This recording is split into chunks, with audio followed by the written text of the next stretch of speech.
Poštovana gospođo Vučić, poštovani predstavnici Vlade Srbije, poštovani predstavnici Udruženja pacijenata, roditelji, prijatelji, kolege, dragi Matija. Retka bolest podrazumeva svaku bolest koja se javlja kod manje od 1 na 2000 građana, ali se jedan broj retkih bolesti javlja i kod jedne osobe u nekoliko stotina hiljada ili miliona ljudi. Prema proceni Evropskog komiteta, 6 do 8% populacije ima neku retku bolest. Skoro 80% retkih bolesti su genetskog porekla, dok su ostale posledice infekcija, alergija ili uticaja faktora životne sredine. Prvi simptomi bolesti se kod većine obolelih javljaju već na rođenju ili u ranom detinjstvu. Najčešća posledica je trajni invaliditet.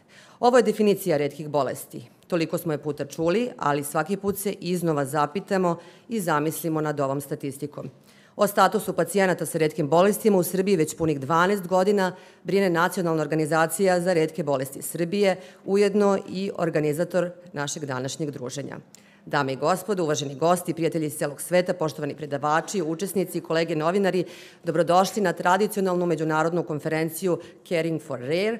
Veliko nam je zadovoljstvo da danas u Beogradu imamo više od 100 učesnika i preko 20 predavača iz Poljske, Španije, Češke, Velike Britanije, Italije, Rumunije, Slovenije, Hrvatske, Severne Makedonije, Bosne i Hercegovine, Crne Gore. U centru pažnje biće povezivanje i regionalna saradnja pacijenata i struke, iskustva zemalja u Evropi u politikama za retke bolesti, pitanje integracije retkih bolesti u sistem socijalne zaštite, palijativno zbrinjavanje za obolele od retkih bolesti, upotreba novih tehnologija u retkim bolestima, dostupnost terapija, važnost zastupnika prava pacijenata sa retkim bolestima, pitanje tranzicije u nezi za pacijente obolele od retkih bolesti i mnoge druge teme. Dame i gospodo, imam tu čast da nam se na početku obrati supruga predsednika Republike Srbije, gospođa Tamara Vučić, i da svečano otvori konferenciju. Izvolite. Hvala lepo. Poštovani učesnici skupa, poštovani stručnjaci, predstavnici državnih institucija, draga Olivera, dragi Matija, na početku bih želela da podelim sa vama jedno sasvim lično zapažanje. Naime, retkim bolestima se, uslovno rečeno, bavim već dovoljno dugo, ali nesmanjenim intenzitetom i elanom i entuzijazmom. I zaista retke bolesti okupiraju ne mali deo moje pažnje. Kada kažem bavim se, naravno sa pozicije jednog laika, ali isto tako sa pozicije člana društva koji želi da doprinese zajednici čiji je deo. I učestvovala sam do sada na velikom broju konferencija koje su se ovom temom bavile na sveobuhvatan način, kao ova današnja, ali i na onim konferencijama takođe koje su se bavile pojedinačnim retkim bolestima. I svaki put se pitam šta bih to mogla da kažem, a da ne bude puko ponavljanje onoga što sam već rekla ili onoga što je već neko drugi rekao, ili s druge strane da ne bude ceremonijalnog tipa, lišeno svake emocije. I svaki put se zapravo shvatim i uverim se da uvek imamo nešto novo da podelimo sa vama. Uvek imamo jedan napredak, jedan korak ka dobrobiti i ka boljem i lakšem životu osoba sa retkim bolestima. I to je zaista ono što me čini posebno ponosnom i posebno srećnom. I kad govorim uopšte o temi retkih bolesti, meni uvek pred očima slika majke i oca koji iščekuju taj najradosniji dan u njihovom životu i kada se on desi, prosto neverica kada im doktor govori dijagnozu koje ima njihovo dete. I ta slika nekako me uvek dodatno inspiriše i motiviše i da mi neki podstrek da nastavim da budem deo ove priče i da radimo još snažnije i još više svi zajedno. Jer ova borba jeste borba celog društva. Ona je teška, ona je skupa, ako ćemo iskreno, ali ne postoji ni jedna borba koja je unapred izgubljena i koja je uzaludna, kao što ne postoji ni jedna cena koja je previsoka kada je u pitanju ljudski život, a posebno onaj na samom svom početku. I zato smo ponosni, jer je lek koji nosi taj neslavni pridev u superlativu najskuplji, danas dostupan i u našoj zemlji. U proteklom mesecu primio ga je mladi gospodin koji boluje od spinalne mišićne atrofije, dakle Zolgensmu, taj najskuplji lek na svetu koji košta 2,2 miliona evra i to u ne nekoj stranoj bolnici što podrazumeva dodatnu logistiku, dodatne troškove i tako dalje, nego upravo ovde kod nas u Srbiji, u Tiršovoj. I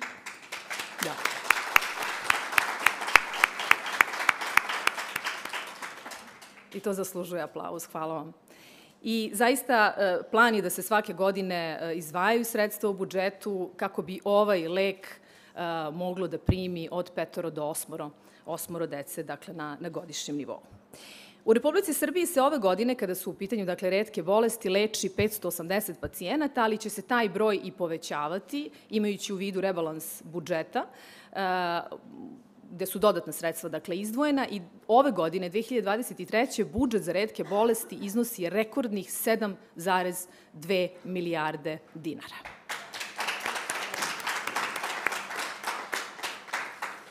I neću dalje govoriti o brojevima, oni umeju da opterete svako izlaganje, ali nema sumnje da su oni ta granica, presudna granica između patnje i nekog boljeg i lepšeg i srećnijeg detinjstva i odrastanja i života onih koji boluju od retkih bolesti.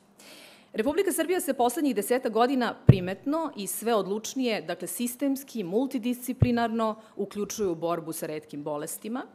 Aktivno u toj borbi učestvuju svi nivoi državnih institucija, počev od predsjedništva, Ministarstva zdravlja, RFZO-a, Ministarstva finansija, Ministarstva za brigu o porodici i demografiji, pa naravno zatim udruženja pacijenata, pa do sve većeg broja pojedinaca koji žele svoj uticaj nekako da usmere u pravcu dobrobiti čitave zajednice. Danas se mi možemo pohvaliti činjenicom da od ovog meseca, i to baš na današnji dan, 14. septembra, ja bih rekla da ništa nije slučajno, počinjemo sa obaveznim skriningom na spinalnu mišićnu atrofiju. Tako da to je jedna zaista izvanredna vest nakon pilot projekta. Nakon pilot projekta koji je završen u Narodnom frontu, ovo je zaista nastavak te priče. Naš zajednički uspeh, i ne zamerite što i sebe negde svrstavam u tu priču, jer se osjećam kao deo nje, kao deo jedne teške priče u koju svetlo unose kontinuirani napredak i koraci ka uspehu. Ono što je meni najveći utisak, koji danas takođe želim da podelim sa vama, a mislim da i on zaslužuje jedan aplauz, a to je da je u planu formiranje Uprave za retke bolesti pri Ministarstvu za brigu o porodici i demografiju.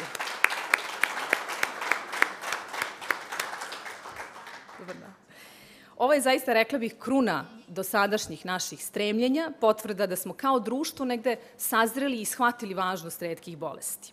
Dokaz da je svest o retkim bolestima sazrela u našoj javnosti i to kroz razumevanje da retko ne znači marginalno niti nevažno, naprotiv. Činjenica da sa nekom od retkih bolesti u Republici Srbiji živi od 300 do 500 hiljada naših sunarodnika govori u prilog tome. I kada još uzmemo u obzir, naravno, njihove porodice, njihove familije, prijatelje, poznanike, onda shvatimo koji je to broj ljudi koji se kao koncentrični krugovi na vodi širi. I zato je važno da posvetimo pažnju i medijski, kroz medije, dakle, ovoj temi i da i dodatno podižemo svest. Dragi prijatelji, sad bih zamolila da se vratimo na trenutak, na onu sliku o porodici koja je saznala dijagnozu i na taj trenutak koji im svakako nije bio lak, ali u isto vreme, odnosno nakon toga, su saznali da bitka za njihovo dete nije dijagnozom i završena i da u toj priči nisu sami, da iza njih stoji država, da iza njih stoji društvo spremno da pomogne. I raduje me što se kao društvo zaista vodimo jednim humanističkim pristupom koji je tako lepo rečima naslikao Demel. On je rekao: malo dobrote čoveka prema čoveku vredi više nego silna ljubav prema čovečanstvu. Ova misao je zaista univerzalna i vanvremenska i može uvek da nam posluži kao dodatna motivacija i kao dodatni podstrek da uvek delamo iz srca i sa dobrom namerom, Ta dobra namera, verujem, okupila nas je sve ovde i danas i okuplja nas iz konferencije u konferenciju. I nekako na ovim konferencijama palimo iskre koje vraćaju osmehe na lica porodice koji imaju tu bitku sa retkim bolestima i čine, rekla bih, da malo dobrote svakog od nas se pretvori u jedno more ljubavi za sve. Hvala vam najlepše.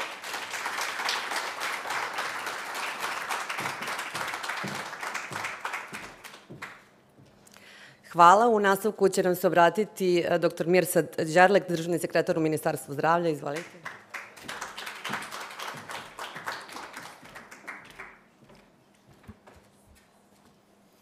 Poštovane koleginice i kolege, uvaženi mediji, prva damo Republike Srbije, direktorko Republičkog fonda, profesorka Škodrić, drage moje kolege, čast mi je i zadovoljstvo što mogu da prisustvujem ovom veličanstvenom naučnom skupu i iskoristio bih priliku pre svega da se zahvalim organizatorima jer je izuzetno bitna tema i ono što želim da naglasim da država pokušava, a ja sam siguran da ćemo uspeti da kontinuirano radimo svakodnevno na unapređenju zdravstvenog sistema Republike Srbije i država je to pokazala brojnim projektima koji su realizovani, a sa druge strane, kao neurolog, kao neko ko je vrlo blizak retkim bolestima, vrlo sam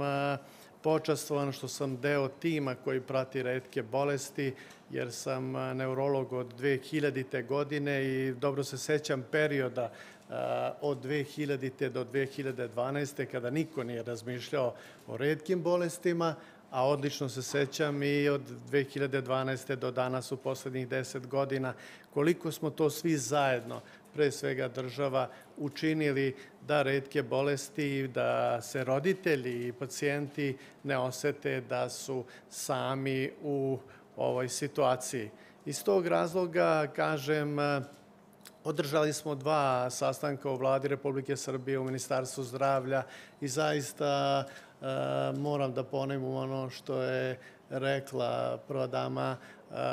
Izuzetno sam srećan što vi, Olivera, dobijate ono što zaslužujete, a to je upravu za retke bolesti i ono što me posebno ohrabrilo što će u toj upravi upravo ćete biti vi koji ste članovi udruženja, najbolje poznajete svoje pacijente, a mi ćemo tu biti podrška da ostvarimo ono što vi očekujete od ove države. To je izuzetno dobar primer koliko država misli o svim građanima Republike Srbije, ne samo o onim problemima svakodnevnim sa kojima se mi susrećemo i gde je populacija mnogo veća, ali ni 500.000 ljudi koji boluju od retke bolesti, neke od stvarno retkih, neke od malo manje retkih, ali konačno mislim da dobijate polako ono mesto koje zaslužujete. Sa druge strane, moram da naglasim takođe da 2012. godine budžet za retke bolesti je bio svega 130 miliona. Pa i da ne kažem, krenuli smo sa te cifre i kao što je prva dama rekla, mi smo danas već na 7 milijardi i 200 miliona. I zaista moram da se zahvalim predsjedniku države, Ministarstvu finansija, Vladi Republike Srbije i mnogi se pitaju da li je to dovoljno novca.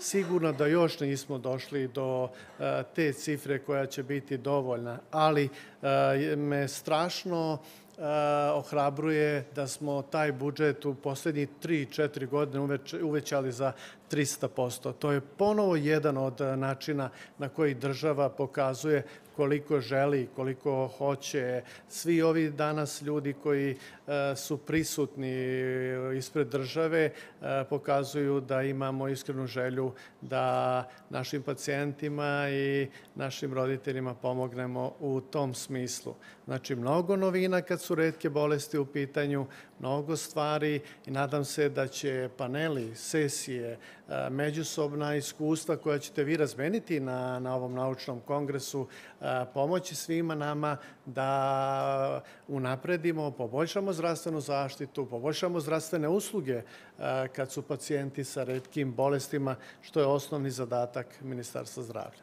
Hvala.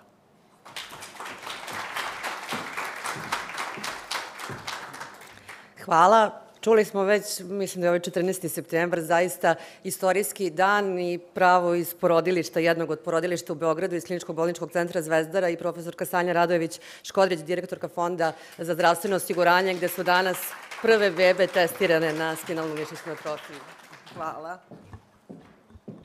Poštovana gospođo Vučić, poštovani predstavnici Vlade Republike Srbije, poštovani predstavnici Udruženja pacijenata, draga Olivera, Matija, ti si mi danas posebno ulepšao dan jer sam te upoznala, uvaženi predstavnici medija.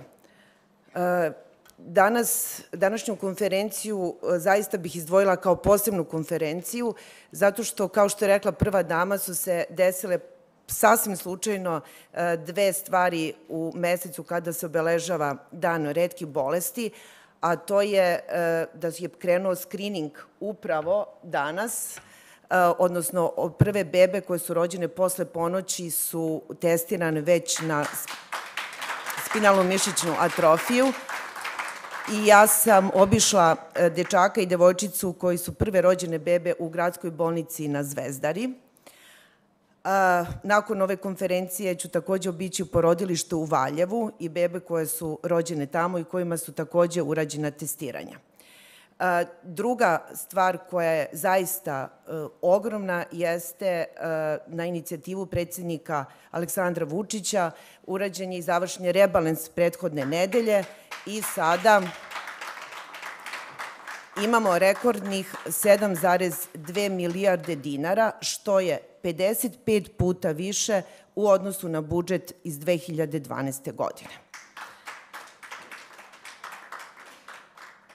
Ja, iako se od mene očekuje, neću više govoriti o ciframa, jer zaista mislim da ne postoji osoba na svetu, a ne u Srbiji, koja neće da pozdravi ovakve rezultate kada su u pitanju finansije, ali nešto što mislim da je zaista posebno takođe vezano za retke bolesti jeste kontinuitet i brzina kojim se postižu rezultati iz jedne u drugu konferenciju, odnosno iz jedne u drugu godinu.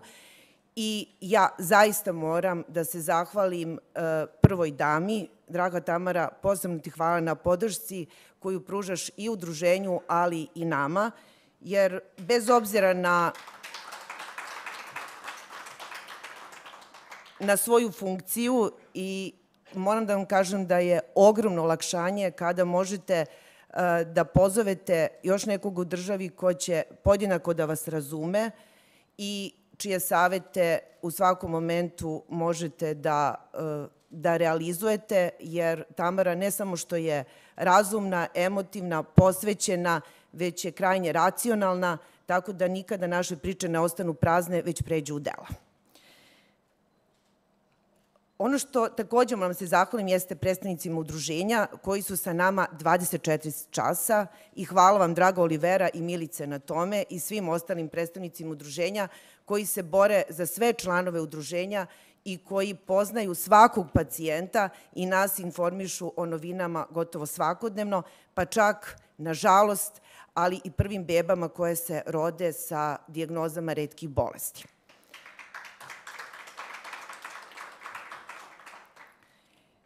Ako se sećate na prethodnoj konferenciji, kada smo takođe pričali o rekordnih 4,2 milijarde dinara koji su bili u 2022. godini, tada smo konstatovali da je finansijski uspeh države toliki da treba sada da pričamo kako maksimalno da se to iskoristi i da pređemo na multidisciplinarni pristup.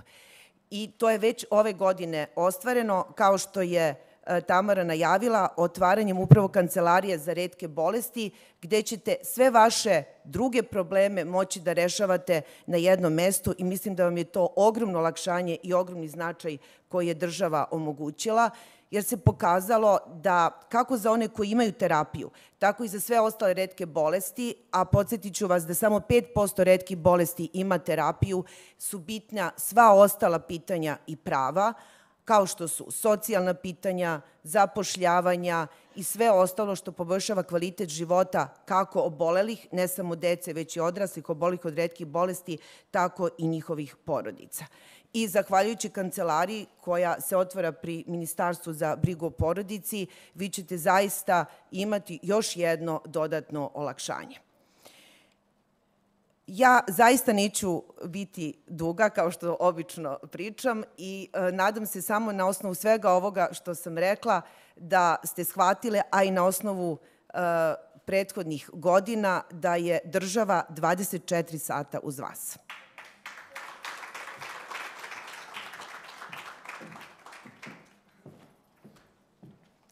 Hvala. Sa nama danas i gospođa Stana Božović, državna sekretarka Ministarstva za brigu o porodici i demografiju. Zamolila bih i vas da nam se obrati.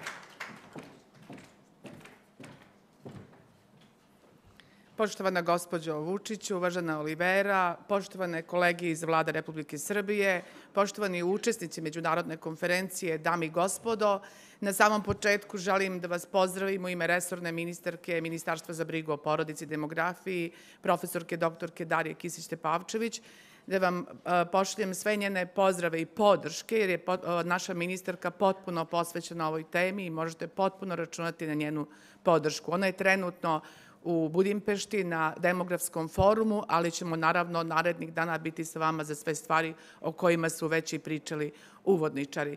Moram da izrazim svoje lično zadovoljstvo s obzirom da se ova međunarodna konferencija održava u Srbiji, održava se u Beogradu i to je velika stvar i za Srbiju i za Beograd, jer tom zajedničkom, regionalnom, međunarodnom sinergijom kroz razmenu dobrih praksi, iskustava, mišljenja i stavova, svi zajedno ovde ćemo unaprediti kada su u pitanju deca i porodice koje se susreću i nose sa retkim i teškim bolestima.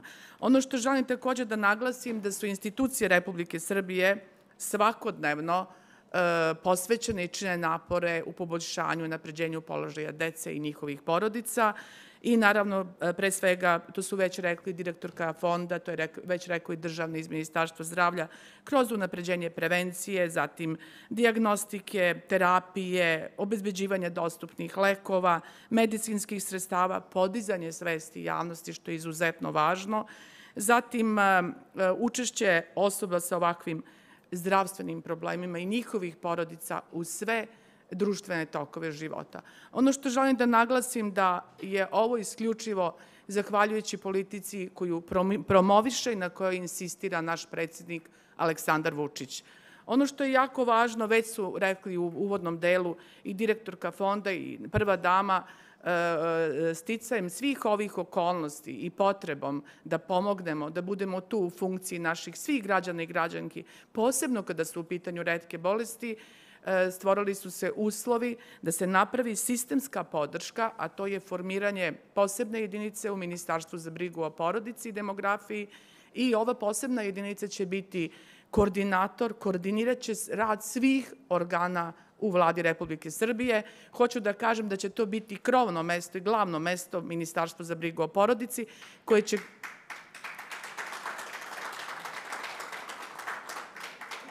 će koordinirati rad svih ministarstava, svih organa, kada je u pitanju, spomenuli smo, i socijalna politika, i socijalna zaštita, i zapošljavanje, i obrazovanje, i u svim zdravlje, u svim segmentima života mi ćemo biti na čelu krovni faktor koji će dati sve od sebe da sve stvari funkcionišu i biti u funkciji unapređenja položaja dece obolele od retkih bolesti, u funkciji njihovih porodica, roditelja, majki i očeva, da im omogućimo i damo podršku, pošto znamo sa kakvim se problemima nose, na kakve barijere nailaze i ove bolesti nekada traju i više godina.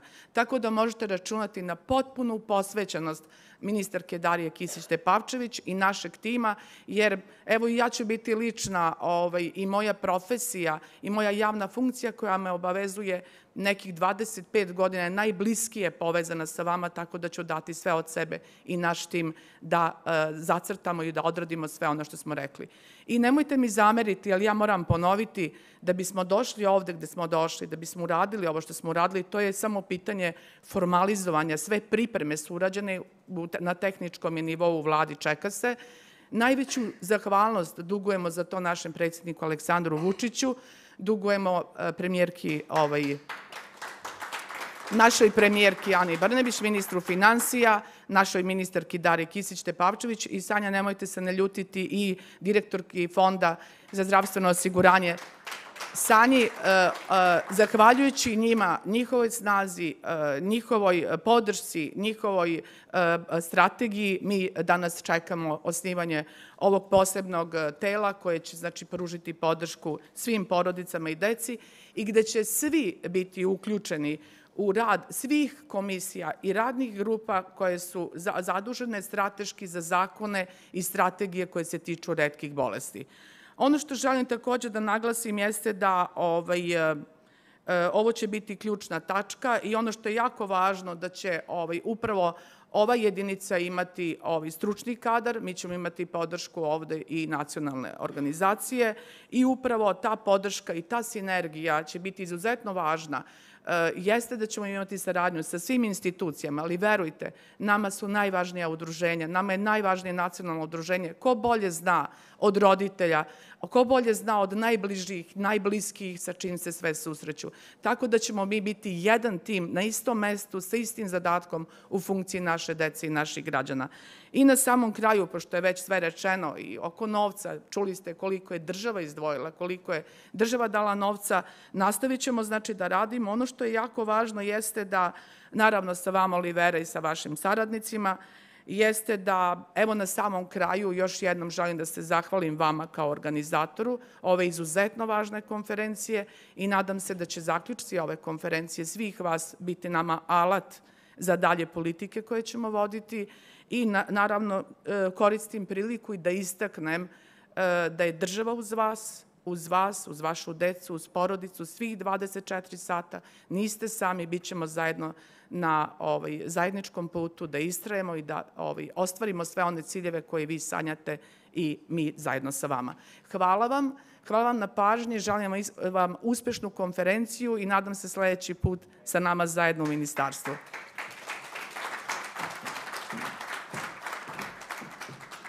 Hvala. O pacijentima sa retkim bolestima brine i Ministarstvo za rad, zapošljavanje, boračku i socijalnu politiku. Na današnjoj konferenciji sa nama je pomoćnica ministra Biljana Barošević. Izvolite.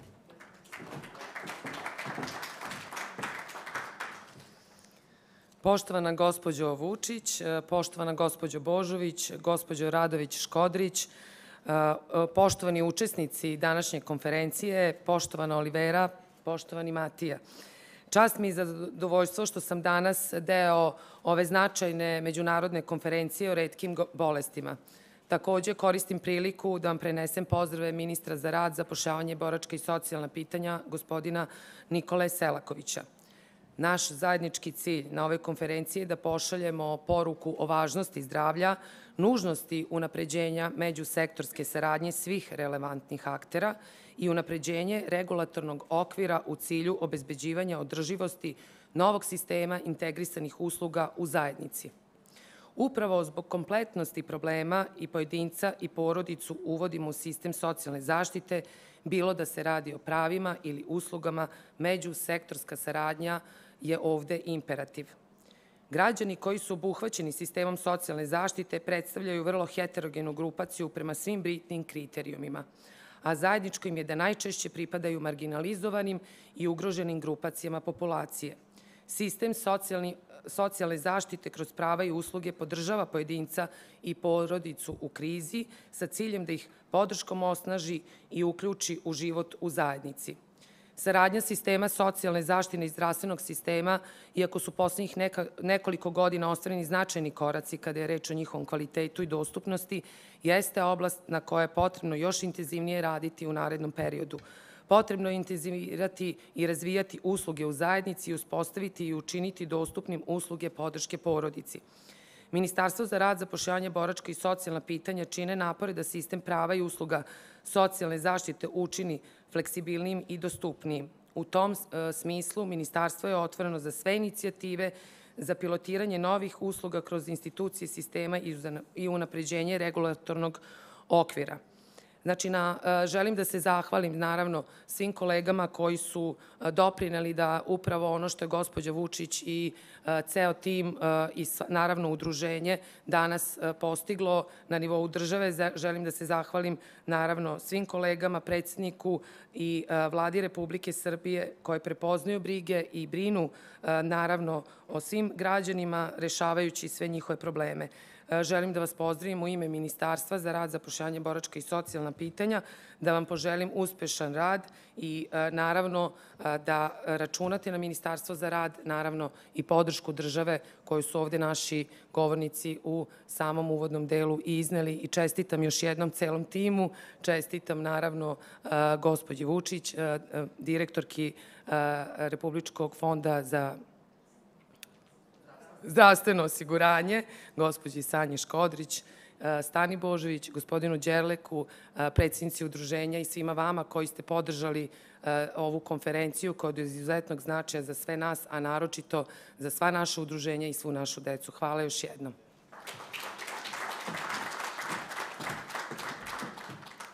Hvala i na kraju ovog svečanog otvaranja i početka Međunarodne dvodnevne konferencije na kojoj pričamo o retkim bolestima i kako brinemo o pacijentima, predsjednica NORPS-a Olivera Jovović i Matijina majka.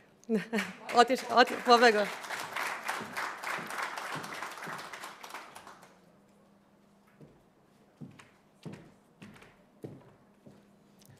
Poštovana gospođo Vučić, poštovana profesorka Škodrić, poštovana gospođo Božović, poštovana gospođo Barošević, poštovani doktore Đerlek. Poštovani predstavnici industrije i partnerskih organizacija, dragi naši članovi, dame i gospodo, čast mi je i zadovoljstvo da vam poželim dobrodošlicu na sada već tradicionalnu internacionalnu konferenciju pod nazivom Caring for Air. Ima jedan citat koji kaže: ja sam redak, a puno je vrednosti o tome biti redak, znači ja vredim.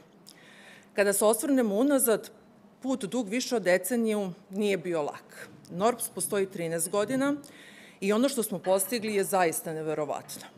Ponosni smo na to što smo učestvovali u velikim promenama i malim pobedama. Nekada je to nabavka leka od 2 miliona evra, a nekada je to samo telefonski razgovor sa roditeljima koji traže podršku. Nekada je to postavljanje rampe za ulazak u zgradu, a nekada izmena zakona koja traje godinama. Na svom putu nismo bili sami. Sa nama rame uz rame je stajala država koja nedvosmisleno pokazuje da su svi retki u fokusu, da su retke bolesti u fokusu i da je svaki vid podrške u svakom smislu unapređen. Svi mi zajedno nastavljamo da učestvujemo u kreiranju bolje i sigurnije budućnosti za osobe sa retkim bolestima. I svi vi koji ste danas sa nama i koji ćete biti naredna 3 dana ste deo ove priče i hvala vam na tome. Retke bolesti jesu grupa različitih oboljenja i stanja, ali koliko god oni bili različiti među sobom, povezuje ih to da su retki, ali i da obuhvataju veliki broj populacije. Procene su da u Srbiji postoji između 350 i 500 hiljada osoba sa retkim bolestima. A sada ću zamoliti da taj broj pomnožimo pa puta 5. Jer retke bolesti ne pogađaju samo i pojedinca, već čitavu porodicu, prijatelje i čitavo okruženje. Indirektno, retke bolesti pogađaju preko 2 miliona ljudi u našoj zemlji i cilj, ali veliki izazov NORPS-a jeste da rad fokusira ne samo na lečenje, terapije, zakon i edukaciju, na čemu radimo svih ovih godina, već upravo na porodice. Moramo u fokus staviti porodicu, jer ona je stub čitavog društva. Sledeći korak u borbi za retke jeste veća pomoć i porodici u očuvanje iste, kao i nastavak borbe protiv diskriminacije retkih. I za kraj izmenit ću citat sa početka. Svako ljudsko biće ima vrednost. Retki su najsjajniji među nama, a svi koji im nesebično pomažu postaju vredni svakim danom, jer život se ne meri onim što ste uradili za sebe, već onim što činite za druge.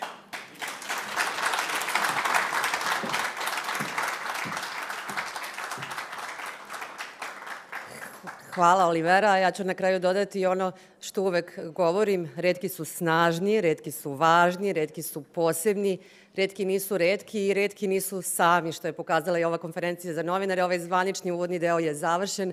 Pozivam vas na pauzu za kafu i posle se nastavljaju sesije i danas i sutra. Hvala vam što ste bili ovdje.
Evo još jednom dobrodošli na konferenciju Caring for Air koja je postala već tradicionalna na regionalnom nivou. Ja sam Ana Đukić i bit ću moderator na prvoj sesiji pod nazivom Politike za retke bolesti u Evropi.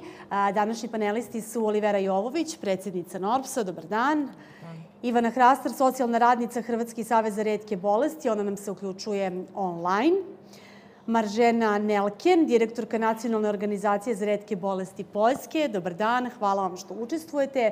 I Eva Pesaro, potpredsjednica Unijamo, Nacionalni savez za retke bolesti Italije, koju ćemo čuti takođe online. Već sam rekla da je današnja tema politike za retke bolesti u Evropi. Dakle, govorit ćemo o aktuelnom stanju i politikama za retke bolesti u zemljama u Evropi, iskustvima. Zanima nas kako izgledaju stvari ne samo kod nas, nego i drugim zemljama. I onda bih za početak voljela da počnemo upravo od Srbije.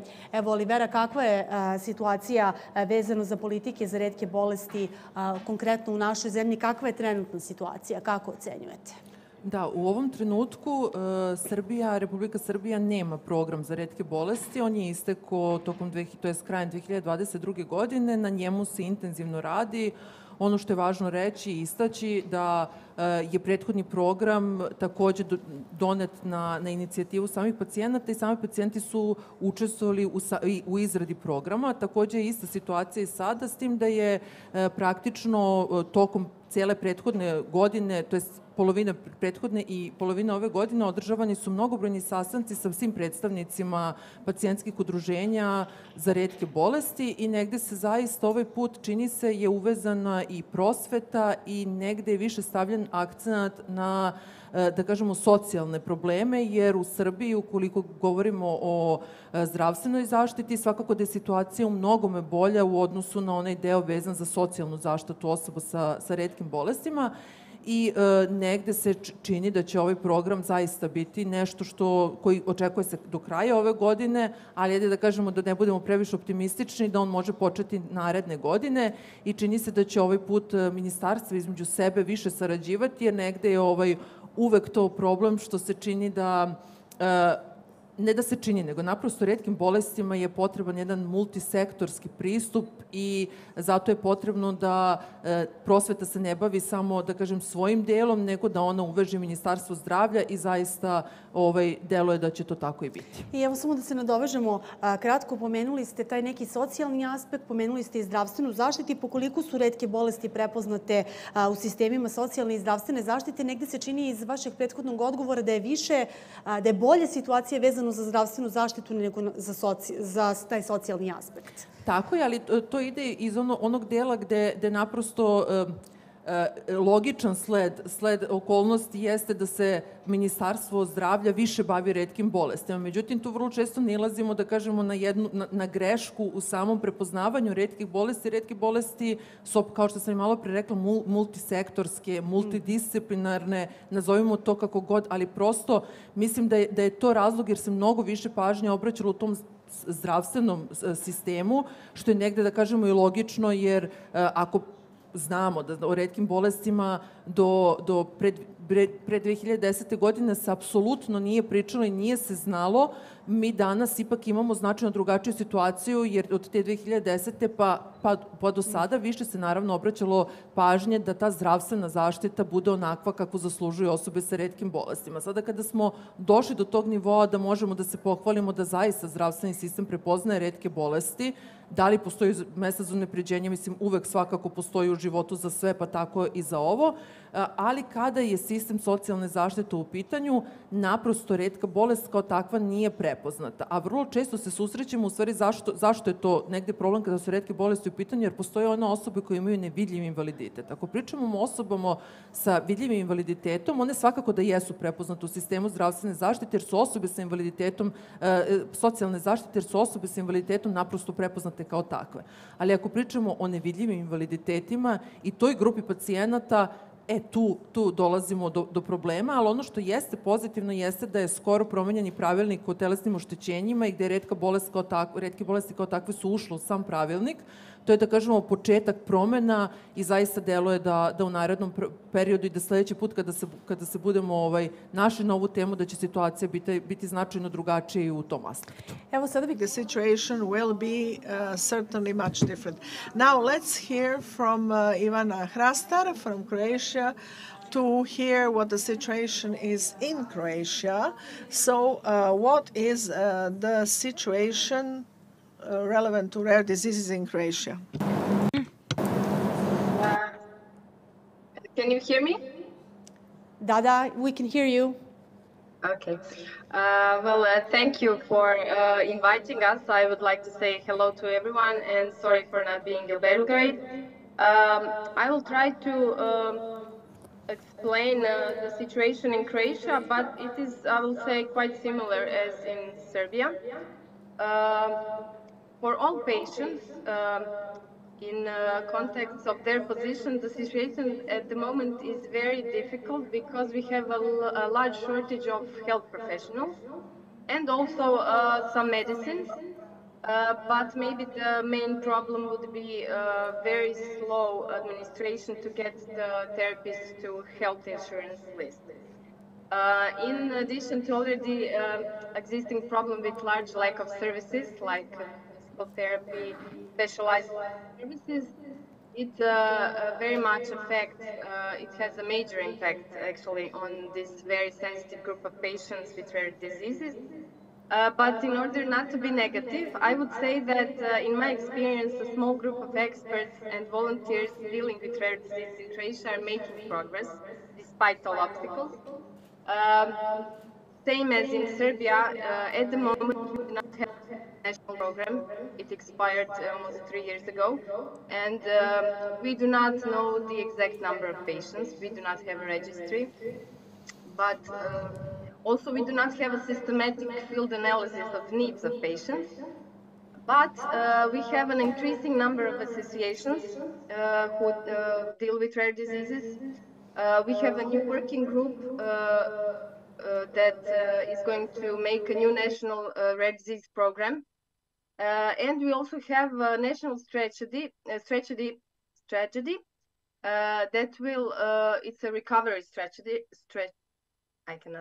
strategia, which will touch in some parts area of rare diseases. So they are mentioned in some programs. Also, we have a growing supportive network. Like most organizations, we have a lack of stronger and more comprehensive financial support and continuity of maintaining existing examples of good practice. I believe that this is the same problem for all organizations. But to conclude, we have some areas that are, we have progress in some areas. I cannot say that it is all negative, but the existing problems that exist are quite similar as in Serbia. Hvala Ivani. Evo čuli smo negde da je slična situacija i u Hrvatskoj i u Srbiji. Evo Serbia, there is i da čujemo kakva je situacija u Poljskoj. Okay. Hello everybody. Thank you for invitation and for having the opportunity to tell you a couple of words about situation of patients with rare diseases in Poland. I represent an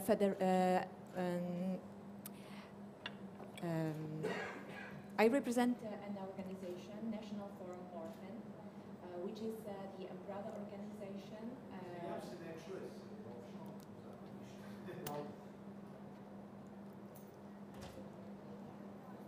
Is it better right now?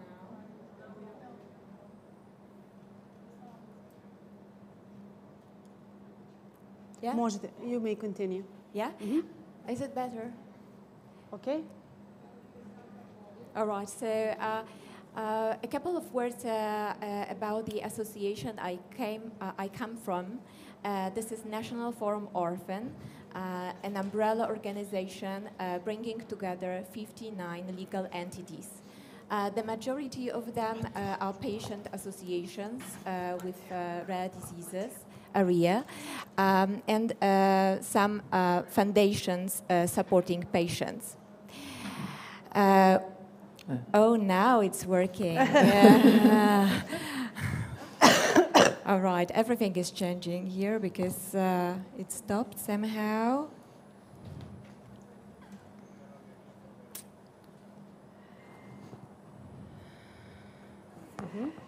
Može pomoć samo.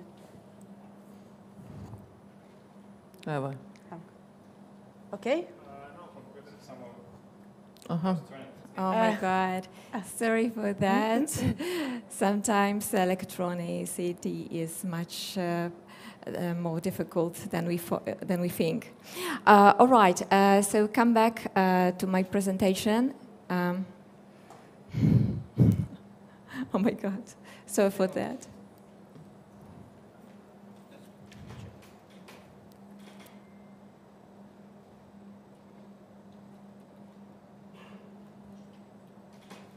This one?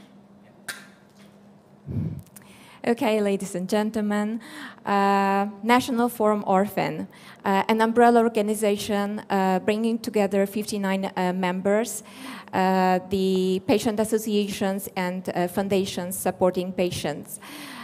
We are also part of a bigger structure.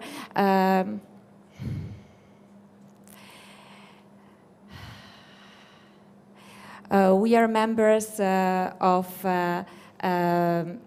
organizations in Poland, Federation of Polish Patients, which is the umbrella organization for the patient organizations with different diseases. And also, we are a member of EuroDis, the organization you probably know very well because NORPS is also a member. On the national, international level, European level. We take part in many initiatives organized by these two big associations, like working groups, like discussions how the healthcare system should be developed for rare diseases. But also we organize our own big events.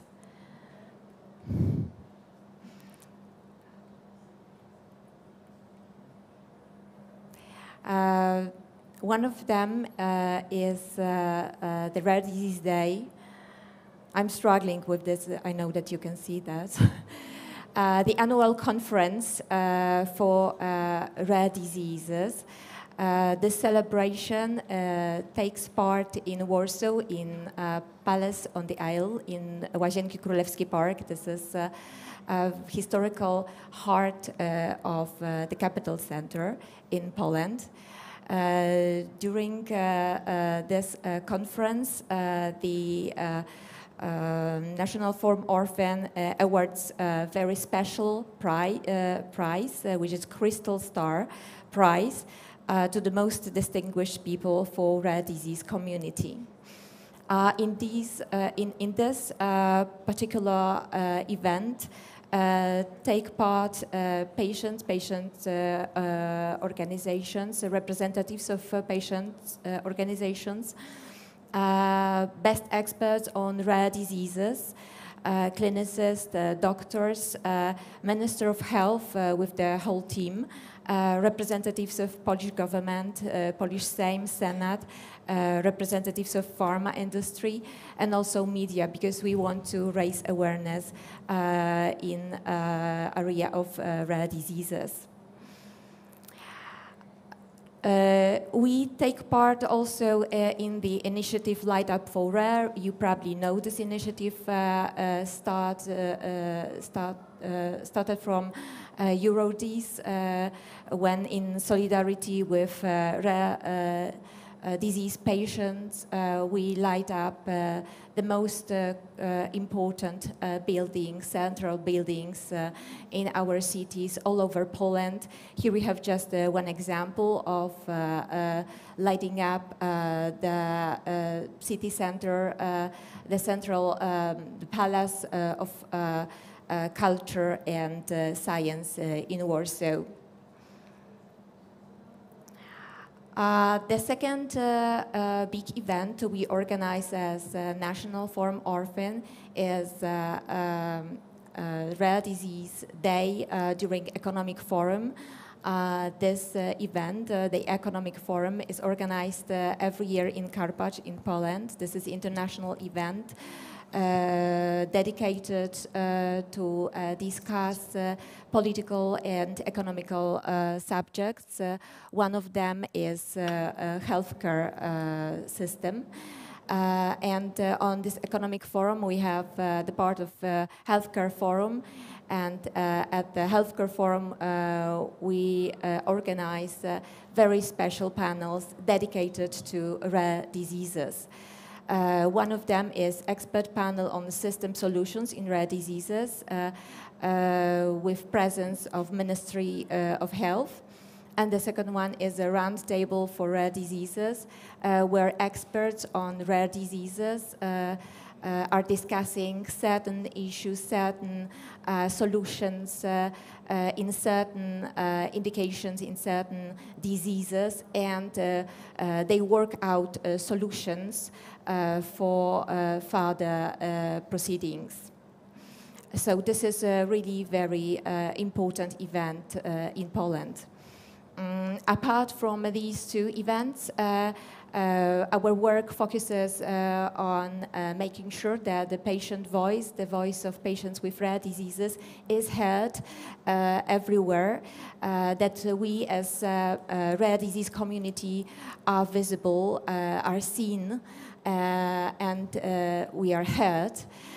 So that is why we take part in many councils and commissions, many advisory boards in those institutions which are crucial for taking decisions. Here in the slide you can see just a couple of the main councils and committees, the most important in Poland. Like Ministerial Committee for Rare Diseases or Council of Patient Organizations under the Ministry of Health, or at the Ombudsman for Patients' Rights or Health Committee of Sejm of the Republic of Poland. We published every year annual report about the situation of Polish patients, how the situation looks like. The audit is about the needs of patients with rare diseases in terms of access to medical technologies and optimization of care. So we ask our members what is the current situation in their particular disease area. This year, the conclusions of this report will be translated and presented on the upcoming conference on rare diseases and the European Reference Network organized by European Economic and Social Committee in Bilbao next month. So I hope that we can share this knowledge and this scientific report also widely. I'm happy to tell you that the report 2023 has been freshly published. The first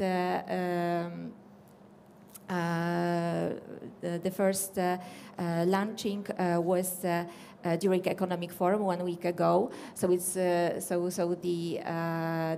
results are the most updated right now.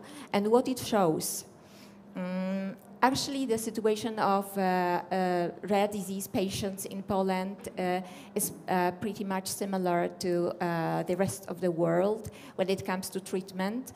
As you all know, 3 to 5% of all rare diseases don't have any particular treatment solutions or possibilities.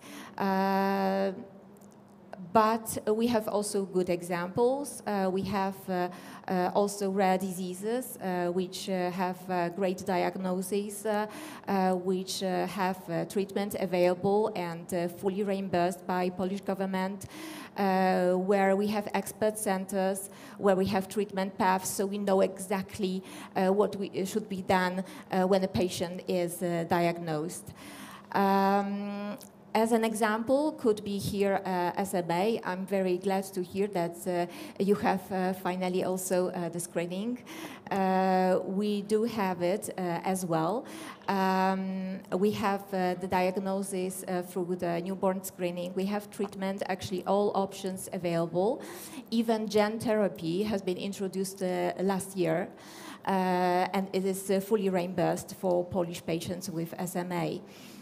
We have expert centers, 38 expert centers all over Poland, so patients don't need to travel along to find the center of expertise. And we have treatment paths in this particular case. Very similar situation is with cystic fibrosis. We have here also all these things, plus home treatment even, also reimbursed. And phenylketonuria is another rare disease. I can give you an example. I remember like 30 or 40 years ago, we had only one formula available for patients with PKU. And now we have over 50 formulas for different age, for different needs of patients with different tastes, which is really very important for our patients. So these solutions are in place, but only for a few diseases. When it comes to National Plan for Rare Diseases, we waited for this plan for about 13 years. The first work started in 2008, so it's really a long time. And finally, in 2021, the plan has been accepted, and the Rare Disease Council has been established. We are waiting for the full implementation of the plan, which should be done by the end of 2024.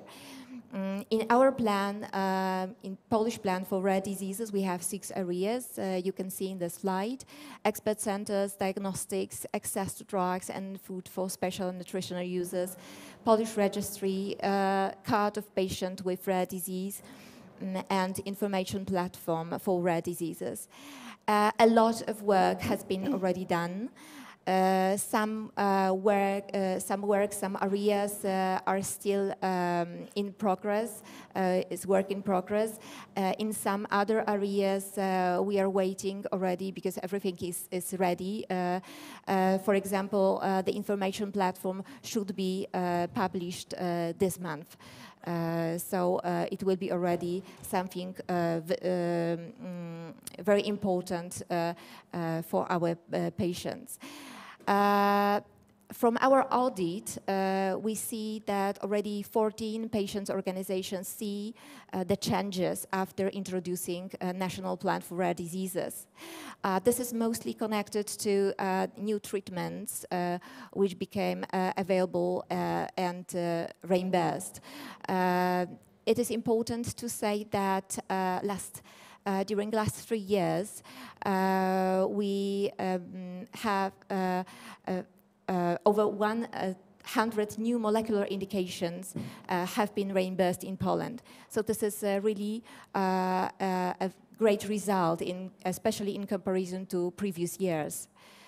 And last but not least, I'm proud to say that Poland is one of the leaders in Europe when it comes to newborn screening.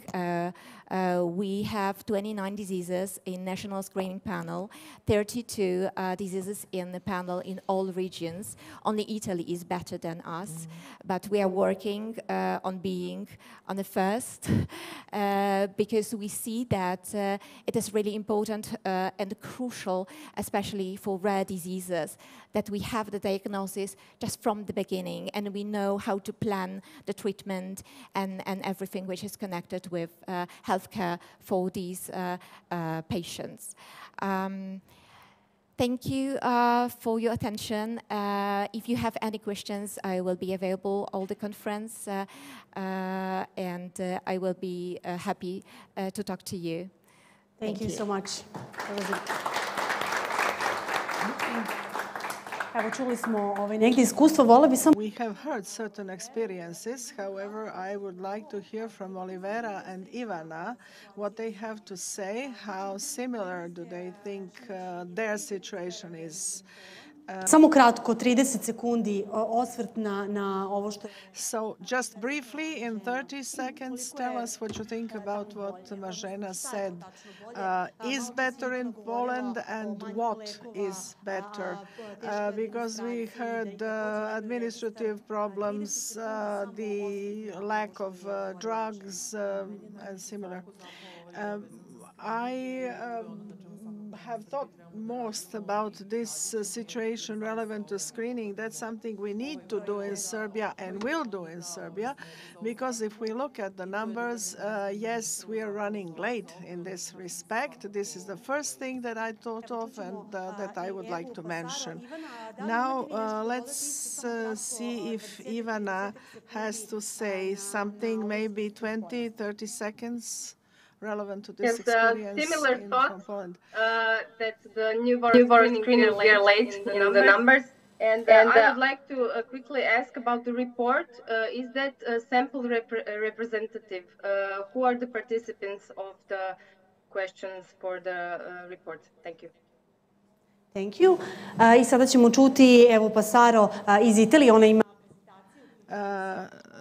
Thank you. We will hear now from Eva Passaro. Hi to everybody. You hear me? Yes, we can hear you. Okay. Thank you very much for your invitation. I'm very glad to share with you the Italian experience. If I can, I will share my presentation. If you can. Now I can't because I'm not to the authorization. Okay.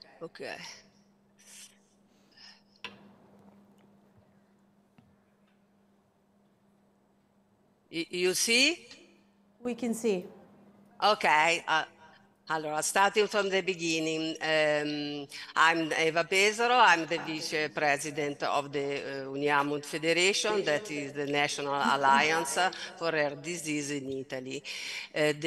Our National Alliance represented the community of people living with rare disease, and it was founded in 1999, and from the beginning had a key role for the decision of government of all other institutions about rare disease. The members of federation are called to present the community in different working groups and technical tables, in advisory board and scientific committees, in congress, in events, and many other contexts concerning the rare disease. Also, it is a part of the Italian National Network of Third Sector, that is to say, the no-profit organization.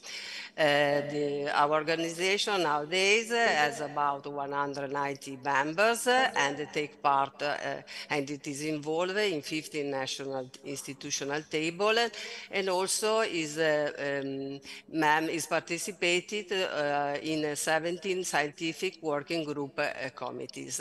As I said before, the working method is to ask to our association to take part to the discussion from the beginning with the system asking to the association their needs and to present to the and to discuss about, and then to present with the institution about how to can solve them. We also involve in different committee.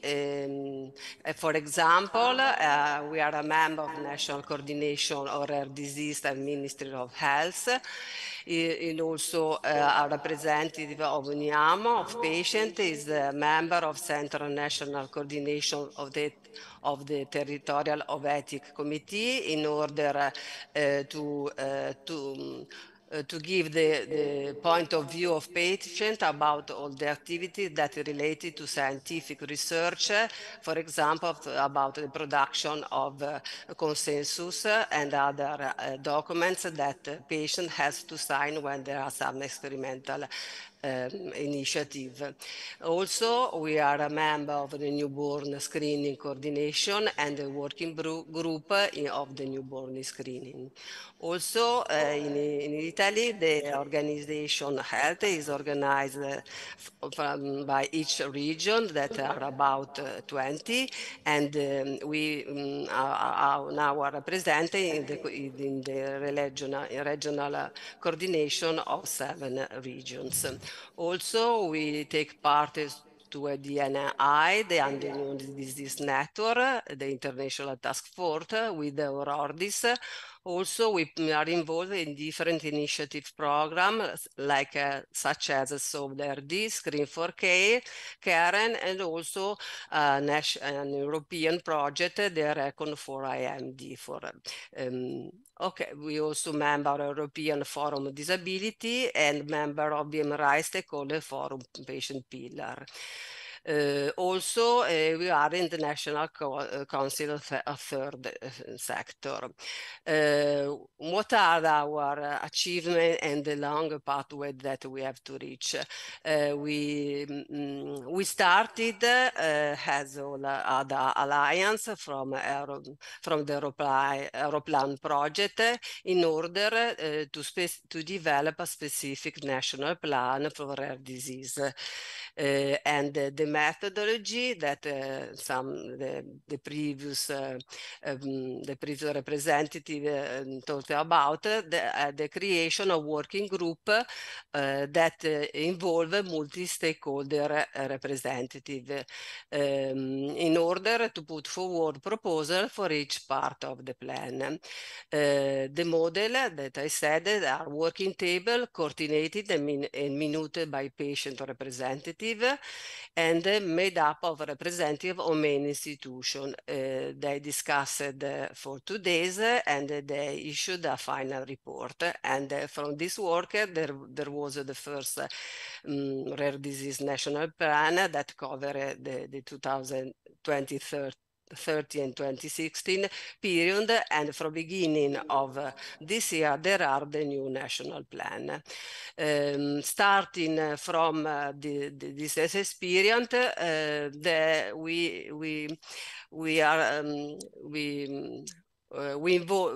involved our activity also to involve all actors, because the only way to reach our aims, our common aims, is to find a collaboration system where all actors are take part to the discussion. So we create interinstitutional working group, also open to private entities, because from this part we can have an all overview of all consideration aspects of the problem. Each aggregation tended to resolve one project are therefore followed one another, which have seen the involvement of a whole series of institution interlocutors, such as ministries in the Italian National Health Institute, the National Agency of Italian Medicine Agency, the region, the Coordination Center, the Competence Center of Rare Disease, Science Scientific Committee, and municipalities. The strategic outline, we started also starting from Europlan to the other European Eurordis main objectives is to focus on four branch: early diagnosis, taking charge healthcare in order to have more experience about the center of competence with trained professional and adequate technology to guarantee the assistance. Also to research from the federation, we are involved in the aspect of scientific research in all those aspects that involve all the aspect of not on one particular disease, and also consideration about the approach to patient that is not only a health assistant, but we define a holistic approach that consider all those aspects of life. We have, as I told, we have the national plan for rare disease, but there are no budget at the beginning, and also there are no system to measure, to have the effect of this plan. So the federation decided to have an action and implementing some initiative in order to have some indicators, some data and statistics about the rare disease in Italy. And from these aims, we decided to create the Monitorare. The Monitorare is for us, for Italy, is an important document that is an aggregated, collected of all of data available among all players in rare disease. This document offers an overall vision of rare disease system in our country. That includes, as said the previous presentation, the patient point of view, the central interlocutor who needs valid and reliable information in order to understand the function of the organization. The report represents not only an updated reliable source of information, but a virtual moment of collaboration between patient, institution, and private actors. For this reason, we decided, starting from the last year, to present every July this report with all the interlocutors, the people that contributed to give data, and also from all the patients association. And also association is a tool for assessing the implementation of a national rare disease plan, and also since the monitoring was not foreseen in the action, the national program for rare disease, the federation decided to proceed autonomously, as I said before. And they created the report with the aid with the statistics company, which help us to aggregate, to have a structure, the precise structure and organization of data. We started in 2015, and now in 2023 there is the ninth edition. You can see the summary in the Eurordis CNA newsletter. You you can see that the different institutions like Ministry of Health, Italian Medicine Agency, Orphanet, BMRI, the military chemical, pharmaceutical plants, and other scientific society contributed to create this report. The impact was very important because the relationship with the institution has improved, and consequently the accreditation of our federation, because they show the data, and the data that are provided must be correct and must be clear, and it is a system of measure if they achieve their aims. So the institution are now more awareness about the role of this data, and they constantly sensitizes them to improve them and take action for their effective achievement. Because if I define a system of measure and everywhere the numbers are the same, the system will not grow up. For this reason, the indicator has improved. Another initiative that my previous presentation talked about was the experience about the newborn screening. We decided to develop different initiatives about new children, starting from the first rare disease day in 2008, where the early diagnosis was defined an emergency, so, especially when the children die. So we thought that a newborn screening is a fundamental diagnostic tool especially for metabolic disease. And the action that started from the previous president of Uniamo, Renza Barbona, that she's a mother of two metabolic children that have different disease and have a different life course, began to travel all across Italy in order to raise awareness of the importance of the newborn screening and to include also metabolic disease in the test. Also, the association ISMA, that is particular for the metabolic disease, was the strongest voice called for the expanded newborn screening with the support of Uniamo. We have in 1992 the law that is a preventive, free and mandatory and health activity that at the beginning this law preview mandatory screening for free disease, phenylketonuria, congenital hypothyroidism and fibrosis, cystic fibrosis. Also there were other two tests, the visual and the hearing national test. From this year, we arrived in 2060 and the new law, the law 177, that nowadays involved at about 49 diseases.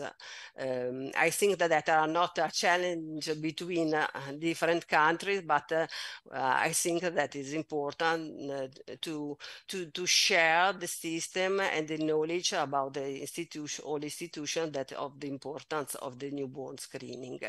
This law established the National Coordination Center for Monitoring and Evaluation of Screen Center, coordinated by National Health Institute.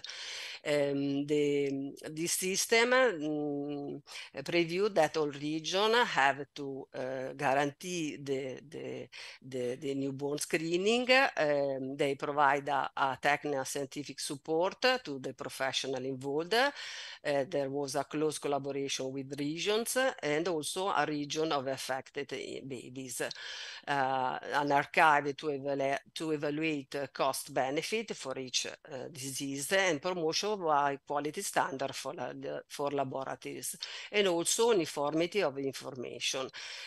Also appointed members for different experts, and in this member there are the representatives of ministry, the representative representative of state or region, and 3 patient representative, and one of these is Uniamo.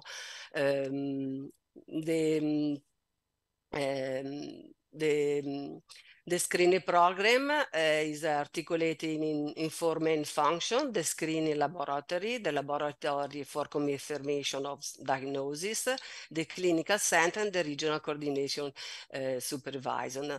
The CT2C has a strict, rigid system to define the test that have done to babies, but in the same time, a system that check the correct approach to patient in order to assist the family. We said that there is this law, but we need financial support and also the necessity to increase the number of diseases included, and we involved different different parliament representative like Volpi and Di Noia. That was very important because the finance, the budget for this project increased of 2 million for 2020 and other 2 million for 2021. As I said, also the system that create this law is to create a working group in order to define new diseases that have to be included in the plan. And there are and this system must validate the disease among 3 groups before their inclusion in national plan.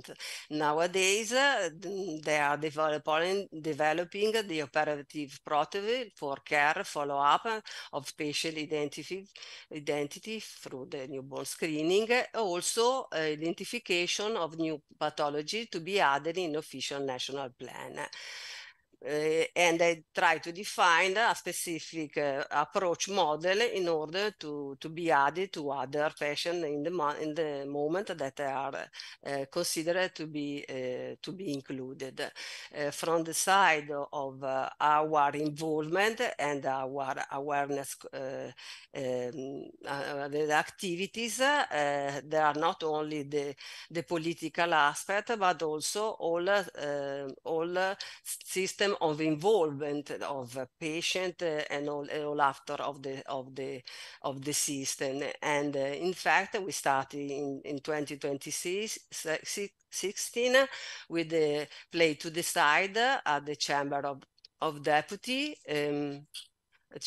Deputies with the Senatore Paola Taverna, and in 2018 we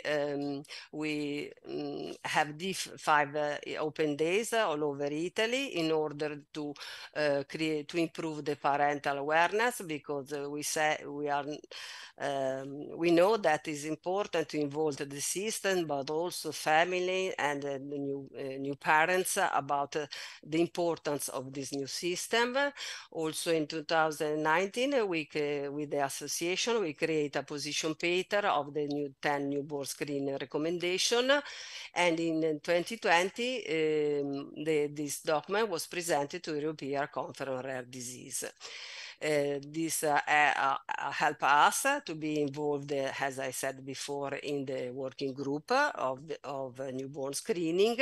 And also in 2021, we started an initiative that is called Sono un campione, I am a champion, in order to ask to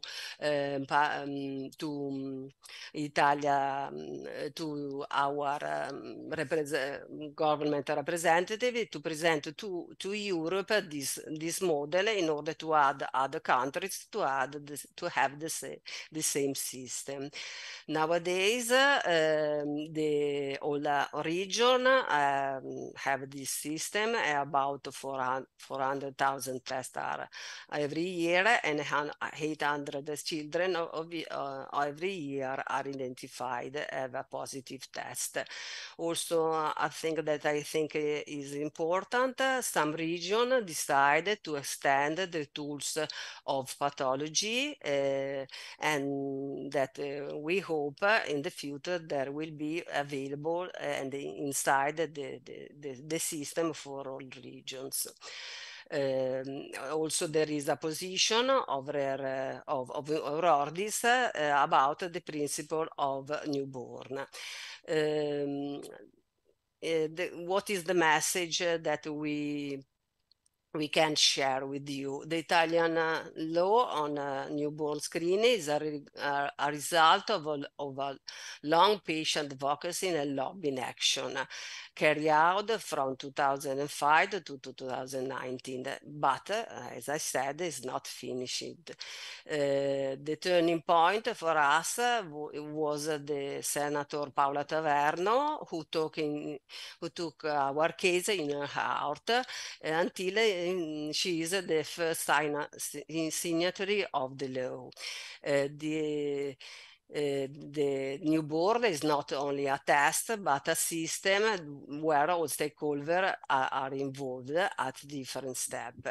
Also, it's very, very important education information for all of them and citizens, because we know that it's mandatory in Italy, this test, and the newborn baby have this test, but many times parents are not aware about the test they are doing. So it's important to create a knowledge, acknowledgement about this possibility. I thank you for your attention. If you have any question, I'm here. Thank you. Thank you. Hvala, evo čuli smo italijansko iskustvo. Ja ću Oliveri dati slovo. The Italian experience, and now Olivera does have other things that she must do, but she'll come back somewhat later on. And just za ovo italijansko i za Ivanu, takođe veoma kratko, dakle, negde smo stekli utisak. We had the impression that the Italian law is a good law as far actually I talked about the importance of that. Is it something that is missing, lacking in Poland, or maybe in Ivana? Maybe at the beginning in the law, they worked on it first of all, and then everything else after that. And what would be the message? I would like to ask our panelists for a message. Marzena, you can be the first. Yes, sure. We are trying to reach the level of newborn screening as it is right now in Italy, as I said before, because it is crucial for patients in Poland. And of course, having the same chances all over Europe. It should be our main aim to have the same opportunities for patients with rare diseases all over Europe and all over the world, actually. Of course. This is one thing. The second thing I would like to mention is the National Plan for Rare Diseases. As we have heard, it looks differently in different countries. We are very happy that Polish Plan for Rare Diseases has been finally introduced after these 13 years, which was already a big success. Although we have only 6 areas in this plan, which are mostly connected with medical issues, but we still lack the areas connected with social help and education, which is also of big importance. And we hope that these 2 areas will be introduced. We are already working on this, that they will be introduced in the next edition of Plan for Rare Diseases in Poland. So I think that these are these 2 main points I would like to raise. Thank you for your answer. I da čuvamo Ivanu iz Hrvatske isto pitanje i poruka za sam kraj ovog panela.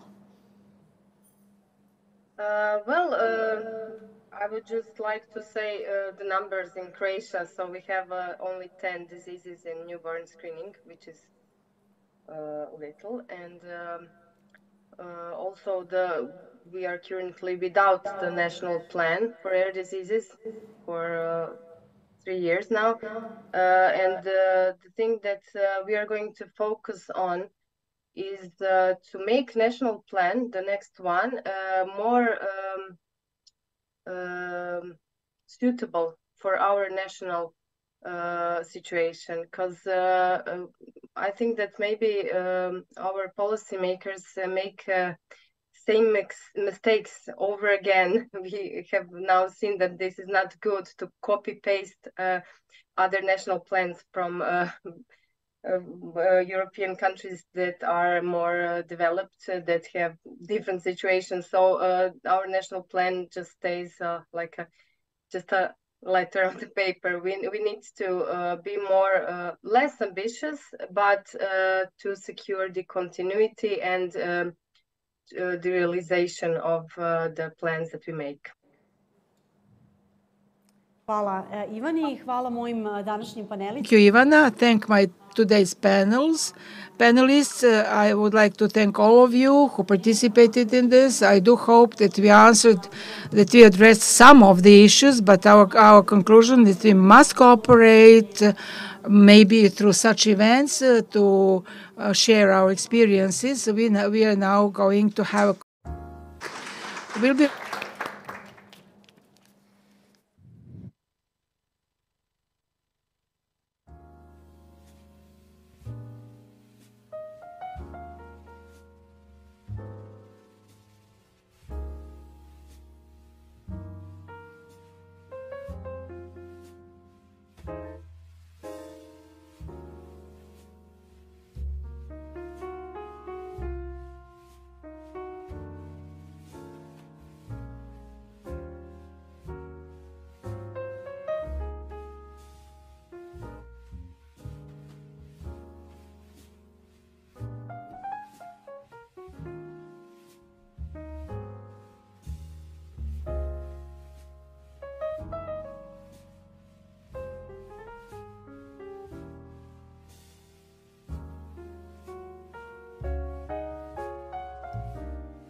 Evo, dobar dan svima još jednom. Na redu je drugi panel za danas. U pitanju integracija retkih bolesti u sistem socijalne zaštite. Diseases into the system of social security. With us we have panelists Milica Perić, President of CF Serbia, Sandra Pavlović, Vice President of NORBS, Raquel Castro, Director for Social Policies and Initiatives from Eurordis.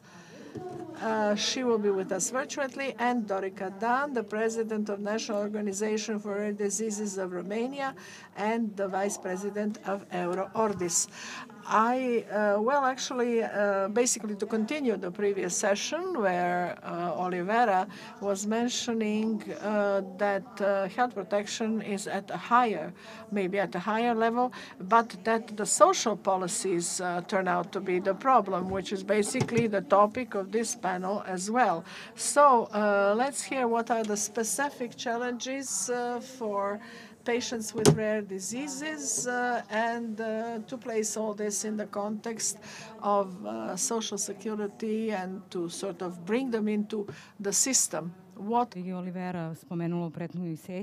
has mentioned in the previous session, quite a few efforts have been put into the issue of health care for persons with rare diseases, but there was a neglect of the social protection, social care, not only for persons with rare diseases, but also the members of their families. This is a very broad issue, and it's very difficult because we who have the problem, we know the challenges we're facing. But it was very difficult to convince the decision makers that this aspect of life of patients with rare diseases is also very important, for the very simple reason that over 75% of rare diseases appear in childhood. And therefore, it's rather logical that all of these individuals actually need permanent support, not only the children suffering from rare diseases, but also for the parents. Now, I think that we will probably have more time to go into more details, but the first step is to prove that you're in fact a handicapped person. At the level of Europe, maybe this is not such a big problem because Europe has been sensitized to these problems and to the social impacts on families of patients with rare diseases. But here, unless you technically prove that you're a handicapped person, and I need to mention this because very many diagnoses create the so-called invisible handicap. And we like to mention this very often because according to our rule book, which in our country exists, the only way for you to get official proof that you do have a handicap is this rule book on handicaps, on deciding that yes, there is a handicap. And later during discussion, we will be speaking more about why it was so important to change this rule book. Because technically, there is a commission that you have to go to, and then you get a paper saying that yes, you are a handicapped person and you need aid from somebody else.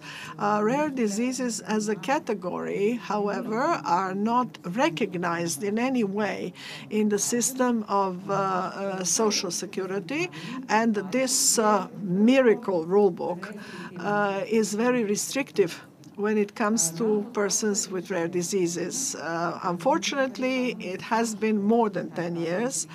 And when we learned why this rulebook is such a problem, why it cannot be changed, and we got this information directly from the relevant ministry, from the assistant director of the fund for Social Security, because this was done for professional diseases a long time ago, and this was designated for persons who developed certain diseases during their careers.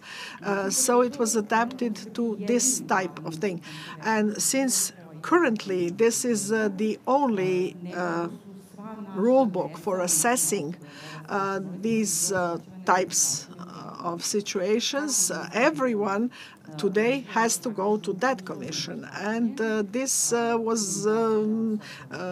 assessment was done as a sort of service to the ministry, but except for very few rights relevant to social security, social care, rare diseases are not recognized.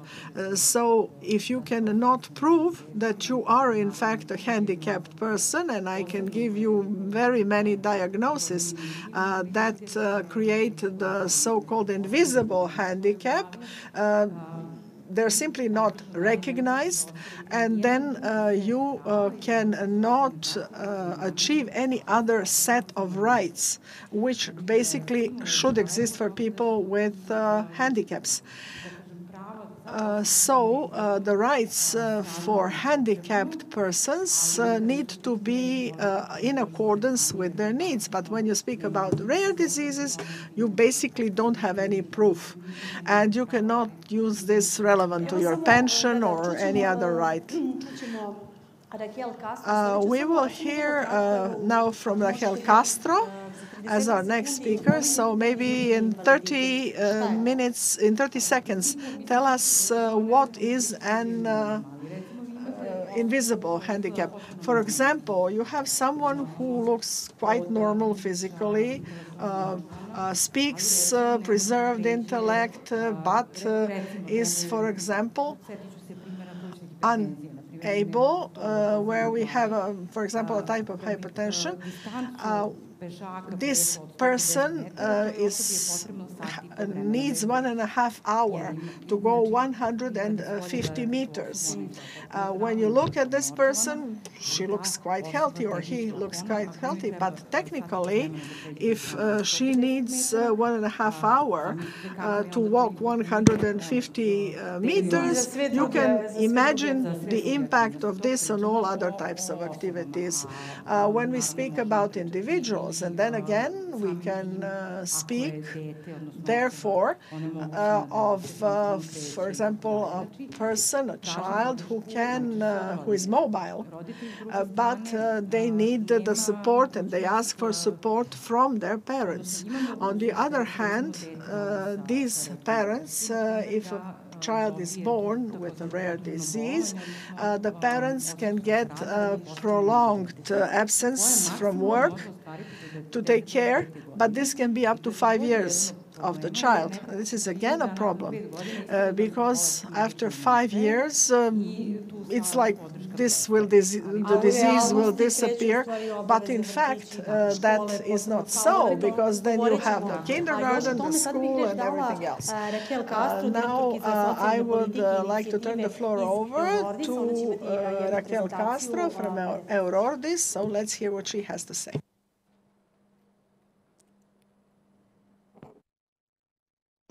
Thank you. Good morning, everyone. Thank you for inviting me to join you for this important conference. And thank you for already the very good conversation so far, which I will try to complement.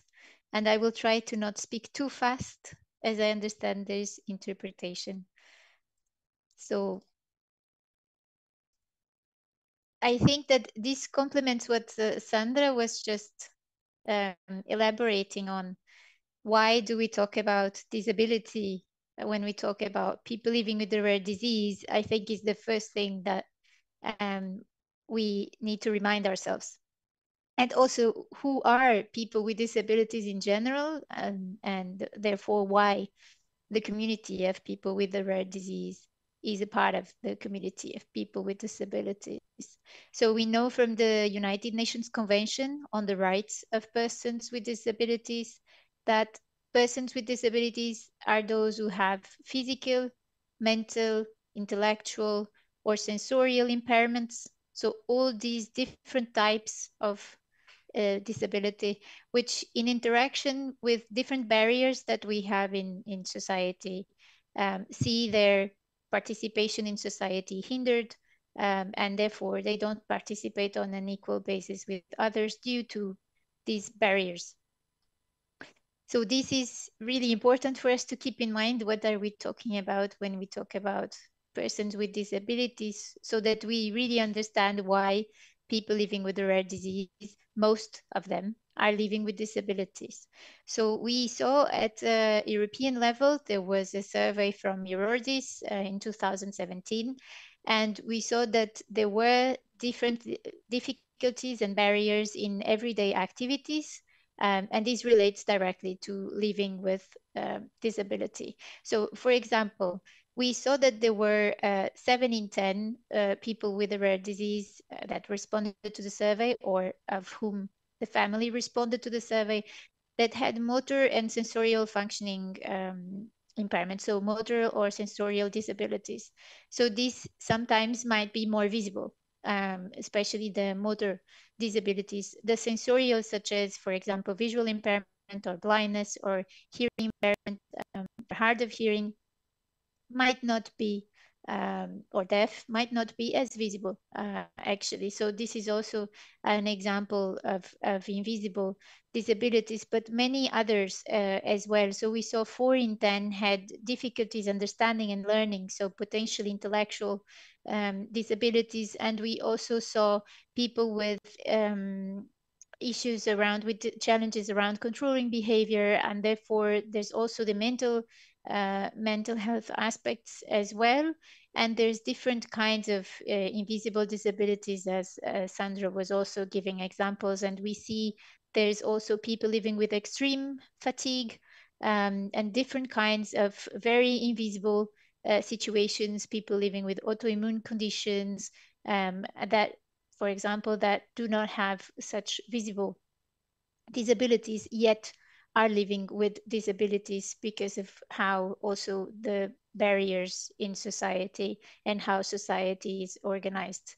So this is why we can say that the majority of people living with rare disease live with disabilities.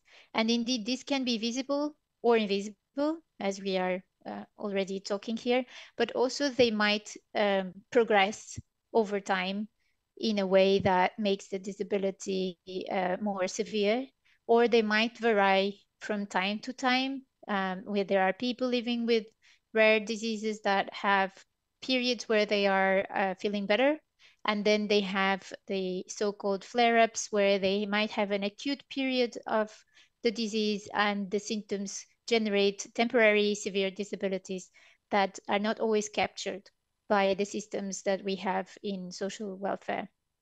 The other thing, also very importantly, is that these disabilities can actually be cumulative. So we actually recently crossed the data from this survey to see how many people had motor and sensorial functioning disabilities and understanding and learning disabilities. And the number stayed within around 4 still. So that means that we are not just looking at someone who is, for example, blind, but we are looking at someone who is blind and also has intellectual disability. So there are different rare diseases that lead to such cumulative disabilities, and this is also sometimes not well captured and not well supported within the welfare systems. So Sandra was talking about this, and it's very good introduction for me, as I am not completely familiar with the Serbian system, even though we did some research in advance. So the issue of disability assessment is really, really important. And we see from the same survey I referred before that this is a main issue for people living with a rare disease. So by disability assessment, in case it is not clear for anyone what we mean, it is the methods that are used, so by your national authorities, to assess disability, so whether you have a disability, to grant you a disability status if that is applicable in some way, whether that is a certificate or some kind of documentation that clarifies that you are disabled. If you, in order to get, for example, a disability allowance, or to get, for example, some types of assistive technology, or to have some other types of support, for example, personal assistance or other independent living support. The type of support, of course, is different in different countries. So I'm sure in Serbia, you will have different names for this type of support, but I hope you can, it is somewhat clear what this means. And also in some countries, there are different assessments depending on what you're trying to, what kind of support you are seeking. So whether it is to be absent from work or to get assistive technology, it might be a different kind of assessment. It often is a separate kind of assessment. So this is what we mean when we talk about disability assessment, and when I'm talking about it, at least. And we see from our survey that it's people living with rare disease are facing inadequate disability assessments. So we asked about this in the survey, and 53% of the respondents stated that they were either submitted to inadequate assessments or that they were actually not getting any assessment, but they thought they needed one. So this is more than half of the people that were responding to the survey, and therefore it's a really important matter for us at EuroDis. And the survey was done at European level, but not just EU. So just to remind you that it was Europe at large. So this, we can expect this issue is relevant in Serbia too, and from what I hear from the colleagues at NORBS, this is indeed the case. So as I said, I tried to do some research around disability assessment in Serbia from recent studies conducted at European level with the support of national representatives, of course, so people from Serbian authorities were involved in providing the information. And the sources are referred at the bottom of this slide, which you will receive later. And then I also checked in with NORBS to see if this information seemed accurate, but if something is not accurate, please forgive us. So from what we could understand, in fact, I would like to start by saying that in fact, the challenges are still very broad across Europe, and we should strive for Serbia to move to a better place, of course. And this is the case also for most of the European countries, or most of the EU countries too. This is an area where there is a very, very big challenge across all countries, and where there's very little work at European level because it's a very national matter, so it's difficult. But we as EuroDis are calling on the countries, the different countries, and on the European institutions to really promote the exchange of practices between countries, so that when Serbia is now making changes to your legislative framework, that other countries in Europe can learn from that, even though, so we're not calling this exclusively within the EU. Of course, sometimes it can only be done within the EU, but it's really important that all across Europe there is this exchange of practice, because the challenges are huge.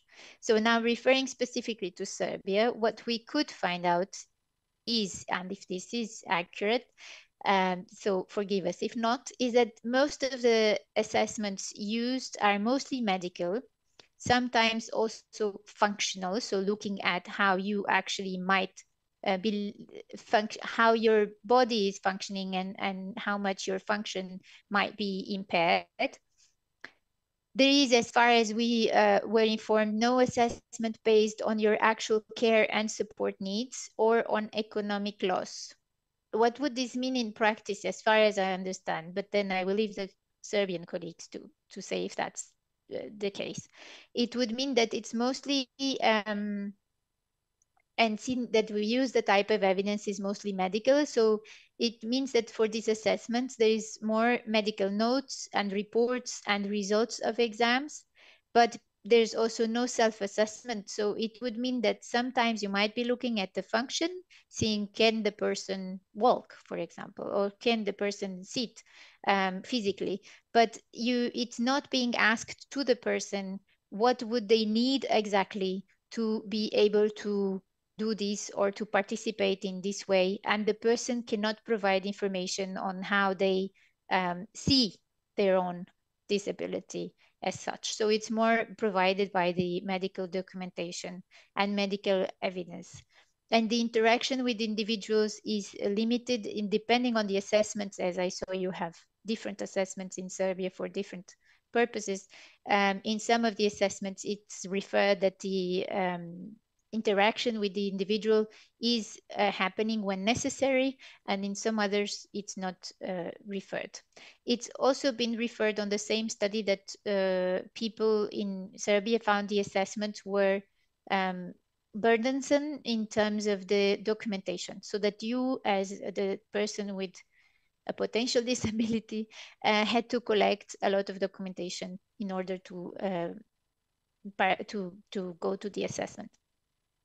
I have been informed as well of the good news that there is a change coming in Serbia to add rare diseases to the list of diagnoses or the list of conditions in disability assessments, to be recognized with a certain percentage of disability based on the functional assessment. So this, I believe, is good news and good progress.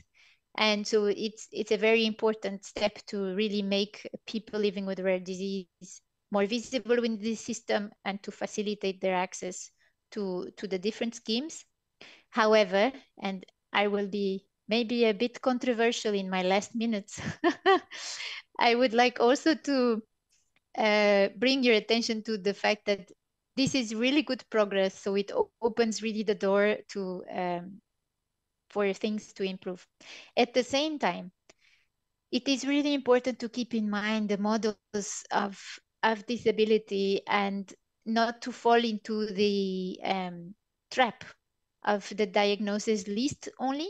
So what I mean by that is that when we look at the medical model only, we look at what is wrong with the body of the person. And this was the old way of seeing a person with disability. In the meantime, there was the social model where we look, and here I am showing an image of a little bird trying to access a birdhouse as an illustration, and it's not my author. You can find the author at the bottom. Then we saw the social model of disability, where we are trying to see, okay, society needs to fix those barriers that are keeping people with disabilities from participating fully. But today we are at even a broader model where we are seeing the human rights model of disability. So we really want to make sure that we look at it from the broad perspective of the rights. What do I mean by that? How can we really make sure that we leave no one behind?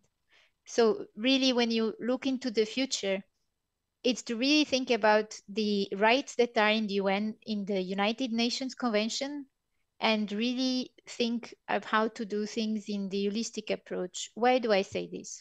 Rare diseases are over 6,000 rare diseases. So when you add these to a list of conditions, obviously there will be a lot of conditions.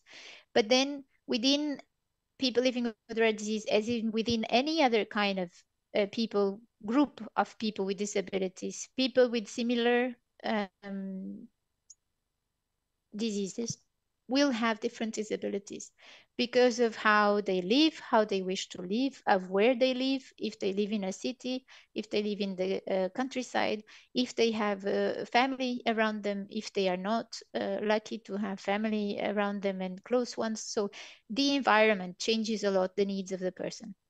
So it is really important that on top of what is now being already achieved in Serbia and this great achievement, that it's also ensured that there are assessments based on the care and support needs of each individual, so that we are sure still that we are responding to the needs of that person, and that there is evidence from the person's actual daily life and surrounding environment.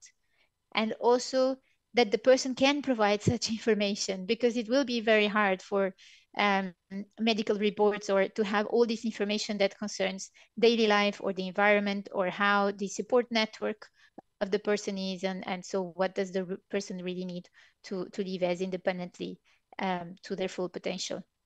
And also, of course, reducing the burdensome methods, so to really ensure that the processes are accessible and user-friendly, and that people can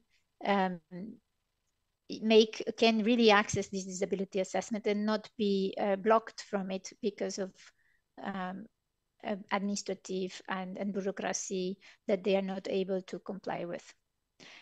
I am over time, so I will finish here because I think this is the most important message, but I would just like to highlight that there is, as you know, a European strategy for the rights of persons with disabilities. And of course, it's being applicable within the EU, but there are exchanges and practices that Serbia can already benefit from and also potentially exchange with. And this issue of disability assessment is very smoothly mentioned in the strategy, mostly because this is a very national issue. But as I said, I will encourage those who are from the authorities, the Serbian authorities who might be in the room, to establish contacts with other countries in Europe and try to exchange on these practices. Tell them about the good progress you are doing, because it's not in every country, and also share with them and learn from those who have moved even further. Thank you very much for having me, and I will be open to questions later. Thank you. Thank you. Evo, čuli smo Rakela. Evo, Milice, sad i vas da čujemo negde što je Rakela pomenula više puta, o tome govorila i Sandra, u suštini vezano za procenu invaliditeta. Dakle, i problem negde u zakonima, odnosno u pravilnicima koji se jako dugo nisu menjali i gde je napravljen, da kažemo, neki ogroman propust. Evo, vi ste inače i pravnica, tako da možete malo i sa tog aspekta da nam kažete kakva je vaša procena. This was a discussion of what can we hear about the rule books that haven't been changed for a very long time, and also you are a legal person, so let's hear what you think can be done. It is a fact that the rule book hasn't been changed for a very long time, but recently we have a new rule book from the relevant ministries, and for the first time the term rare diseases has been recognized.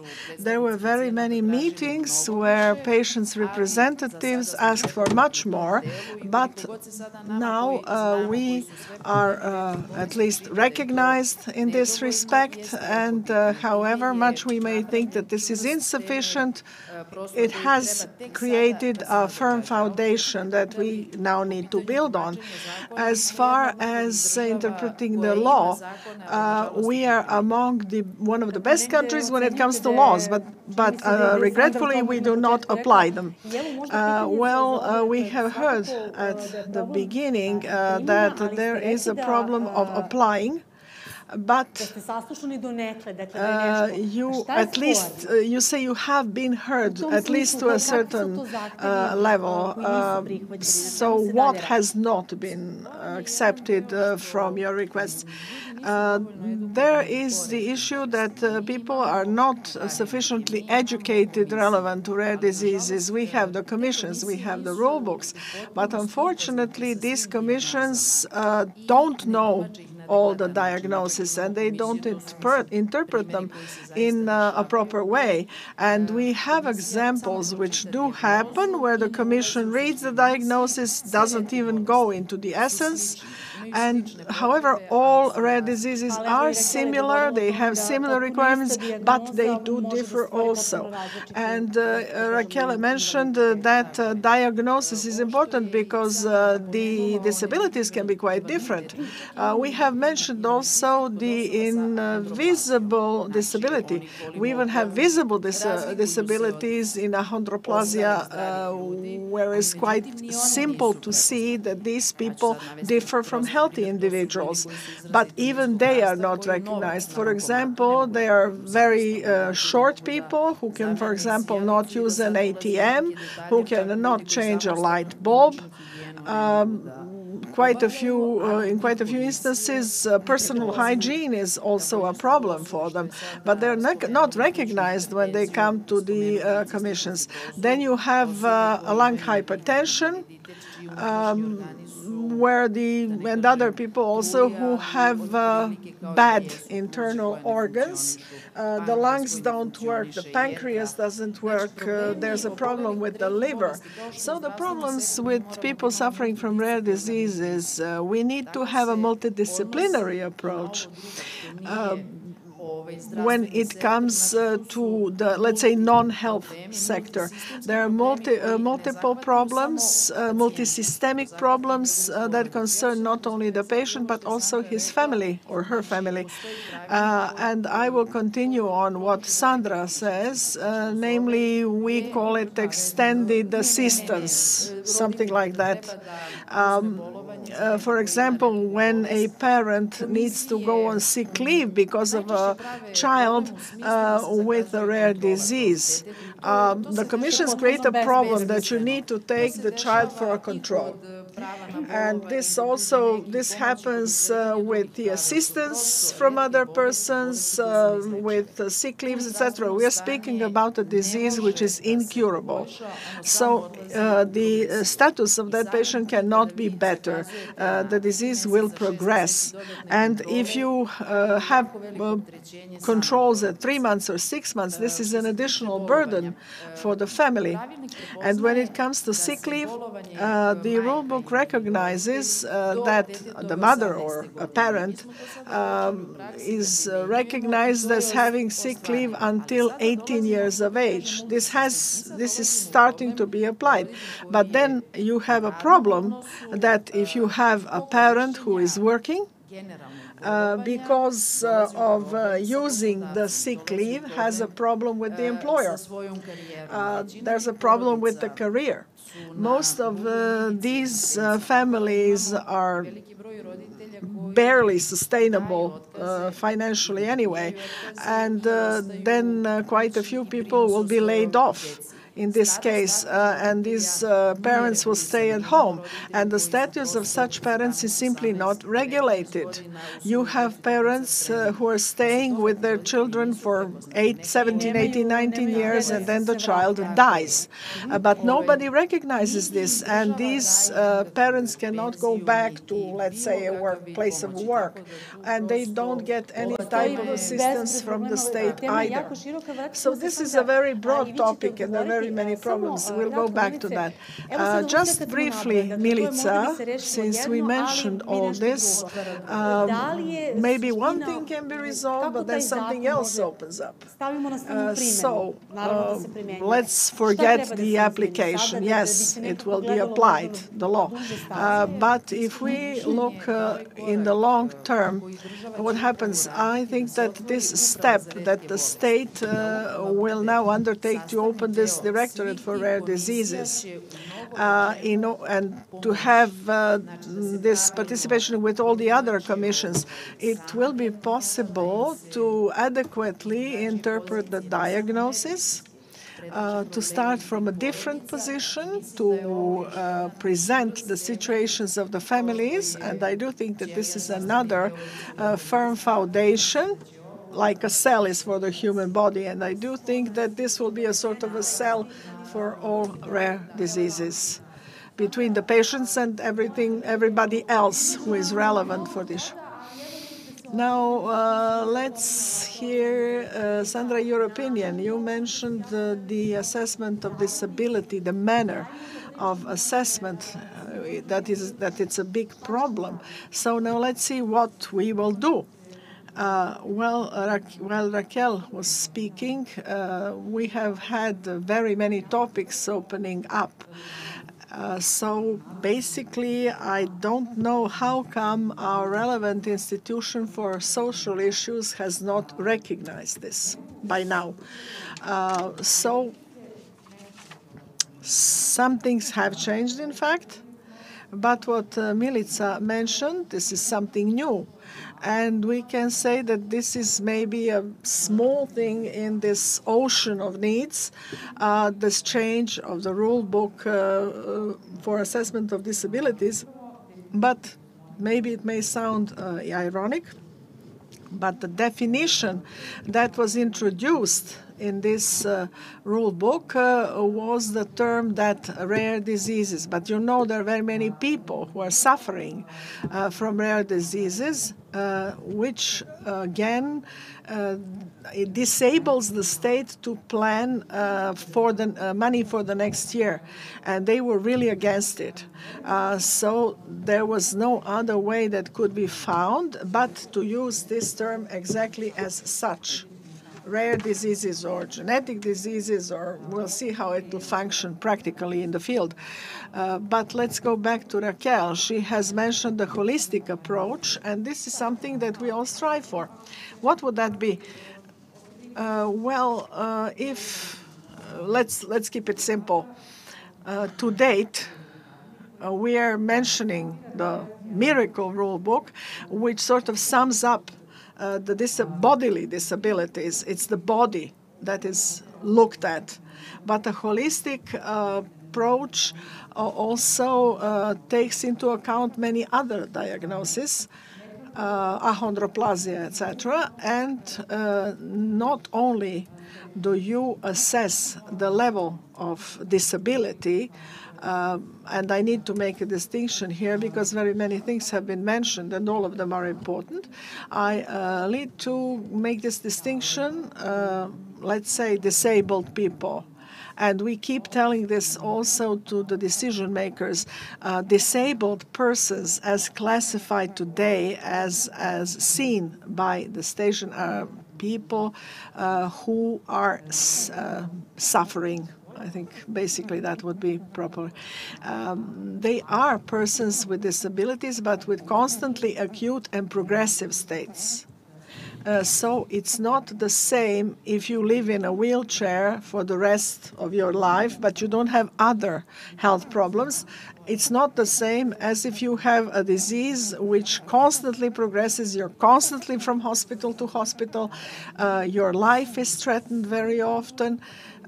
So it's not the same thing for a person with a rare disease or for a parent of such a person who needs to be away from work, where this situation is basically not resolved. And let's go back to the beginning. How come they have not understood by now that we are also their problem, not only a health problem? This was a very big problem for a series of years. The lack of understanding of the problems created by rare diseases. So let's say extended sick leave until 5 years of age. It stops at 5 years of age. But in the meantime, and quite interestingly, this is no longer an issue of social protection, let's say this service, if we can call it that. This also has to do with Social Security. They have recognized that this does need to be prolonged as sick leave, but this was something which was basically not up to them. This should have been done by those who have been educated in this area, other institutions. A certain number of persons do have this prolonged sick leave until 18 years of age, but very few people manage this. And then Milica added that after 18 years of age, what happens after that?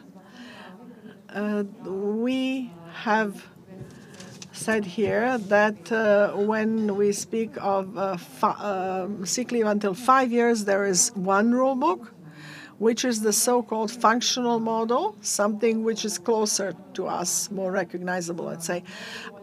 And this assessment is much better for assessing persons with rare diseases. This should have been a part of the new rule book, but they have decided to use rare diseases instead of that. And but we will see in the field to what extent this will cover everybody. Now let's hear from Dorica Dan, the experiences from Romania. Imamo snimljen video da čujemo šta je ona rekla.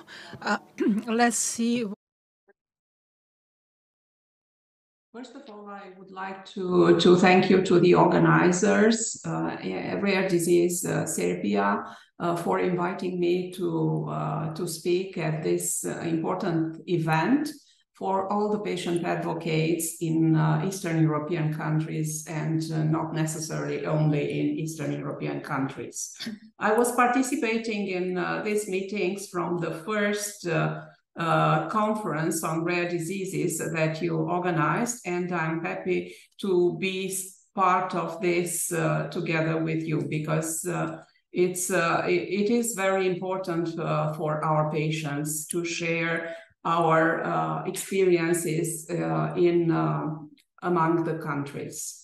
So again, thank you very much, and I hope that this conference will bring a lot of new experiences and will share new knowledges to be useful for patients and for their families. I'm sorry that I can't be with you in person, but I'm happy that technology is helping us to be present when is necessary. I will speak today about good practices for the provision of holistic health and social care, and about case management for rare disease, the Romanian case in the follow-up of the InnovCare projects. Why am I here today? Because my daughter Juana, which is 39 years old, has Prader-Willi syndrome, and she was very late diagnosed, and it was a challenging period until we found out the right diagnosis and the right services that support her quality of life and our own life as a family. We all know that the patient journey through diagnosis and care is very complicated, and it is the same for the Romanian patients. Until the first symptoms are present, the patients are visiting a lot of specialists in order to find the diagnostic. They visit the primary care physicians, a family doctor. It's very common that they get a wrong diagnosis, sometimes a wrong treatment, or even surgeries. We met patients that had unnecessary surgeries. They are trying to find a genetic diagnosis, but sometimes they don't find the right diagnosis, and they have to redo the test, and it is very challenging for the patients and for the entire family. So the impact is not only on the patient, but also on the family. And the recent years, the last year's development improved the access to all these steps, but still we have a lot of work to be done together. And the organization of centers of expertise and the European reference centers and collaboration among experts and patients is changing the environment for our families. And this is very important for us. And hopefully in the future, the things will be improved a lot.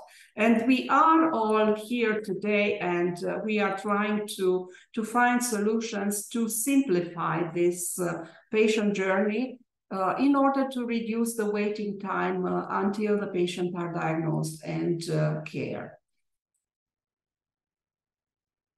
The national context for rare disease in Romania is that it is declared as a national priority in the last at least 10 years, but it is often forgotten, considered costly, and patients with no real chance for cure.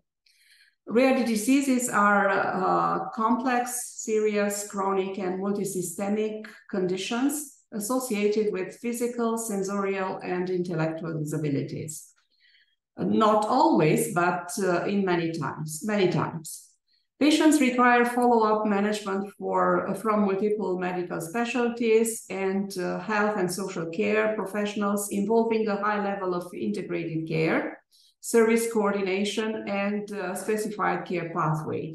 But the reality, the integrated care services are not possible because we have separated Ministry of Health, Ministry of Work or Social Affairs, and often they don't communicate with each other. There is no European framework for integrated care, and most of the time patients are losing a lot of time until they get the right services.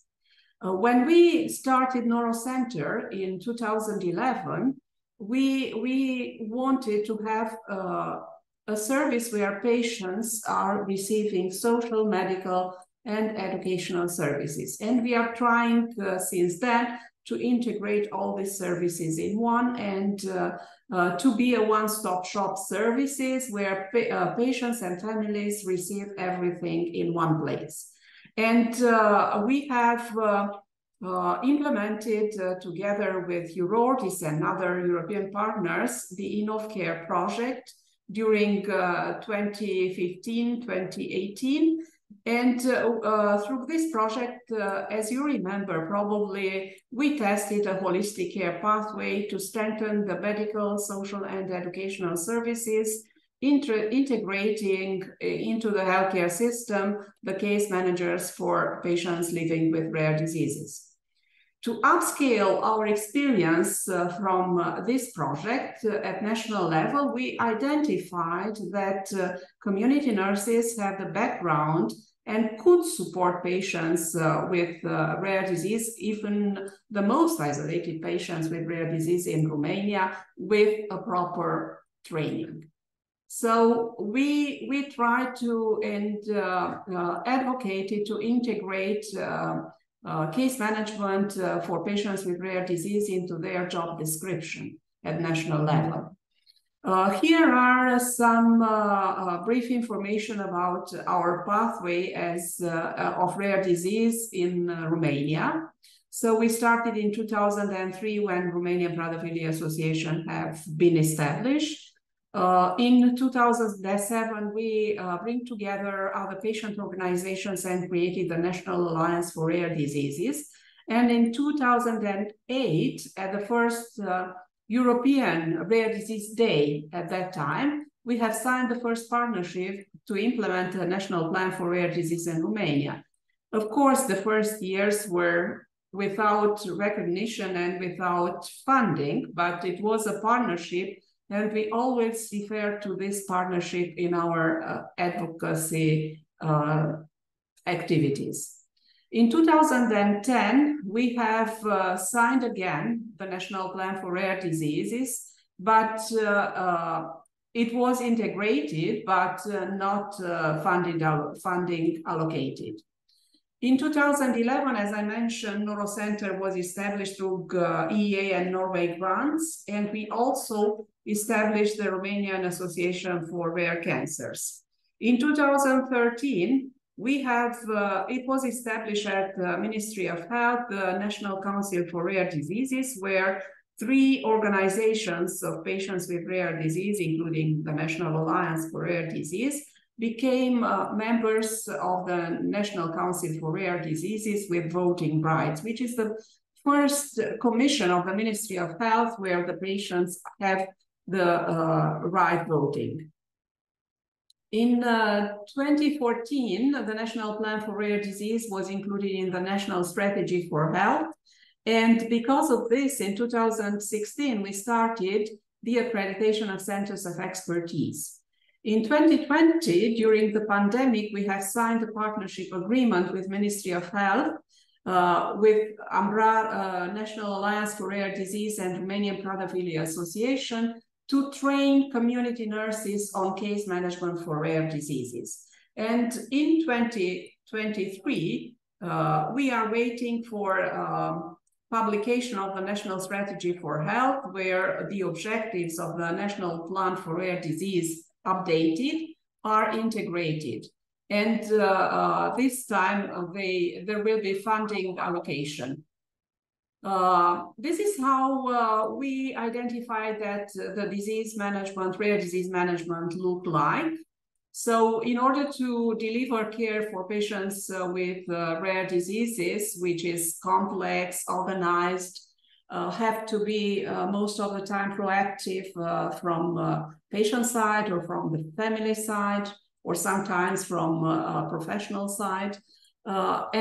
Also patients with rare disease need integrated care. So they need healthcare delivery system, therapies, education, social services, rehabilitation services, patient organizations, family and community support. And the case management means to bridge all the gaps between all these stakeholders that provide care for patients with rare diseases. For the care delivery system, it needs a good infrastructure and resources allocated. No matter if we talk about human resources, financial resources, knowledge, and other resources. At the provider's level, it's needed knowledge about rare diseases, collaboration between different providers in order to provide integrated care, an organized structure where they provide therapies, treatment, care, education, research, and training, and many others. If possible, digital services should be integrated in order to be more efficient. So what can be done if we need so many resources? So from a patient perspective, we can identify the needs and map the resources that exist in the community. Then we can create support groups for patients with rare disease, different rare diseases. We can provide social and medical care through our services. We can create services for patients according to the needs of the patients. Or we can provide therapeutic education for our patients.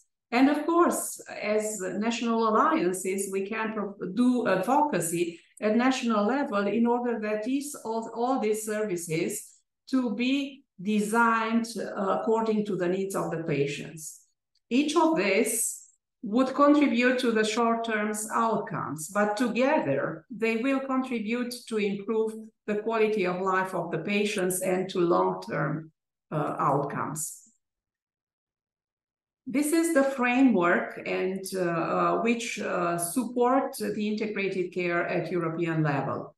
As you remember, we had EU CERT committee and CERT committee of experts for rare diseases that provided and created EU CERT recommendation for quality criteria for centers of expertise, for European reference networks, for registries, but also a recommendation for to support integration into social services and social policies. And all these frameworks, even if they are recommendations, they are supporting our activities and at national level.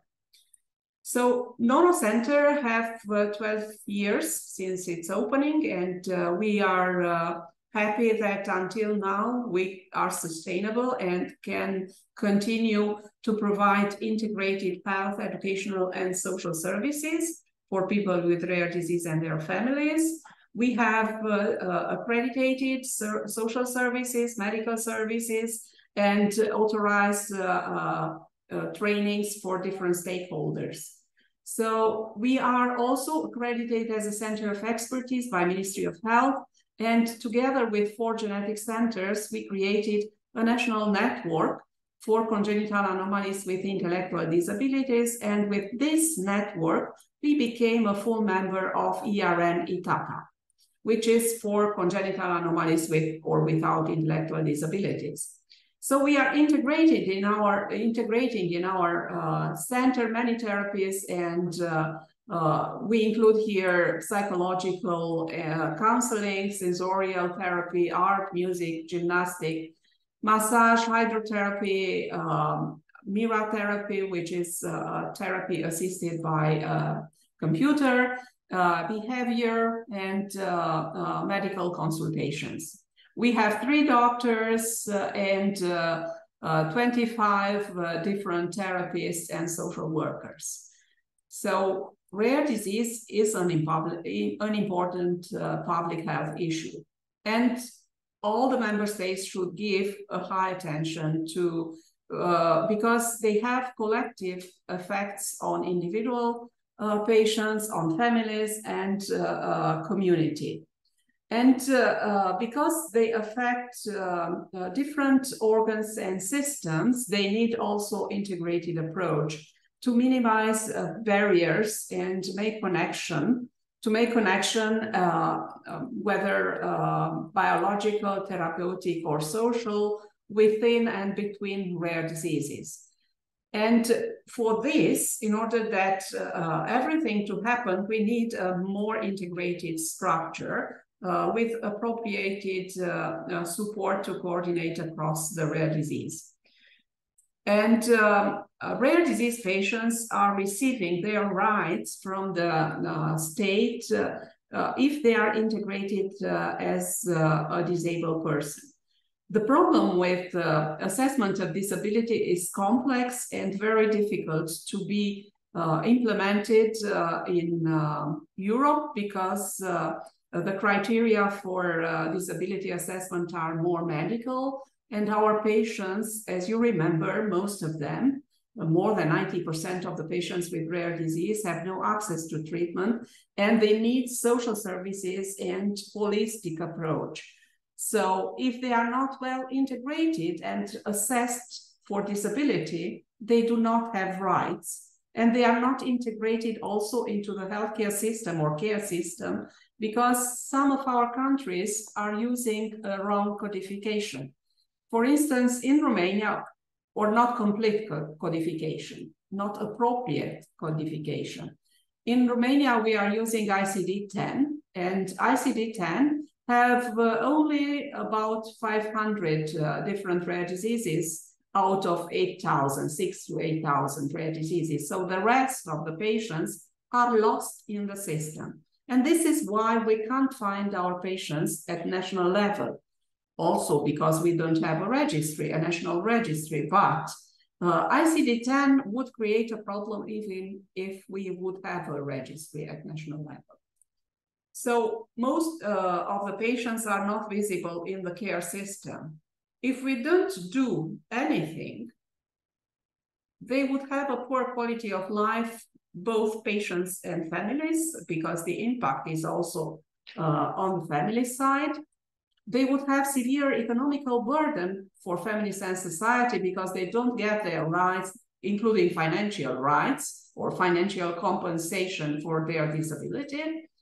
And they would have heavy emotional burden for the entire family. So if we look for the root cause of this problem, it is in the system of education, because the expertise is rare. There is no medical curricula for rare diseases, and there is no proper codification.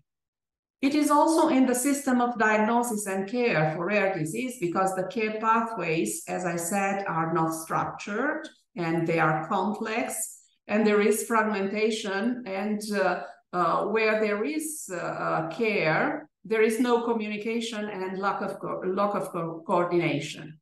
And there is no common vision of health and social care for rare diseases. So another system that is in the root cause of the problem is the system of funding, because there is no proper funding for National Plan for Rare Disease, and no registries and no accurate data. If there is no funding, we don't have enough resources. So we try to find out how to address this system, how to change the system in Romania, the system of care. And we address only the system of diagnosis and care for rare disease. So first, we opened Neurocenter, and as I said, we are trying to provide care and therapies for patients with rare diseases. And this is how we transform a dream into reality. Then we worked together with Eurordis and other stakeholders on creating different guidelines or fact sheets for holistic care. And Raquel is here. She coordinated most of this work. So we published these fact sheets and also handbook on integrated care. In RARE 2030, it was published the recommendation also for the social and holistic care. And last year, I worked also in a group of fellows for healthcare in Ashoka, an organization for innovation at global level, on a fact sheet that is called The Urgent Need for Integrated and Social Healthcare in Europe. All these documents are supporting our advocacy work at national level. So our Neuro Center is trying to improve the quality of life for patients with rare disease in Romania, and we transformed a project in 2008-2011.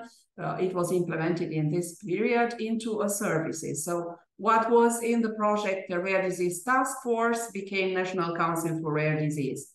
We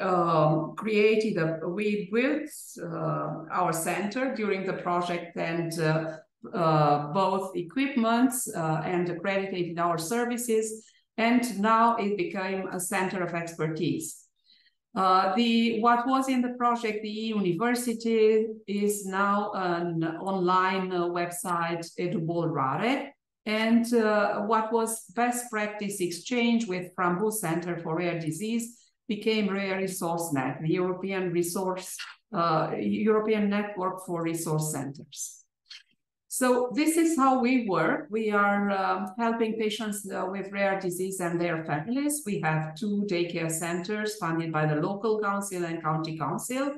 We have 75 beneficiaries daily. We provide them with therapeutic education groups of patients with rare disease therapies, and we have an interdisciplinary team of professionals that work with our beneficiaries. Until now, we have organized more than 112 patient groups, and we are accredited for medical, social, and educational services. We have a patient registry since 2015, and we became members of ERN Ithaca, and we have about 350 new patients per year in our center. This is how we connected our services in order to provide holistic and integrated care. We are combining medical, social, and educational services. We do advocacy. We fight to have the National Plan for Rare Disease, standards for social care and medical services, accreditation system for Center of Expertise. We are providing trainings on case management for rare diseases and created a community support network with community nurses, and we are training doctors through a project called Progenerare, and in trainings we work also with the medical universities in all medical universities in Romania. We are doing trainings and organized trainings also for journalists, and we have Radio Neuro, which is radio for which represent the voice of patients in Romania. So this is how we work to promote and to upscale our impact at national level. So this is how we approached for integrated care at Neuro Center. We promote person-centered, multidisciplinary, continuous and participative approach, considering both people and their family, patient and family. We involve care providers in all trainings. We share best practices with other services. We advocate for designing, implementation, and monitoring of policies and services at local, national, and international level. And we are trying to ensure that social and disability policies take into account the specificities of complex conditions like rare diseases. We collaborate with all the centers of expertise in Romania and participate in ERN Ithaca and the transversal work of all ERNs. We also collaborate a lot with Eurordis, RDI, and with Ashoka. And we are providing training for community nurses and family doctors on case management for rare disease. We use digital tools to coordinate the care of patients, and we empower patients to understand and manage their condition. So this is how we are trying to reduce the waiting time for patient and family. So patient usually is addressing to the family doctor or pediatrician, and then he is going to a lot of specialists. We are trying to reduce this step and to connect them directly with the center of expertise, because this way we would have an earlier diagnosed and the proper care. And if the center of expertise don't know what to do with the case, they could address for support from European Reference Network. We are using a virtual case management tool where the community nurses are also reporting the cases and rare cases also to the Ministry of Health. So this is how we try to reduce the waiting time in Romania. And we are training community nurses by connecting the specialists from the Center of Expertise and build their capacity and train community nurses and to build capacity in the primary care and reduce the health disparities. We use the ECHO methodology, extension of community health outcomes, through an interactive process online. We learn from each other because in our ECHO trainings, all teach and all learn. And we are engaging, and it is an engaging and interactive educational toolkit that is practical, actionable, and learn how to guide and transform and improve the practices of community nurses. So these are the projects that support our work this year. For instance, in Romania, we work on some specific projects that are funded by Norway grants. For instance, Medicom Rare is for genetic testing and training for 100 family doctors and 500 community nurses and 50 social mediators on case management for rare disease. The ECHO project that will support monitoring of patients with rare disease at home.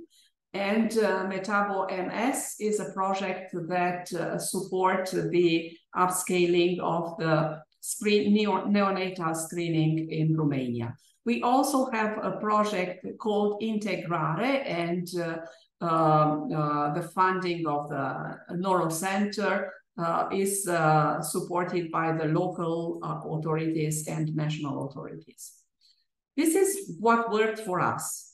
The fact that we are collaborating with professionals and authorities, then because we are members of Eurordis, International Brotherhood Organizations, or RDI, are very supportive tools, and we could learn from the experience of other countries and transfer it into the national healthcare system. And the fact that we are part of national networks and European reference networks also supported our work. Because this way, we were obliged to, or we could transfer best practices, as I said, but we also implemented, in order to be accredited, we implement quality assessment in our services, quality assurance in our services, ISO 9011. And we have our services accredited and supported by the local authorities which bring or improve sustainability of our services.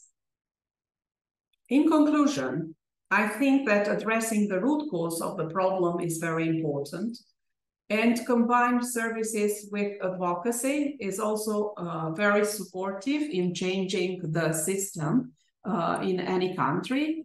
And also collaborate in different networks or networks of networks is very useful and a way to learn from each other. We learned that it's very important to include patients at all levels, and because they are the only ones that know their needs and could inform authorities what are the services that they would like to have. And of course, we all complain about funding, and the funds will never be enough, but funding is just a part of the problem. This is what we learned in the last years. And I would like to thank you for your attention, and I'm waiting here for your questions. Thank you very much for inviting me here.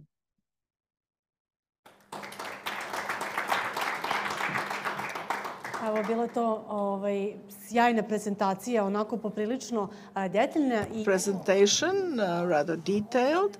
And now we have a question for both panelists who are with you. What do you think about this situation in Romania? She's also saying we have invisible patients, we have the problem of financing, but it does seem that they are working very seriously at various levels, and she has mentioned several times about this integrational NORA center that has been in existence for years already.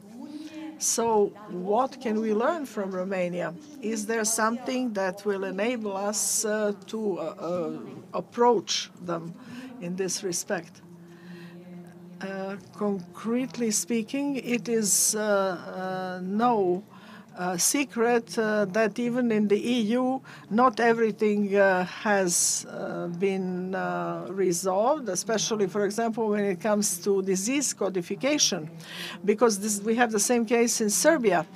But the good thing is that we have this National Register for Rare Diseases, which is implemented in our software, and it recognizes the ORF codes according to the international classification that we use. And Dorica said 500 diagnoses are recognized. We have learned that it's 250, but this can differ from country to country, and we know that there are over 6,000 diseases. And this is also equally important when we speak with forming lists of diseases and with the recognition of diseases by the national health system. Speaking about those services which are financed from the National Fund of Social Security. We know about NORA Center for a long time already, and they're always a great example at the level of Europe of a specific, comprehensive approach to problems, the way that they managed to create it. And I don't think that this should be a recipe for everybody. Every country has something specific. But what we all strive for, and what I can say that NORPS has been trying for years already with decision makers, was to approach, to participate together, work together with various institutions, and this is a sort of way to bring all this closer to our system.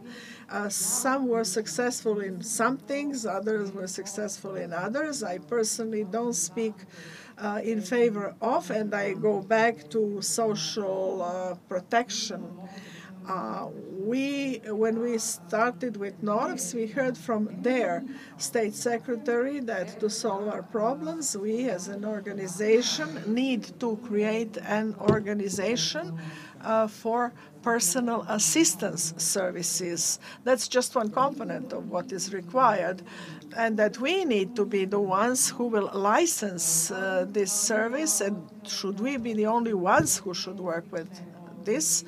But then we heard that persons with disabilities have certain things of that type. I don't think that we should work on this. I think that the state should set up these support services. And when we started implementing certain services in this country, for example, that a child with a rare disease, when they go to school, they need to have their personal associate or assistant. There is a long waiting list, but it's starting to function. And there have been many years since Serbia has implemented the first problem for rare diseases. And as Norika mentioned, we all have a similar direction that we're working in to improve the quality of life. We all addressed the problems that we have, and basically, we should not be demagogues saying this problem or that problem. We have a list of those sort of problems. It's also present in the first national program for rare diseases, but this program is finished now, and when it comes to social policies, basically nothing has changed. Even we don't need our experts to discover America all over again. We can always help them because we're in communication with all of them. And I don't think that this is the basic problem. I think that quite definitely we need to work much more. We need to support much better the patients, the families, in the sense of the labor law, in the sense of sick leaves or leaves from work, because we mentioned this. So hypothetically, if a person does manage, or the parents does manage to have this leave until the 18th year, because the law is also rather restrictive there, and then this person comes to 18 years of age. We're speaking about the persons with rare diseases, and for example, they're students. But this person, the parent, cannot have a disability pension.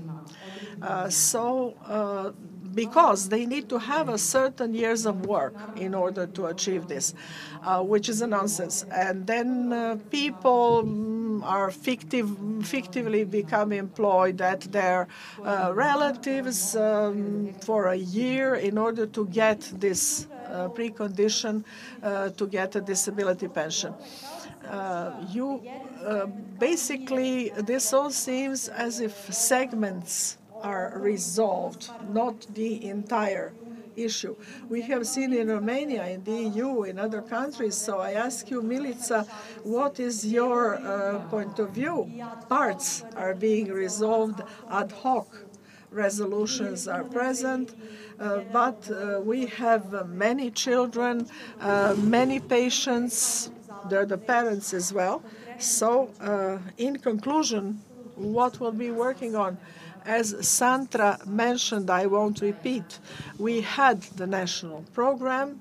However, I must mention that the corona basically has created problems.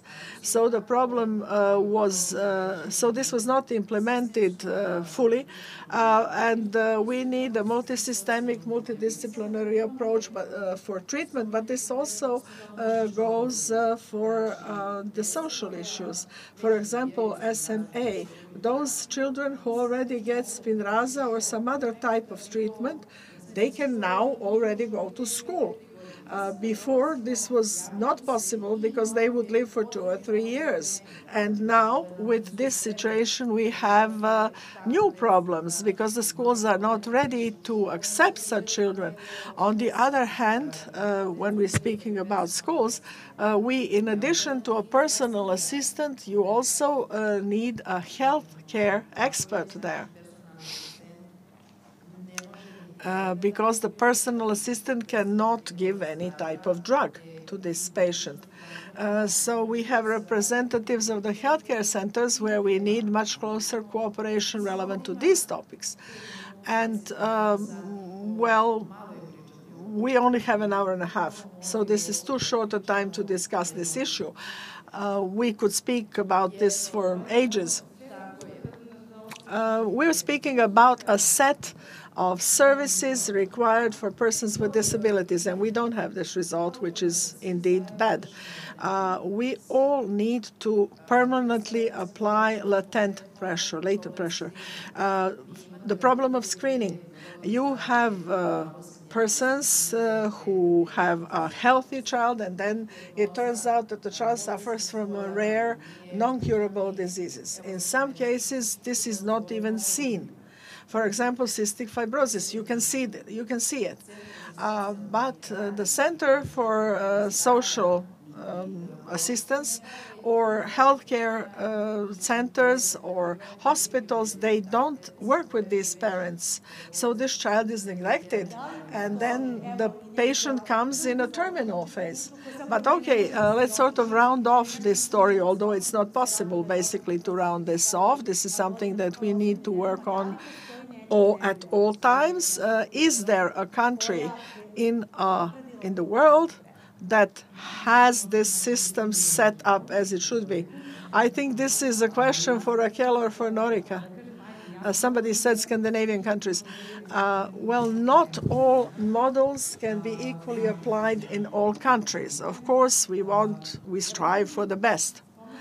And I would just like to mention, we mention quite often case managers. In our conditions, this would be the social worker. Basically, this exists in 2010. And has a social worker ever gone to any family? No. I am here for 13 years. I never heard that a social worker knocked at somebody's door. Although they basically must, according to the law, bring together everything that the patient needs to go through the system, through the rights, to resolve the rights. Instead, and we will see, we'll have a session on palliative care, and this should not be sort of a pilot service that is created by Bell Hospice in our case, through this service of a palliative service. But maybe this should not be the way to go. And this is at a micro level nationally, but as a start, let's have the social workers go to these homes and to lead these cases. There are very many single parents, divorced parents there as well. And there are the economic issues and many other issues. All the way to a macro-national plan where many things need to be implemented. So those things which are already on a list should be implemented. The set of laws should be changed, and we demand this in our program and all of us individually. One of the steps would be for local self-governments, all local self-governments in their region, to offer additional assistance or support to these families. For the very end of the session, Milica, maybe you can say whether this law that we have currently is good, whether this is the problem. And can we use it as a basis to sort of pile all the other things on top? I'm sorry, relevant to the law. When it comes to social protection, rare diseases do not exist. We have good laws, but we need to make certain changes to these laws, at least to have this legal route open for patients with rare diseases and to develop certain support services that we basically don't have. So let's conclude. As Sandra has said, I have great expectations from this future Directorate for Rare Diseases, because this will be the place where all the problems will accrue. And then they will coordinate with the local governments, the Republic Fund, etc. The treatment of rare diseases is very expensive. And if the state is ready to set aside 2 million euros for one patient, it must be prepared also to work with each individual case. Because one diagnosis, two patients, for example, if even it's the same diagnosis, problems differ. The social status will be different. So the resolution for these problems, yes, we do need the laws. We need to add to these laws, but we need to work on individual cases. Because the right doctor will work with each patient. And a proper doctor never gave the same treatment to every patient. So we do need to work with individual patients, with the families, have psychological support both for the patient and to the entire family. We already have children in puberty. And at that time, they become aware of why they were different until that point. And they fear that the society will reject them. They stop using their therapy at the time. And we have this puberty as the time when we have a drop in many things coming to when it comes to rare diseases. For example, we have the spinal muscular atrophy, and at the time when you set a diagnosis, if a diagnosis is set, the patient should be educated and to include himself in this whole issue. This is indeed a very elaborate topic, and we do have reasons to be optimistic, and at this conference and in many other ways we will continue discussing the various ways that NORPS has been worked in.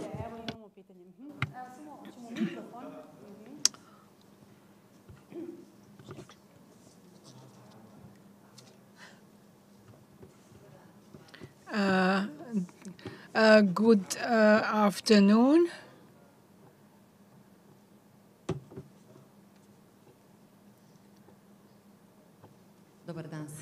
Good afternoon. Before I introduce myself, I need to thank a lot to the people from NORPS and the organization for inviting me here. I am a progressive muscular atrophy. I come from Niš. It was very difficult for me to come here, and I'm extremely grateful to them. If there were a lot of such people, my mother wouldn't have to die. I'm Jasmina Barać-Perović. I am a lawyer. I work with the City Hall in Niš.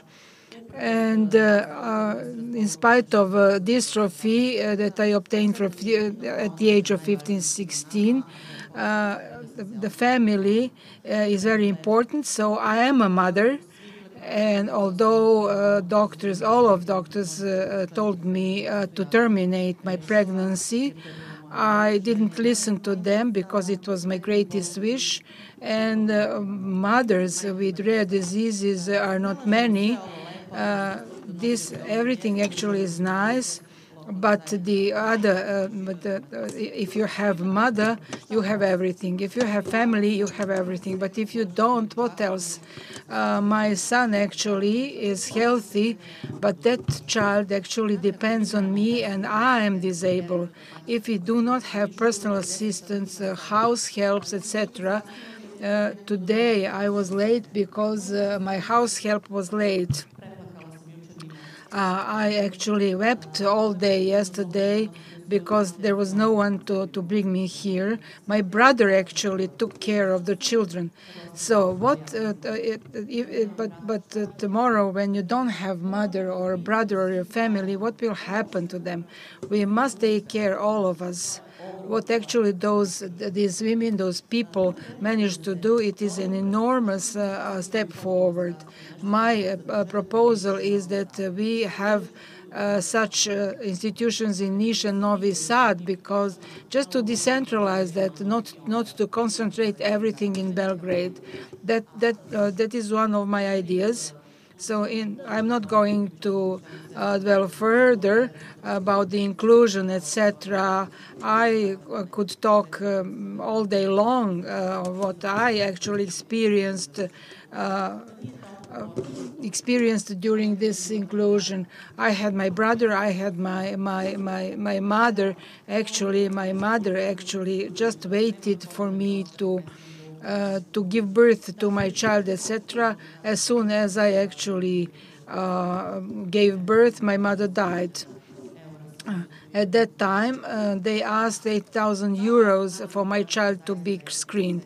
This small step is really enormous.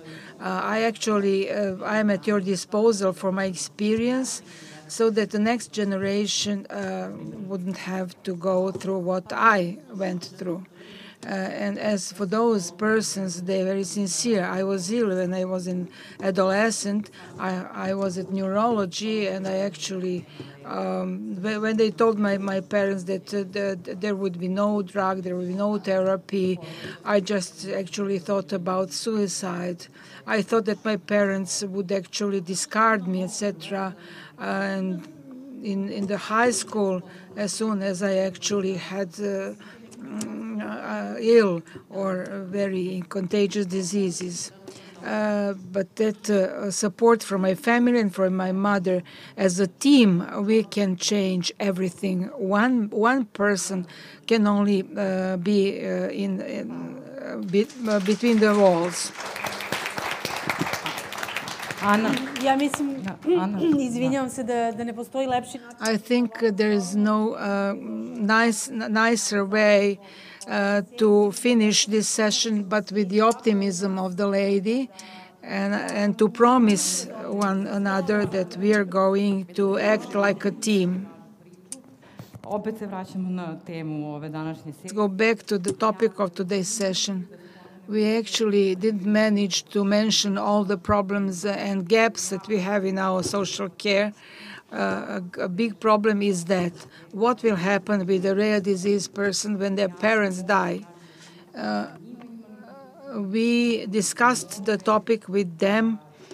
We had requests, we asked, we begged, but because some institution wouldn't actually accept those persons to work with them. This is a great problem, not only when the parents die, but in situations where the baby is born with a certain diagnosis, very severe one. I'm not going to specify, but the baby was left. No institution wouldn't actually accept the baby. The baby lived at hospital for 1 year until the adopted parents actually appeared. Unfortunately, I met several of them who were left without parents at the age of 20 or 21. But it is good to have your own surrounding, but actually they had help of the neighbor. That girl actually lived for 1 year more, and after that she couldn't. Verujem. To je sramota. This is a shame. This is a great shame. Moramo da radimo I moramo još da pričamo o ovome. Discuss this further to the maximum. Thank all of you. Now we are going. I just have one sentence. It is not a diagnosis. Hvala svima.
Dobar dan i dobrodošli na drugi deo današnjeg dana konferencije Caring for Air.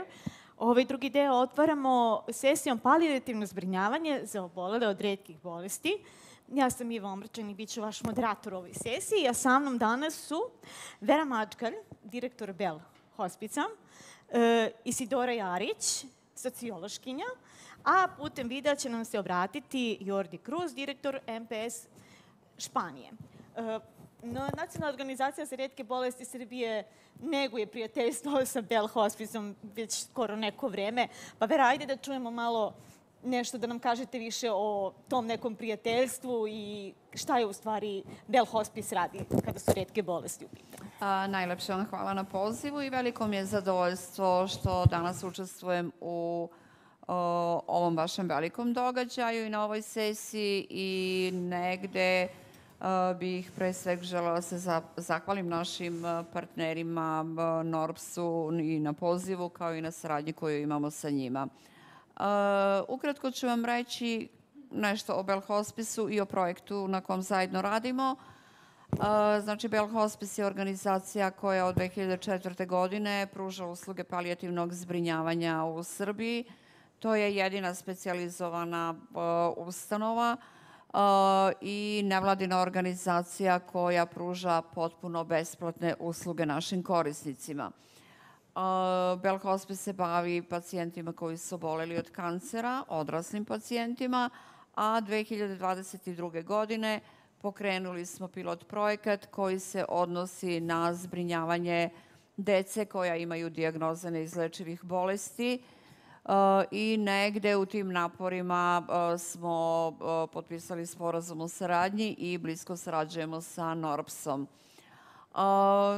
Ono što negde mislim da je važno da napomenem da palijativno zbrinjavanje u našoj zemlji obično nekako i prihvataju kao zbrinjavanje na kraju života, odnosno da se bavimo umirujućim pacijentima, ali palijativno zbrinjavanje treba da se započne u trenutku kada je postavljena dijagnoza neizlečive bolesti i ne odnose se samo na dete u ovom slučaju ili na obolelog pacijenta, već se odnosi i na članove porodice.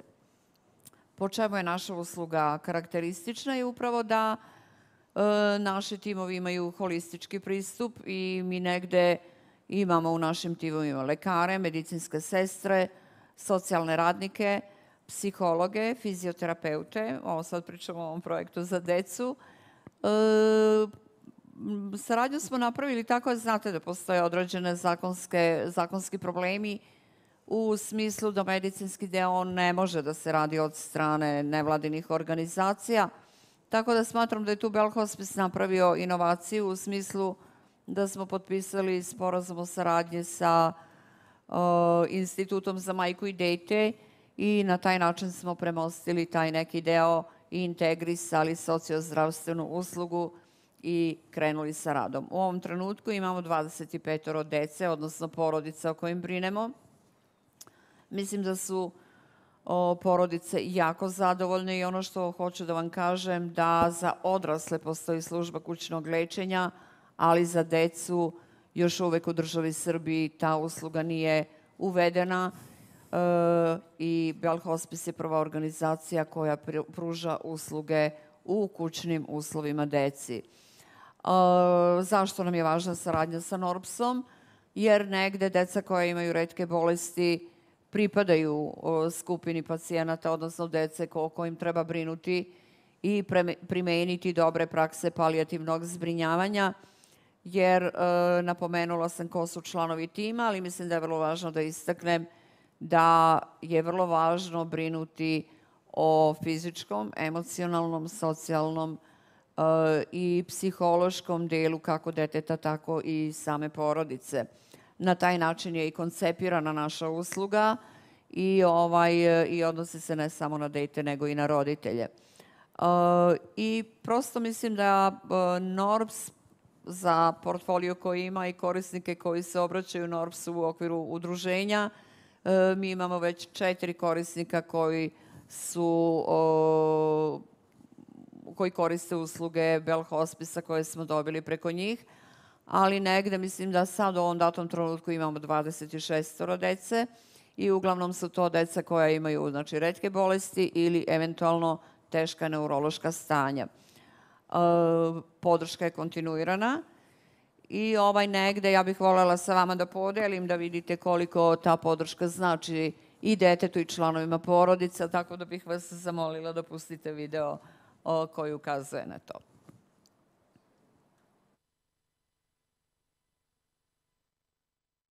Moje je ime Snežana Janošević, imam 4-članu porodicu, suprug i ja i 2 sina. Stariji sin ima epidermolizis bulozu. Teodor je imao dosta težak start. Prva 3 meseca je bio 3 puta životno ugrožen. Problem u startu predstavlja koža. Dete se rađa već sa otvorenim ranama i sluzokoža koja je takođe oštećena. Tokom vremena sada i drugi organi. Oboljenje je vrlo teško za svakodnevni život zato što ne možete nikada znate šta će se desiti, da li da kažete sad je ovo bolje pa će ići bolje, to ne postoji. Znači, zato što je dovoljan jedan pad ili neka nezgodna situacija koja može značajno da unazadi situaciju, a mnogo je truda potrebno da bi se videli neki pozitivni rezultati. Nije sve jedno, ni kao roditelj se ne osjećaš dobro kad ti ne možeš da ispuniš tu ulogu u potpunosti jer si zauzetim nekim drugim istraživačkim, medicinskim i fizički si aktivan oko drugih stvari, da kažem. Mislim da je to za bilo koju porodicu jako značajno da dete ostane u porodici, a posebno za porodice gde je neko medicinsko stanje deteta tako kao što je kod Teodora, gde je svakodnevni tretman jako bitan, jer ne može ustanova da pruži prosto to što može da pruži porodica, jer ima i drugu decu i druge dijagnoze i menjaju se radnici i prosto i treba neko da se bavi nabavkom tih materijala, jer mi dobijamo od države materijala, ali to je daleko ispod onoga što je nama zaista potrebno. Ono što mi kao roditelji radimo, to su svakodnevni tretmani. Mi saniramo rane, menjamo zavoje i to traje na dnevnoj bazi od 1,5 do 3 ako su samo pregledi, a ako je i kupanje oko 5-6 sati, traje celokupan tretman. I mi smo do sada to uvek radili sami i Bell Hospice je naše prvo iskustvo, da kažem, gde je neko drugi uključen u to. Jako smo zadovoljni. Prvo, ekipa koja dolazi i pomaže je fantastična. Ne samo da sarađuju i pomažu oko tretmana, već su i vrlo pozitivni ovako i taj psihološki deo je takođe jako dobar. Upoznali smo i doktora Borka, takođe vidim da on je došao isto pripremljen, čitao je o samom oboljenju, znao je neke stvari. Pošto je to retko oboljenje, često nam se dešava da kad odemo kod nekoga, doktor nema predstavu ili najčešće misle da je to samo koža, ne shvataju koliko je to kompleksno. Ali, kažem, eto, on se pripremio da sa te strane je to bilo prijatno iznenađenje da dođe neko ko zna o čemu govori. Pored te usluge koju vrše medicinske sestre, koristimo i uslugu fizioterapije. To je mnogo kvaliteta više, jer prosto, kažem, znači prvo ostavlja se prostor da se razvije neki odnos deteta sa nekim drugim, dobija se sigurnost u tom smislu da je neko drugi upućen i dobija se prostor da roditelj malo se više posveti toj roditeljskoj ulozi, a da manje se bavi tim medicinskim. Pa rekla bih da je to zaista profesionalna usluga, ali gde nije samo profesionalnost uključena, nego i ljudskost, da su osobe koje sam ja upoznala zaista istinski zainteresovane da pomognu. Mislim da imaju dobar pristup deci i da je usluga jako kvalitetna i da dugoročno gledano može značajnu razliku napravi u kvalitetu života naših porodica.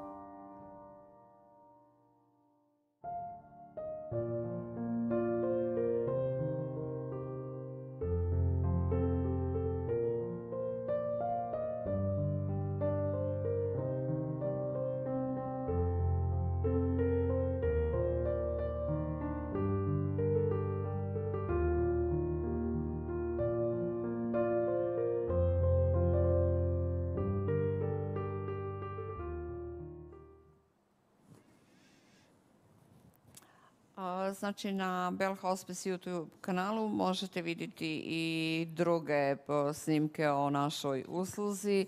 Ono što bih htjela da naglasim jeste da su sve naše usluge besplatne korisnicima, a da se Bell Hospice prvenstveno izdržava i organizuje sve ovo putem donacija koje radimo.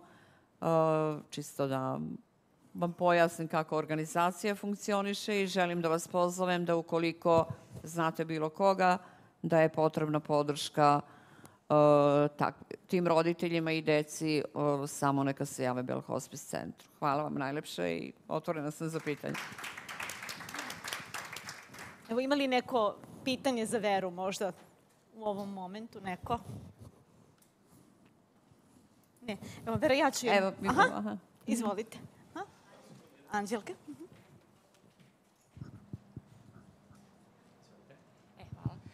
Dobar dan, ja sam Anđelka Stupar, dolazim iz Banja Luke i Saveza za rijetke bolesti Republike Srpske. Interesuje me šta je potrebno da se ispuni da bi neko bio korisnik vaših usluga, pošto mi u Republike Srpskoj nemamo uopšte takav vid pomoći. Ja imam dječaka koji baš jeste kandidat za ovakvu vrstu pomoći i baš me interesuje kad ste počeli, na koji način ste se organizovali da ovo ovako dobro funkcioniše? Hvala puno na pitanju. Vidjeli ste i na kraju samog ovog videa. Bell Hospice je u partnerstvu sa Hospices of Hope UK. To je naša partnerska organizacija i negde prakse koje oni primenjuju u zemljama jugoistočne Evrope, mi te prakse koristimo ovde. One nekad jesu primenljive, a nekada i ne. I negde smo sagledali potrebe, imali smo niz istraživanja, gde smo uvideli koliko bi značaj ovakve usluge bio koristan i fokusirali smo se znači na taj deo. Uvideli smo šta su nedostaci sistema i na neki način kreirali prema potrebama inovativnu uslugu. Znači, najvažnija je procena. Mislim, u Banja Luci bi bilo važno da neko otvori uslugu koja ima sve ove elemente, znači da ali isto tako želim da vam kažem da su svi naši i lekari, medicinske sestre, socijalni radnici, psiholozi prošli kroz niz obuka koje su organizovane od strane Engleske asocijacije za palijativno zbrinjavanje dece. Također mi imamo saradnju i sa austrijskom organizacijom Palliative Care and Hospice Care Austrija i negde smo pošli u nekoliko studijskih poseta razmene iskustava sa njima. A pored ovog dela o kom pričam i usluge, Bell Hospice se bavi i istraživanjem. Jedan istraživač je bila Isidora koja je sarađivala sa nama.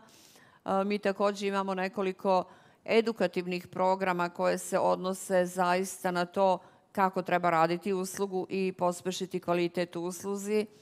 Napravili smo i niz zagovarača, one su akreditovane od strane relevantnih ministarstava, gde imamo obuke i za lekare, medicinske sestre i nedavno smo implementirali projekat gde je obučeno preko 100 lekara i 100 medicinskih sestara u Srbiji iz oblasti pedijatrije. Tako da negde Bell Hospice, pored pružanja usluga, radimo i taj neki deo i edukacije, istraživanja i posebno zagovaranja koje se tiče unapređenja standarda palijativnog zbrinjavanja. Još uvek ne nailazimo na razumevanje.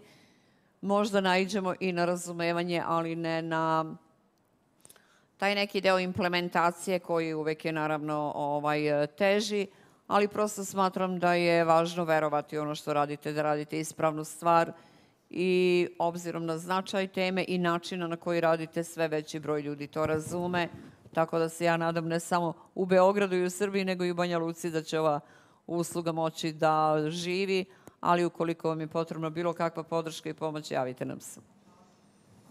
Hvala vam, Vera, puno. Hvala, Anđelka, na pitanju. Ana, izvoli. Dobar dan, Ana Pataki. Kao majka deteta koje je imalo redak oblik pedijatrijskog raka, izlečio se, i kao ćerka oca koji je bio onkološki pacijent, sahranili smo ga na dan retkih bolesti ove godine od sarkoma koji je neizlečiv.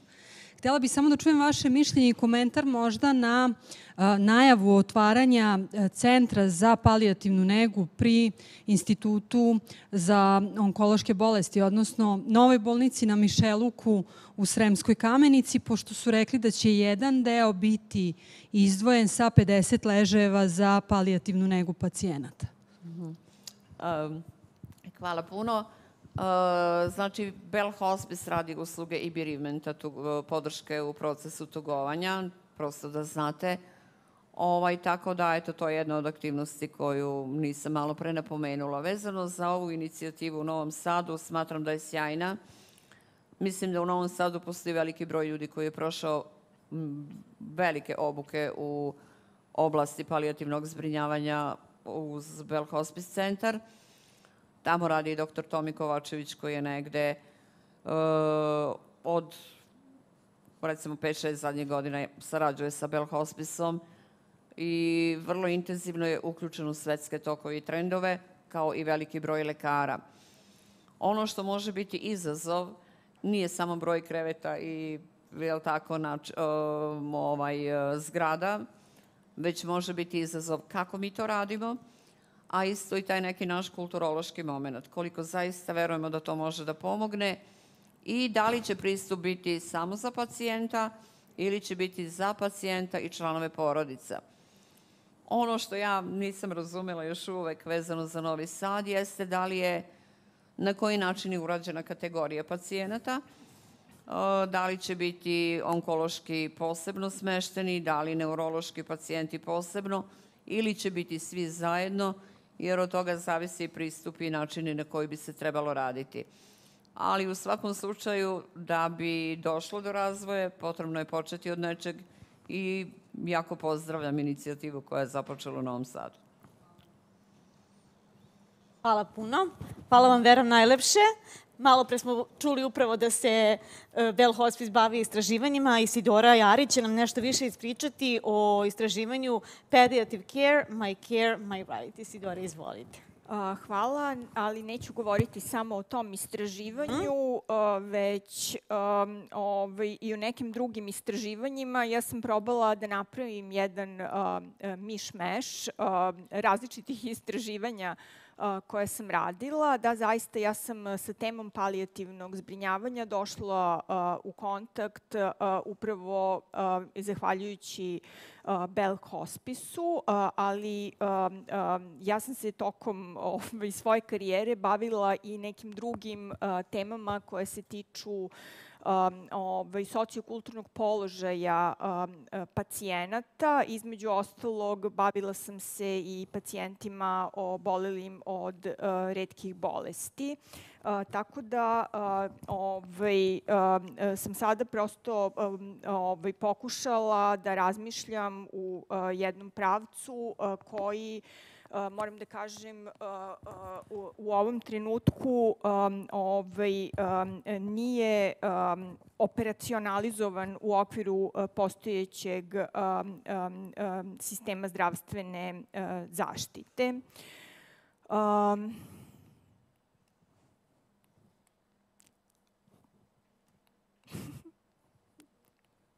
Ovo nam ne radi. Hoćete vi da promenite slajd?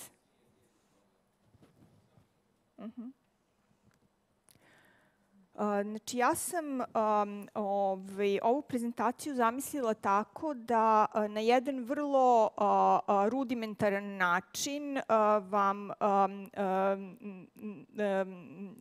naslikam šta su centralni problemi vezani za palijativno zbrinjavanje i organizaciju palijativnog zbrinjavanja u Srbiji i šta su mogući pravci razvoja ka kojima bismo trebali da težimo i šta od svega toga se direktno tiče obolelih od retkih bolesti i na čemu bi možda i u politikama budućeg tretmana obolelih od retkih bolesti trebalo dodatno insistirati.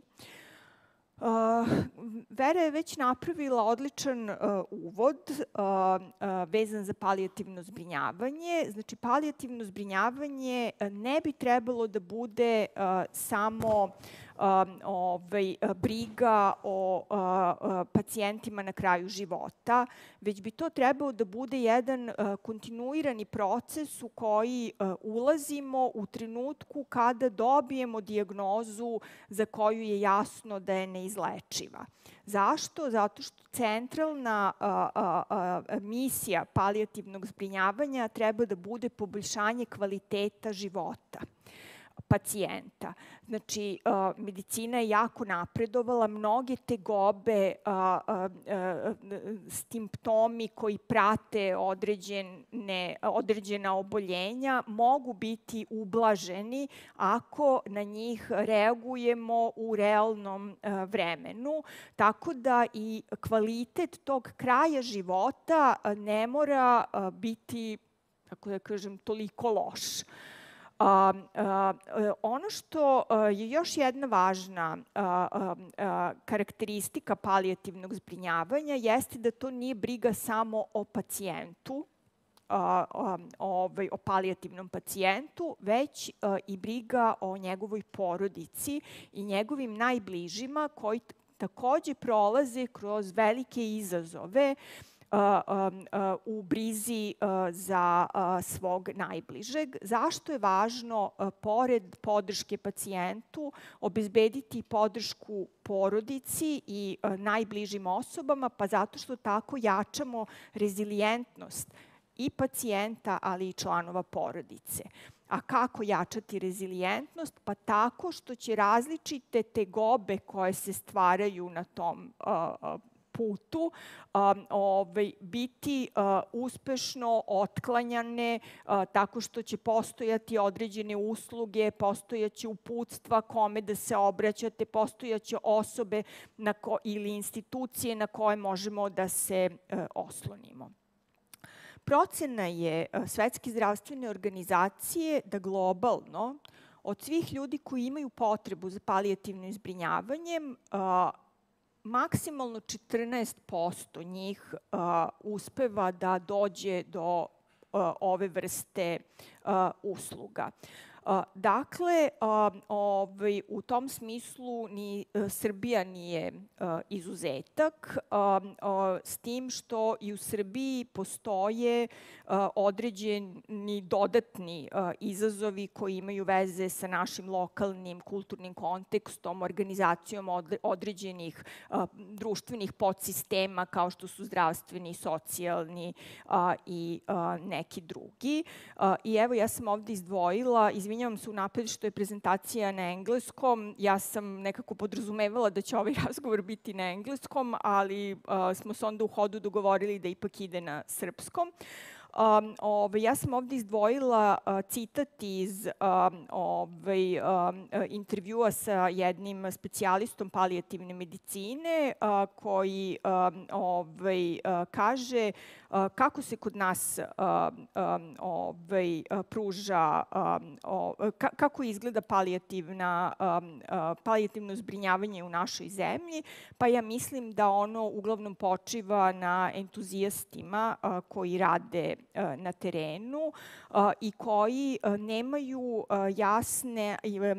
jasna uputstva koja su prihvaćena, odnosno propisana od strane države. Dakle, tu postoji, neke stvari jesu regulisane, ali postoji puno praznog prostora u kome zapravo ti entuzijasti, poput ljudi koji rade u Bell Hospisu, pokušavaju da premoste praznine, institucionalne praznine i povežu određene usluge. Što se tiče dosadašnjih istraživanja vezanih za palijativno zbrinjavanje u Srbiji, ja bih tu izdvojila 3 ključna tipa problema i oni se tiču s jedne strane dostupnosti palijativnog zbrinjavanja, s druge strane poboljšanje institucionalnih i ekspertskih kapaciteta za palijativno zbrinjavanje i treća stavka, reći ću o svakoj ponaosob nešto više, tiče se prepoznavanja organizacija civilnog društva koje pružaju različite oblike palijativnog zbrinjavanja. One ponekad ni ne znaju i nisu svesni da su to elementi palijativnog zbrinjavanja na terenu, u lokalnim zajednicama. Znači, prepoznavanja takvih organizacija i povezivanja njihovog i uvlačenja tih organizacija u postojeću institucionalnu mrežu palijativnog zbrinjavanja. Sada ću, može sledeći slajd, molim vas. Dakle, što se tiče dostupnosti palijativnog zbrinjavanja, pa svi mi znamo, za to nam čak i ne treba istraživanje, da na različitim geografskim tačkama unutar teritorije Republike Srbije vama nije na jednak način dostupno palijativno zbrinjavanje. Ako živite u manjim mestima, van gradskih centara, ne daj Bože na selu, vama je pristup ustanovama u kojima možete dobiti neke od usluga palijativnog zbrinjavanja značajno otežan.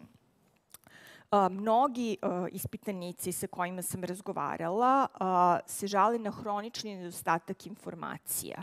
Razgovarala sam sa puno palijativnih pacijenata, članova njihovih porodica koji jednostavno ne znaju kome da se obrate.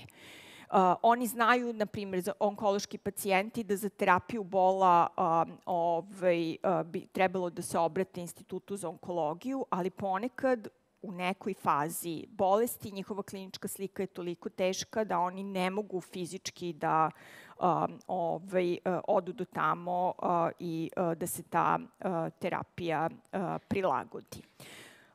Ono što je takođe značajan problem, to je nedostatak smeštajnih kapaciteta i različitost tih smeštajnih kapaciteta. Vraćam vas na ono što je Vera malo pre rekla, komentarišući pitanje vezano za otvaranje jedinice za palijativno zbrinjavanje u Sremskoj Kamenici, gde se ona zapitala koji tip pacijenata će biti. Znači, postojeće jedinice za palijativno zbrinjavanje koje postoje pri nekim većim bolnicama nisu dovoljno jasno izdiferencirane i, na primjer, kada govorimo o retkim bolestima, gde 75% obolelih su deca, mi zapravo uopšte nemamo jedinice za palijativno zbrinjavanje za decu. Tako da, znači, to je jedno dosta značajno pitanje. Takođe, postoji i nedostatak organizovane medicinske pomoći pacijentima, na primjer, koji se teško kreću. kojima je potrebna određena palijativna usluga, ali ponekad su institucije u kojima oni tu neku uslugu treba da dobiju fizički njima nedostupne. Već sam spominjala problem ljudi koji žive van većih gradskih centara, ali isto tako postoji i problem sa pacijentima koji boluju od različitih neizlečivih bolesti, ali koji nisu prepoznati kao oni kojima je potrebno palijativno zbrinjavanje. Naprimjer, oboleli od AIDS-a, možda čak i oboleli od retkih bolesti, ja bih rekla. Tako da, znači, postoji čitav niz problema koji se tiču dostupnosti, koji u postojećem sistemu i organizaciji palijativnog zbrinjavanja unutar zdravstvenog sistema nisu dovoljno jasno artikulisani. Jel može sledeći slajd? Još jedan vrlo ozbiljan problem jeste problem poboljšanja institucionalnih i ekspertskih kapaciteta. I naravno već je opšte mesto da unutar zdravstvenog sistema postoji hronični nedostatak specijalista iz određenih oblasti. Recimo, konkretno vezano za specijaliste palijativne medicine, u ovom trenutku na teritoriji Srbije postoji samo 8 specijalista palijativne medicine. Znači, svi mi možemo otprilike pretpostaviti da su potrebe za tom vrstom specijalnosti mnogo veće. Ali takođe postoji problem sa drugim specijalnostima. Ono što je još jedna izuzetno značajna tema o kojoj se gotovo uopšte ne govori, to je problem obrazovanja profesionalaca koji bi trebali da rade unutar polja palijativnog zbrinjavanja, i tu ne mislim samo na doktore, tu mislim na čitav niz različitih specijalnosti koje se tiču od, recimo, onih koji završavaju medicinske srednje škole, kao što su medicinske sestre, negovatelji i tako dalje, do lekara i specijalista palijativne medicine. Što se tiče, krenuću od pozadi, što se tiče specijalista palijativne medicine, ta specijalnost je u naš sistem uvedena tek 2014. godine. Što se tiče visokog obrazovanja i srednjoškolskog obrazovanja, strategija za palijativno zbrinjavanje koja je istekla 2019. godine je, kao i akcioni plan, unutar 2 specifična cilja predviđala uvođenje ove vrste sadržaja u kurikulume srednjih medicinskih škola i u kurikulume medicinskih fakulteta. Što se tiče srednjih škola, ništa nije urađeno. Ja sam radila tu analizu. Što se tiče fakulteta, ili možemo sledeći slajd? Znači, zaista na 3 fakulteta državna, Medicinskom fakultetu Univerziteta u Novom Sadu, Nišu i Kragujevcu, je uveden na 5. godini integrisanih akademskih studija medicine jedan izborni kurs palijativne medicine. To je veoma značajno da postoji, ali radi se o izbornom kursu. Znači, za one koji postoje, znači u ovom sad novom bolonjskom sistemu visokog obrazovanja, postoje obavezni i izborni kursevi, znači svi studenti medicine ne moraju birati taj kurs, što znači da jedan broj, nezanemarljiv, studenta medicine neće znati ni elementarne stvari o iz oblasti palijativne medicine. Možemo da vratimo samo onaj prethodni slajd. Tako da, isto tako, znači i naravno to obrazovanje za sektor palijativnog zbrinjavanja ne podrazumeva samo znanja iz palijativne medicine.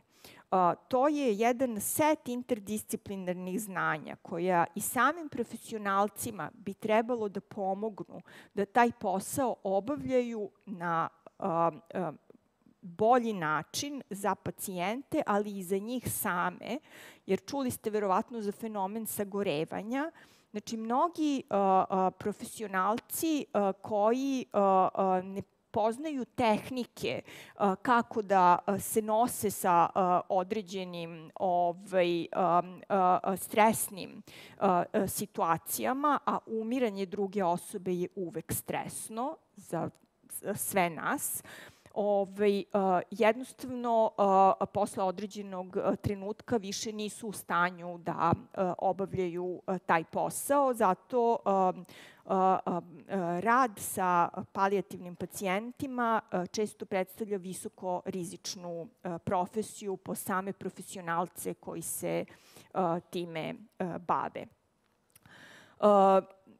Naravno, podizanje institucionalnih kapaciteta podrazumeva i obezbeđivanje psihosocijalne podrške za pacijente i njihove porodice, što često nije slučaj pri jedinicama za palijativno zbrinjavanje, ali njih je jako, jako malo. Zaista postoji zaposleni psiholog i zaposleni socijalni radnik, ali to je zapravo nešto što je potpuno zanemarljivo u odnosu na broj palijativnih pacijenata koji možda nikada neće proći kroz jedinicu za palijativno zbrinjavanje. Takođe, još jedno značajno polje unutar koga bi trebalo uložiti dosta napora da se poboljša jeste jasnije profilisanje uloge centara za socijalni rad u smislu usvajanja određenih protokola na koji način da postupaju kada im se obrati neko ko ima dete ili sam ima retku bolest, kako da toj osobi pomognu da prođe kroz određene institucije sistema, da ostvari određena prava. Znači, to sve treba mnogo jasnije artikulisati. Treća stvar koja se tiče organizacija civilnog društva, kao što sam već rekla, postoji i u ovom trenutku veliki broj ovih organizacija koje već pružaju različite usluge palijativnog zbrinjavanja, ali ono što nemamo, mi nemamo registar takvih organizacija. Znači, to bi bio, da tako kažem, prvi korak. Popisati te organizacije, zatim popisati profesionalce i različite usluge koje oni nude u okviru tih organizacija, znači napraviti određene pravilnike, protokole na nivou države da se određene stvari standardizuju i napraviti nacionalnu mrežu za onih koji nude usluge palijativnog zbrinjavanja u lokalnim zajednicama. Zašto je to važno? Zato što u mnogim lokalnim zajednicama, znači koje su izvan tih velikih centara, vi zapravo nemate kome da se obratite. To bi mogao da bude način da se premosti prosto ta geografska distanca do prve ustanove, institucije koja pruža tu vrstu pomoći. Takođe, korak nakon toga bi trebalo da bude integracija te nacionalne mreže organizacija civilnog društva koje pružaju usluge u institucionalni sistem i zato je važno pratiti ove korake, registar, ko su profesionalci, koje usluge nude, da li oni imaju školu da nude te usluge, da bismo mogli sve to da integrišemo u institucionalni sistem. Dakle, glavna ideja bi trebalo da bude da se radi na diverzifikaciji lokalnih ponuda usluga palijativnog zbrinjavanja, znači u različitim lokalnim sredinama, ali pod institucionalnom supervizijom koja bi garantovala određeni kvalitet usluga. Ovo je čisto, mislim, ne bih sad u ovo ulazila, ovo je struktura zdravstvenog sistema Republike Srbije, koja je zapravo ta multitask network u tim zvezdastim mrežama, u njihovim centrima nalazi se klinički centri oko kojih gravitiraju, koji su ustanove tercijarne zdravstvene zaštite, oko njih gravitiraju ustanove sekundarne i primarne zdravstvene zaštite. I oboleli od retkih bolesti najbolje znaju koliko je komplikovano kada ste uhvaćeni zapravo u mreži i podeljenosti nadležnosti unutar takve mreže, zato što u idealnom slučaju vi bi, ukoliko živite u nekom selu u okolini Kragujevca, mogli da dobijete uput za klinički centar u Kragujevcu i to je kraj. Tako da to je u slučaju retkih bolesti prevaziđeno uvođenjem centara za retke bolesti, ali tu takođe ima dosta problema. Ono što bi trebalo da se dogodi ukoliko bi se ova ideja sa uvođenjem organizacija civilnog društva dosledno sprovela, jeste stvaranje jedne distributivne mreže koja bi pokrivala teritoriju cele Srbije i koja bi zapravo mogla da pruža različite usluge palijativnog zbrinjavanja na teritoriji cele zemlje. Šta su izazovi palijativnog zbrinjavanja obolelih od retkih bolesti? Pa već sam rekla, jedan od najvećih izazova jeste zapravo napraviti tu specijalizovanu ponudu za decu, jer najveći broj obolelih od retkih bolesti su deca. Ono što je takođe karakteristika ovih oboljenja jeste da epidemiološke studije na koje se tradicionalno oslanjaju različite zdravstvene politike zapravo u slučaju retkih bolesti ne funkcionišu, zato što su retke bolesti suviše diverzifikovane, znači one pokrivaju izuzetno veliki broj oboljenja, preko 6.000 i zato je zapravo nemoguće sprovesti klasičnu epidemiološku studiju koja podrazumeva statističku obradu podataka. Vi imate tu suviše različitih varijabli i zato je za retke bolesti jedini način da se napravi neka empirijska baza na osnovu koje bi mogle da se prave politike, zapravo kvalitativno istraživanje koje ide u dubinu. Ono što ja mislim da je još jedna, i sa ovim ću završiti, osobina palijativnih pacijenata koji su deca, jeste da u palijativno zbrinjavanje, po mom mišljenju, znači ovoga nema u literaturi, ali ja to smatram izuzetno važnim, jeste i uključiti određene obrazovne usluge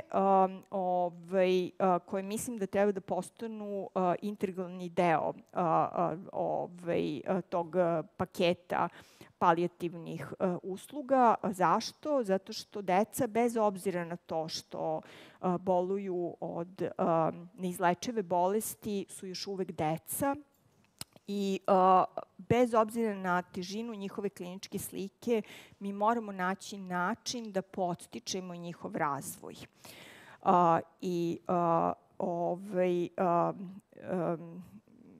Ja sam ovde izdvojila jedan citat iz jednog istraživanja koje sam radila još pre 10 godina sa obolelima od retkih bolesti, kada sam u stvari počela da razmišljam o tome nakon razgovora sa tom majkom koja ima dečaka koji ima izuzetno tešku kliničku sliku. On ima jedno stanje koje nema ni ime.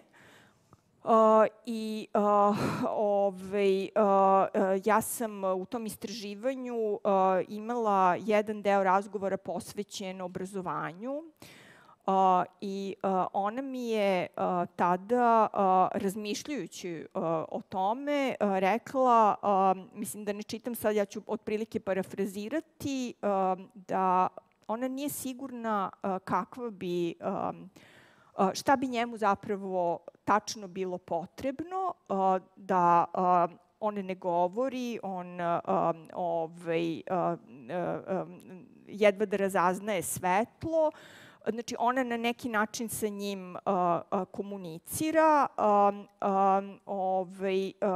i da misli da kućna nastava, što je nešto što naš sistem nudi, ne bi bila od velike pomoći u tom obliku u kome se nudi. I onda je izgovorila jednu rečenicu koju ja nikada neću zaboraviti, gde je rekla možda bi bilo dobro da mu neko peva.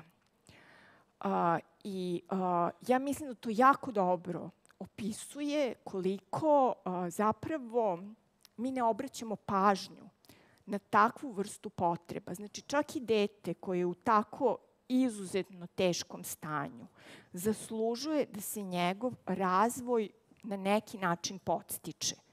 Ako je to pevanje, to je u redu. Znači, vrlo je važno ponuditi i takvu uslugu u okviru tog, kako kažem, interdisciplinarnog paketa koji podrazumeva palijativno zbrinjavanje. Hvala. Hvala vam, Isidora.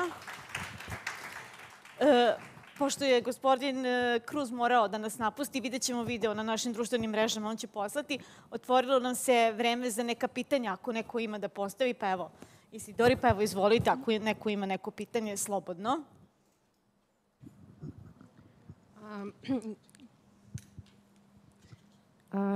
Ja bih samo htela da pitam, ako možete sada ovde da nam kažete nešto više i detaljnije o tim regionalnim centrima za retke bolesti.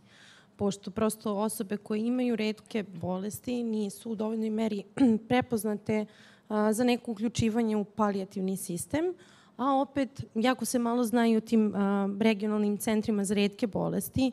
Pa ako možete samo da nam napravite neku paralelu u kojim slučajevima i šta je nama u stvari bliže, gde bismo mogli da tražimo pomoć. Naravno, verovatno neki ozbiljniji slučajevi zahtevaju palijativni pristup, ali kakve sve mogućnosti imamo u tim centrima za retke bolesti? Da li oni u nekoj meri pružaju i palijativne usluge osobama sa retkim bolestima?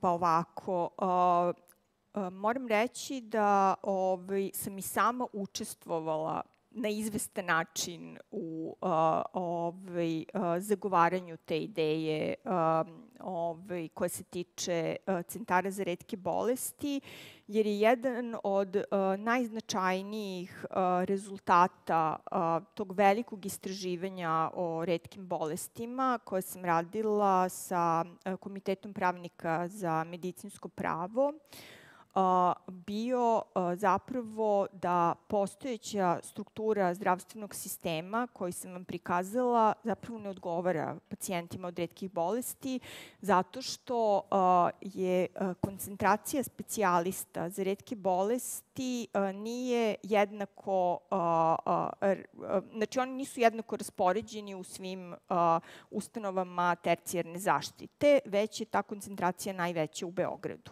I za većinu obolelih od retkih bolesti jedini način da dobiju dijagnozu i terapiju jeste da nekako uspeju da stignu do Beograda, do tog 1, 2, 5 specijalista u zavisnosti od retke bolesti.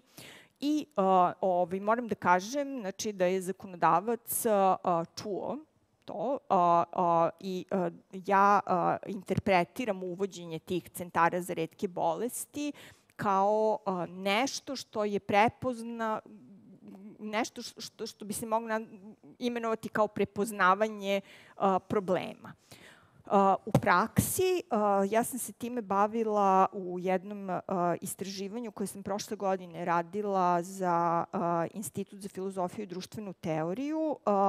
Baš su mi u fokusu interesovanja bili centri za retke bolesti, jer me je zanimalo s jedne strane da li uopšte oboleli od retkih bolesti znaju da oni postoje, a s druge strane kako oni funkcionišu, da li to što piše u zakonu, što treba da budu njihove funkcije, da li oni to zaista obavljaju.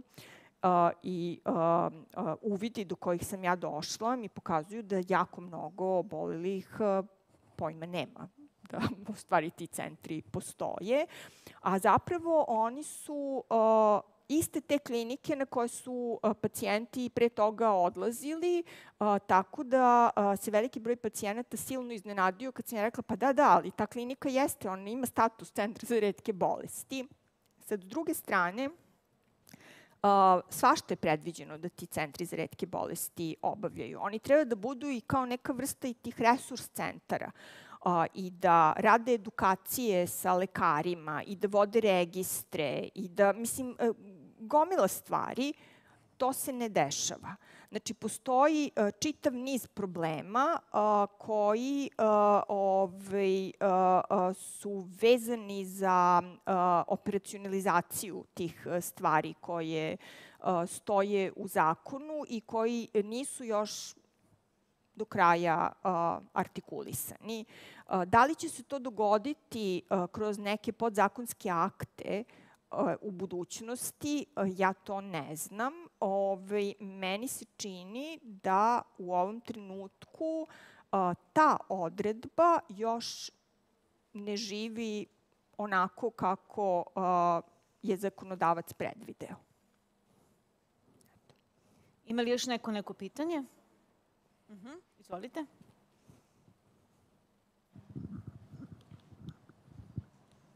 Poštovanje i dobar dan svima.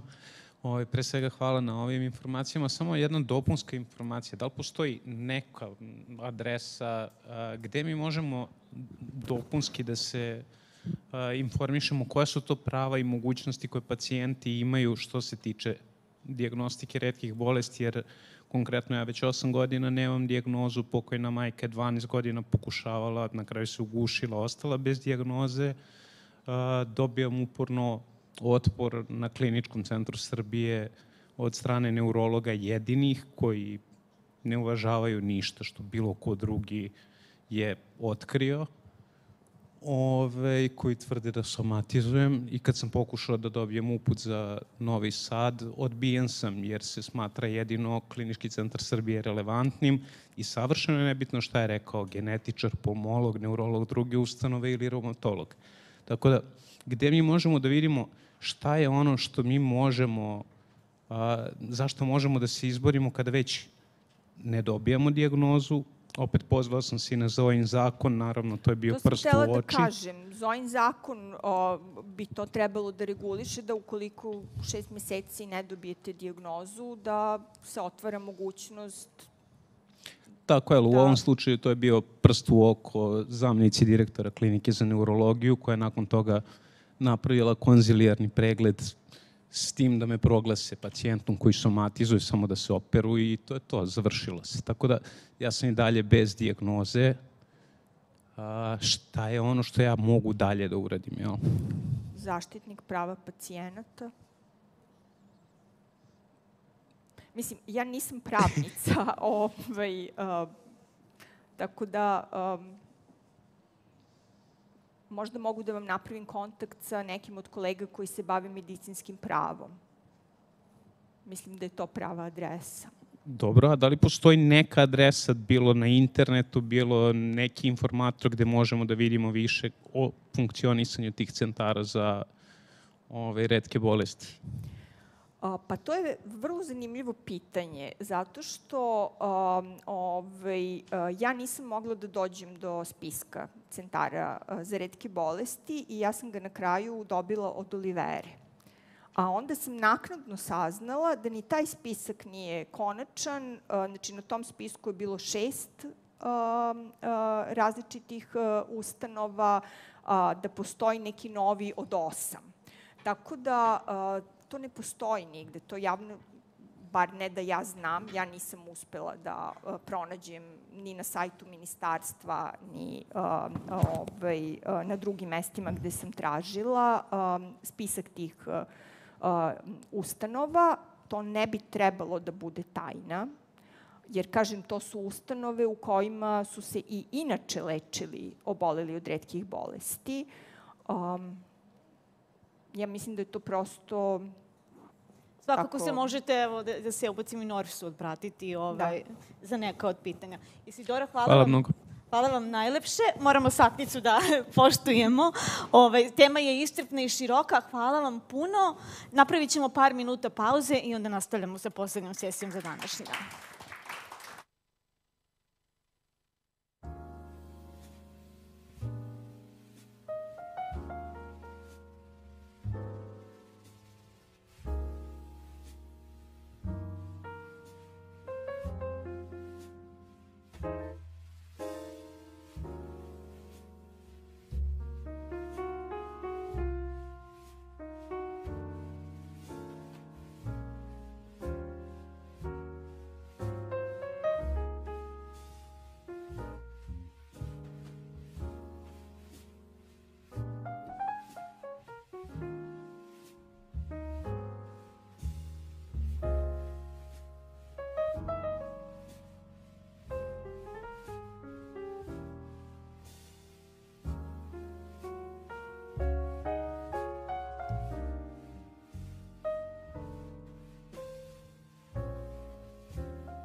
Hello, everyone. Welcome to the final session for the first day of the conference.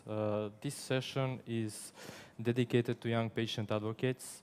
The title of the session is Shaping the Future of Patient Advocacy, the Role of Young Patient Advocates.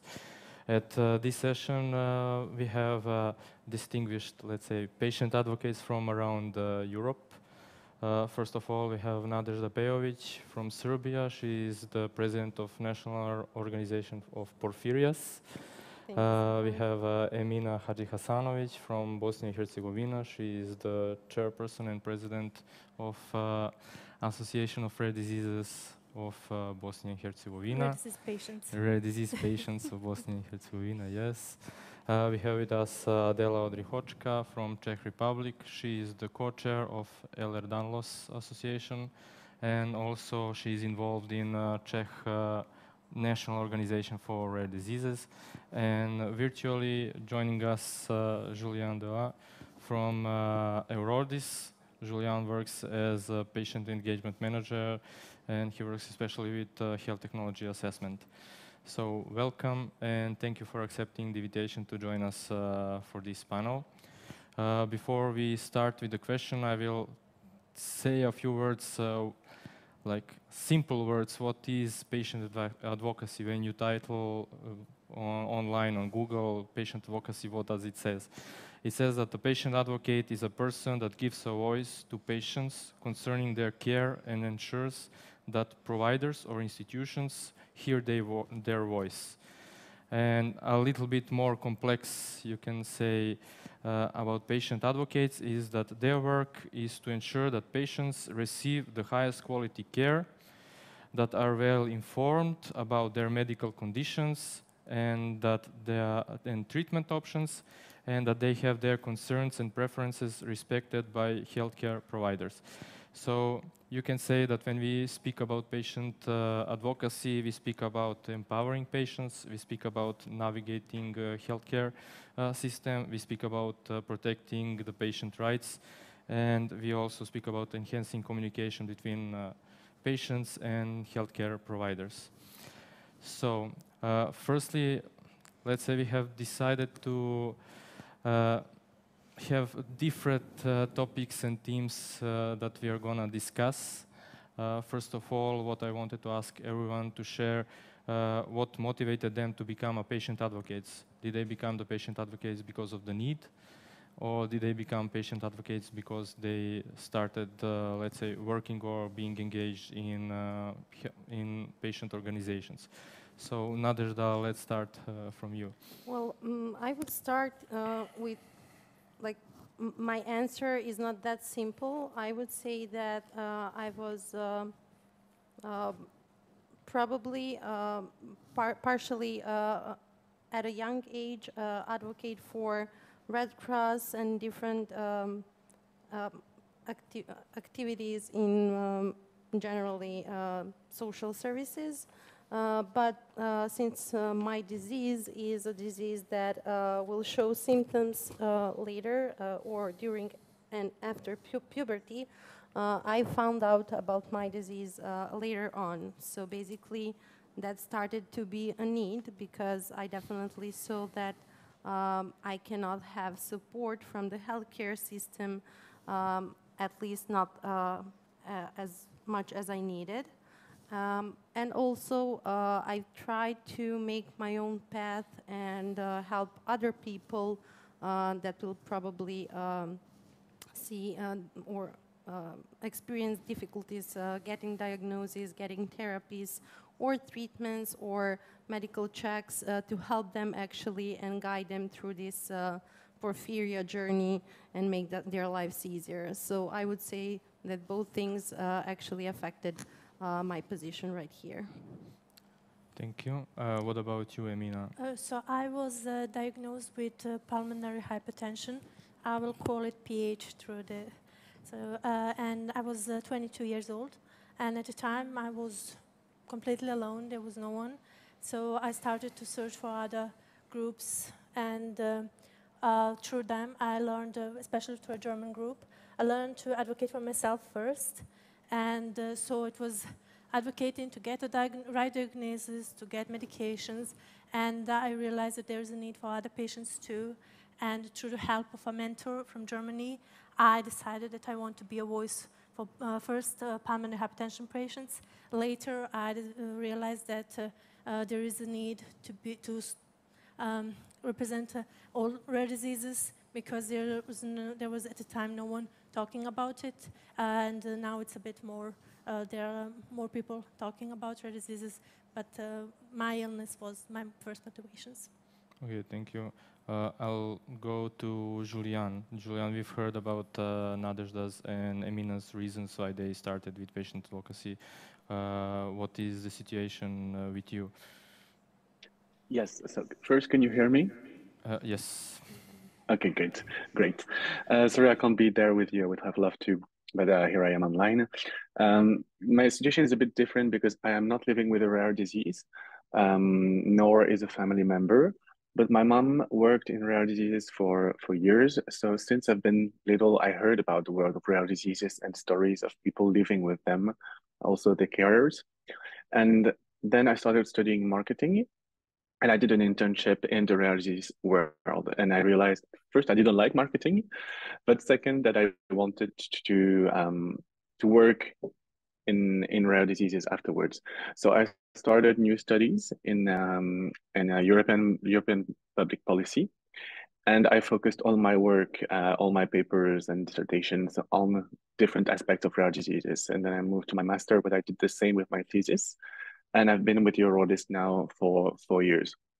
And what I thought I understood a lot already compared to someone who would begin in that world with no specific links to rare diseases, I realized that there is so much more and so much more that can be done, which I think motivates me the most, to see where I can be the most useful. And so, as Stefan said, I'm working in health technology assessment and patient engagement, and really trying to have the voice of people living with rare diseases heard at national level, at European level, and not only in advocacy, but also in concrete political processes. Thank you, Julian. And Adela, it's like we've heard that you are one of the founders of Czech Ehlers-Danlos Syndrome Association. We know about that sometimes Ehlers-Danlos is hard to diagnose, that it takes a lot of years. So what about you? It's like, how did you get engaged in patient advocacy? Well, first of all, and I think that we've heard it already from Nadezhda, it's, I believe that all patient advocacy activity, it comes from an urgent need for change. And all of this may sound like a cliche, but, it cannot be more true. But it's a need to be the person that your younger self would love to see when starting this rare disease journey towards a diagnosis, for example. And it comes from a need to create the content that I wish I had available, on my journey towards diagnosis. And I wish that someone gave me the information that I needed. And it is the need to fight against, all forms of discrimination, ableism, for a better healthcare and social system for all. And, for me, the path wasn't that simple as well. I was born in the 90s. And I grew up attending a musical school in my free time, whose main focus was on inclusion, which for the 90s was unfortunately very rare, as in the Czech Republic, before the revolution, people with disabilities were not really able to take an active participation in the society. And so for that time, not so long after the revolution, it was quite a unique project that brought together people with disabilities and people without disabilities, sharing some free time activities, doing music, theater, doing various projects. And so I grew up with many of my friends living with disabilities and rare diseases before actually I started developing symptoms myself. And is it better? Yes. And thanks to that, I was always, very attentive and aware of challenges that people with disabilities were facing.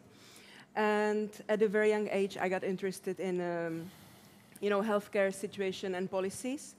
And then, later on, I started developing symptoms, and I started a very long, difficult journey towards a diagnosis. So 15 years searching for an answer. And so I spent a huge part of my teenage years in front of my computer, you know, trying to literally save my life because my health was deteriorating very quickly, and I didn't have the answers I needed. And so, you know, I started my advocacy journey during my diagnostic odyssey. I knew that I had to do it and contribute to a change, and with my experience as well, whether it is by, you know, making information accessible to our community, because there was not a lot of information accessible in Czech language, or if it's fighting for better holistic care for individuals living with a rare disease. So, yeah. Thank you. Thank you. I will share at the beginning like why we decided to have this session and the conference. It's like during, let's say, my experience with training and conferences and meetings regarding patient advocacy with the awardees and like other organizations as well, I've noticed that there are not that many young people that are involved in patient advocacy. I think that situation in the last year maybe is changing because of some initiatives that are started by awardees and some other patient organization federation around Europe. But first, when I started, especially on the Council of National Alliance meetings, I was the youngest one. I think that everyone else was like, look at this child, like why he attends the meetings, like who is he? So I wanted to now discuss the reason. Why do you think that young patients are not involved? And also connected to this, what do you think that when young patient advocates becoming more involved, young patients become more involved in patient advocacy, like what would they bring to the table? Would they bring some unique perspectives or some new energy? But firstly, let's say, what do you think why they are not involved? What are those some walls, or I don't know, that is like not allowing them to participate? Is it like themselves, or they think that maybe the job or the walls that they encounter during their addressing or discussion with all those healthcare providers and so on, that they don't see any point of becoming more active? For me? So like whoever wants to start. Well, my personal experience is that I was already doing patient. I was already a patient advocate like a few years before I started my own organization, but I was not aware of that, at least not that I am a patient advocate. And I could say that the formalities were the biggest issue for me, because you are living, like you are finishing school, you are trying to find job, fit into society, you're fighting with your own disease, you're trying to learn about your disease and live and cope with it. And that's the time when you need to like decide whether you're gonna start doing something about it or wait for someone else to save you. And that's basically the moment that I've decided that I'm gonna be the one that will start changing the life for me, around me, and to help people around me. I would say that young people could bring outside of the box thinking. They need to learn the formalities around the law, but I wouldn't say that they are not misunderstood by society. I think we are creating our own sphere, and that we have a great support, at least under in Serbia, under the umbrella organization. I could say that I don't see any difference among other patient associations and my own, which is pretty young, like only existing maybe a year. I think the PH community is an anomaly there, because the moment I got diagnosed, I found a lot of young patient advocates already doing the work and being advocates, especially in the USA. There is a PH association there that really helps young patients and pushes them to be the voice. And we also have a lot of opportunities for young patients to share their stories. And there is a special group on Facebook only for young patients, because I think it is a specific disease. We have a lot of young patients. So it came natural to give them a voice, to give them a place to share the stories. So we are kind of anomaly. There is a lot of us. That's great to hear. Julian, Del, do you want to also share something? Adela, you can go if you want, of course. Okay. So, Stefan, as you mentioned, the barriers or why we don't have more young patient advocates, I think it's mostly the lack of resources, you know, the lack of opportunities or the lack of information. Young patient advocates, they don't know how they can get involved. It's also, I don't want to generalize because we have even here some great examples of people without disabilities or without rare diseases being advocates. But most of young patient advocates are persons living with a rare disease themselves. And it can be very challenging to balance your own health condition with patient advocacy. So I think those are, for me and what we see in our patient organizations, two main barriers. And what patient advocates can bring, or young patient advocates can bring to the field, I think, you know, they bring a unique perspective and a long-term perspective in it, because young patient advocates, they have an interest in the long-term sustainability of the healthcare system, because we will be relying on it for many years to come. And I think this motivates us to advocate for policies that ensures access and quality of care for all. And I think we are also, you know, investing in addressing systemic issues that may not seem immediate results. And we've heard this during this previous session. The lady commented that we need the change, but we are aware that maybe we won't see the results now, but we are doing it for the future generation, because we don't want future generations to go through what we've been through. So I think it's a fresh perspective. It's also a fearlessness, you know, of younger generation and empathy and resilience. So. Thank you. Julian, do you want to add something on that?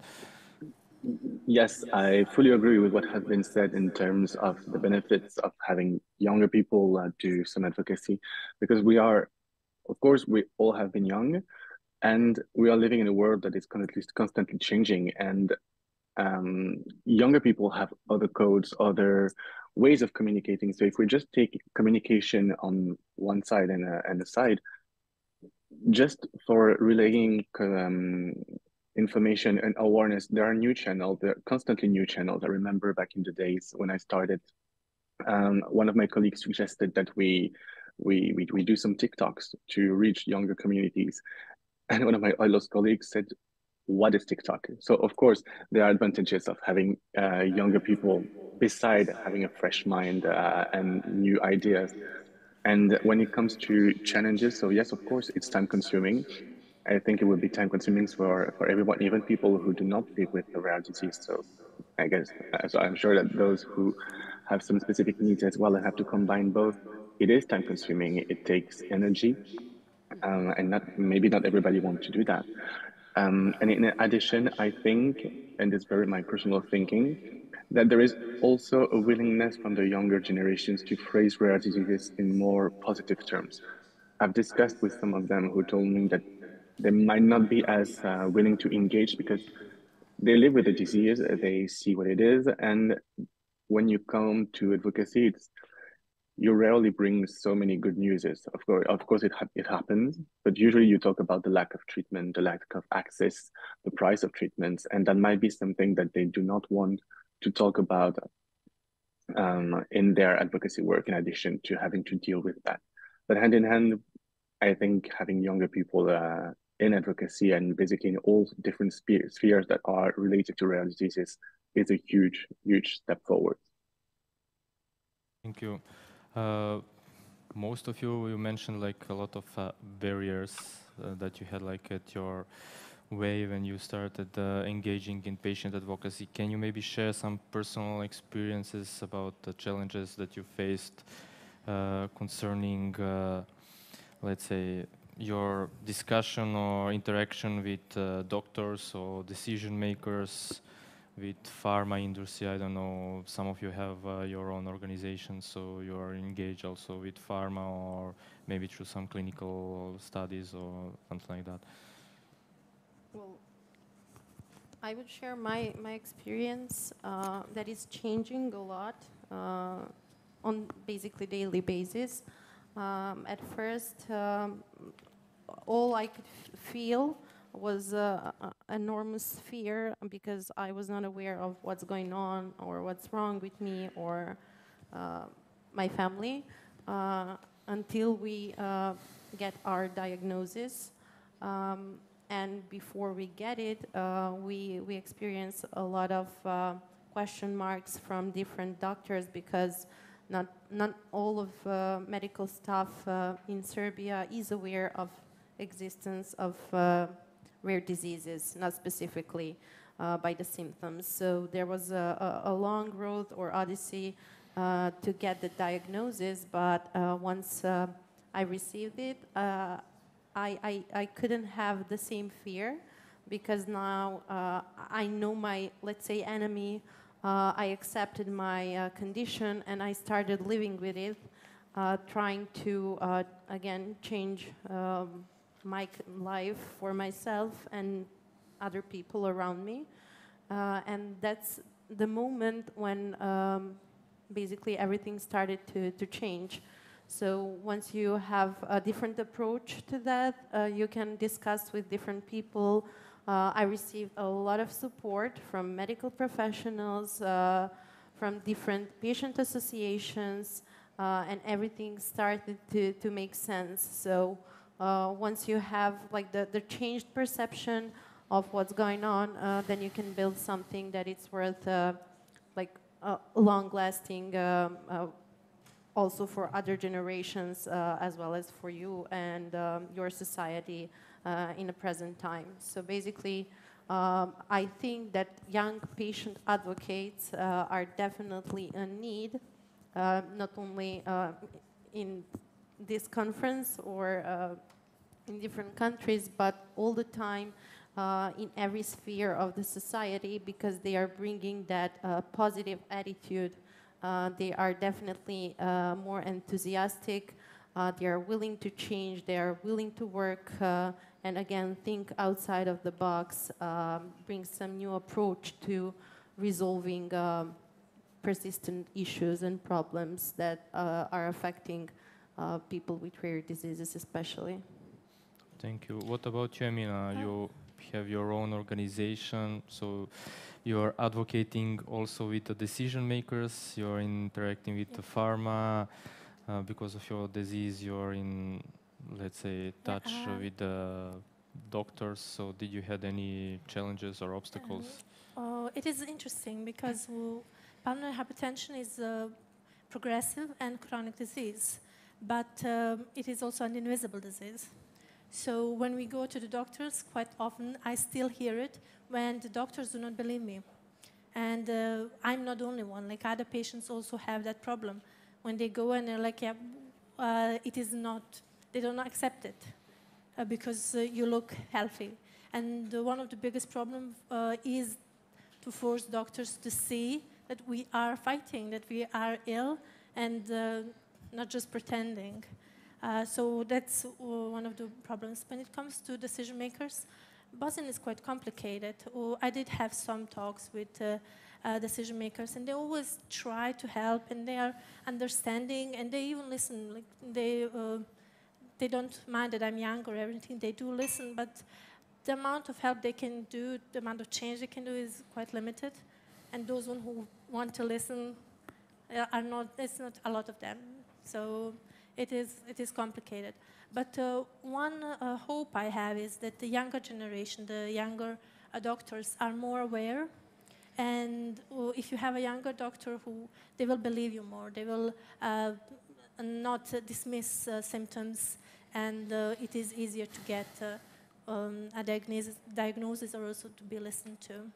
So that's a good thing. So I think that that's slowly changing because we are speaking about rare diseases more and more in the public. So Yes. even younger doctors are more aware than the older ones, and they are, let's say, eager that they want to learn more. So they are attending different conferences and educational events.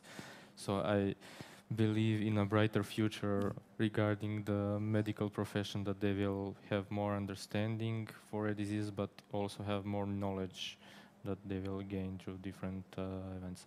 But to go back to the question, Adela, what about you? Have you encountered any obstacles during your personal experience? Well, I think I've encountered more obstacles in my individual journey towards diagnosis than when I'm advocating on a much bigger level. And that's, why at some point I decided that it makes much more sense to be advocating on a much bigger level with an impact, that it's much more important on European level, national level. Because after all, my challenges that I have been facing are the challenges of millions of individuals living with a rare disease.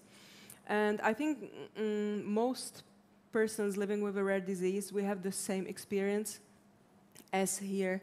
Everyone has mentioned, medical gaslighting. It's a very important topic. So medical system not believing you, causing the delay in the diagnosis. And then, if it's a health condition that is progressing, you can lose 10, 15 years just searching for the diagnosis, where during this time you could have had a treatment plan in place, or at least a symptom management, because as we know, most of the rare diseases do not have a cure, a treatment plan. So I didn't really have a negative experience when advocating on behalf of my patient organization. What I would recommend to people who are advocating, on individual level, it's to get affiliated to an umbrella organization or to an organization that can be behind you to give you more credibility. So, yeah. And what about you, Julian? You work on the position that you are interacting with patients, but also probably with pharma and decision makers. Were there any obstacles during your work? Or, as Adela now mentioned, that you are behind, like Eurodis is behind you, so they have different, approach when you are speaking to them. Well, the thing is, including younger generations in our work it's still quite new, but from what we have heard and received as feedback from different projects and initiatives that we've had, every time we involved younger people, there was great interest from the policymakers, but also from other people living with rare disease, the rare disease community, from doctors, from every stakeholder who was there. There was interest. To me, that's encouraging. I cannot really talk about challenges because I haven't lived them. But it's encouraging to see that the voice of younger generation is still heard. So of course, it's intimidating when you are next to famous doctors, let's say, who are very recognized for their work, to speak up as a young person, but it's encouraging to see that it's still being done. Okay, thank you. In one of your, you mentioned, Nadezhda, that there is a problem trying to find job and to navigate through social life or things like that. So maybe let's talk about how do you balance? Yeah, I'm trying to keep this positive attitude and looking everything from the bright side. But yeah, we can face that thing is real. We are facing a lot of issues, especially like having a disease. It's a challenging period in a young person's life to finish school, then find new job, maybe find a lifelong partner, start family, whatnot, find job. So discrimination is really present here. I've experienced it recently for the first time in like 10 years since I've started working, and I was surprised because there's a lot of that I can offer, but it happened because when I started speaking publicly about my disease, as you are aware, like social media is part of our daily life, so I had to choose. I'm assuming that if I want to speak publicly about my disease and make a change, I need to speak on all social media. I have idea actually to approach with my condition to other people with sincerity and from the bottom of my heart. It's nothing. Well, it's not tragic having a rare disease if you know what you're dealing with, how to live with that, how to get treatment. And I think that education is really important when having a rare disease. As for patients, likewise for families or medical professionals.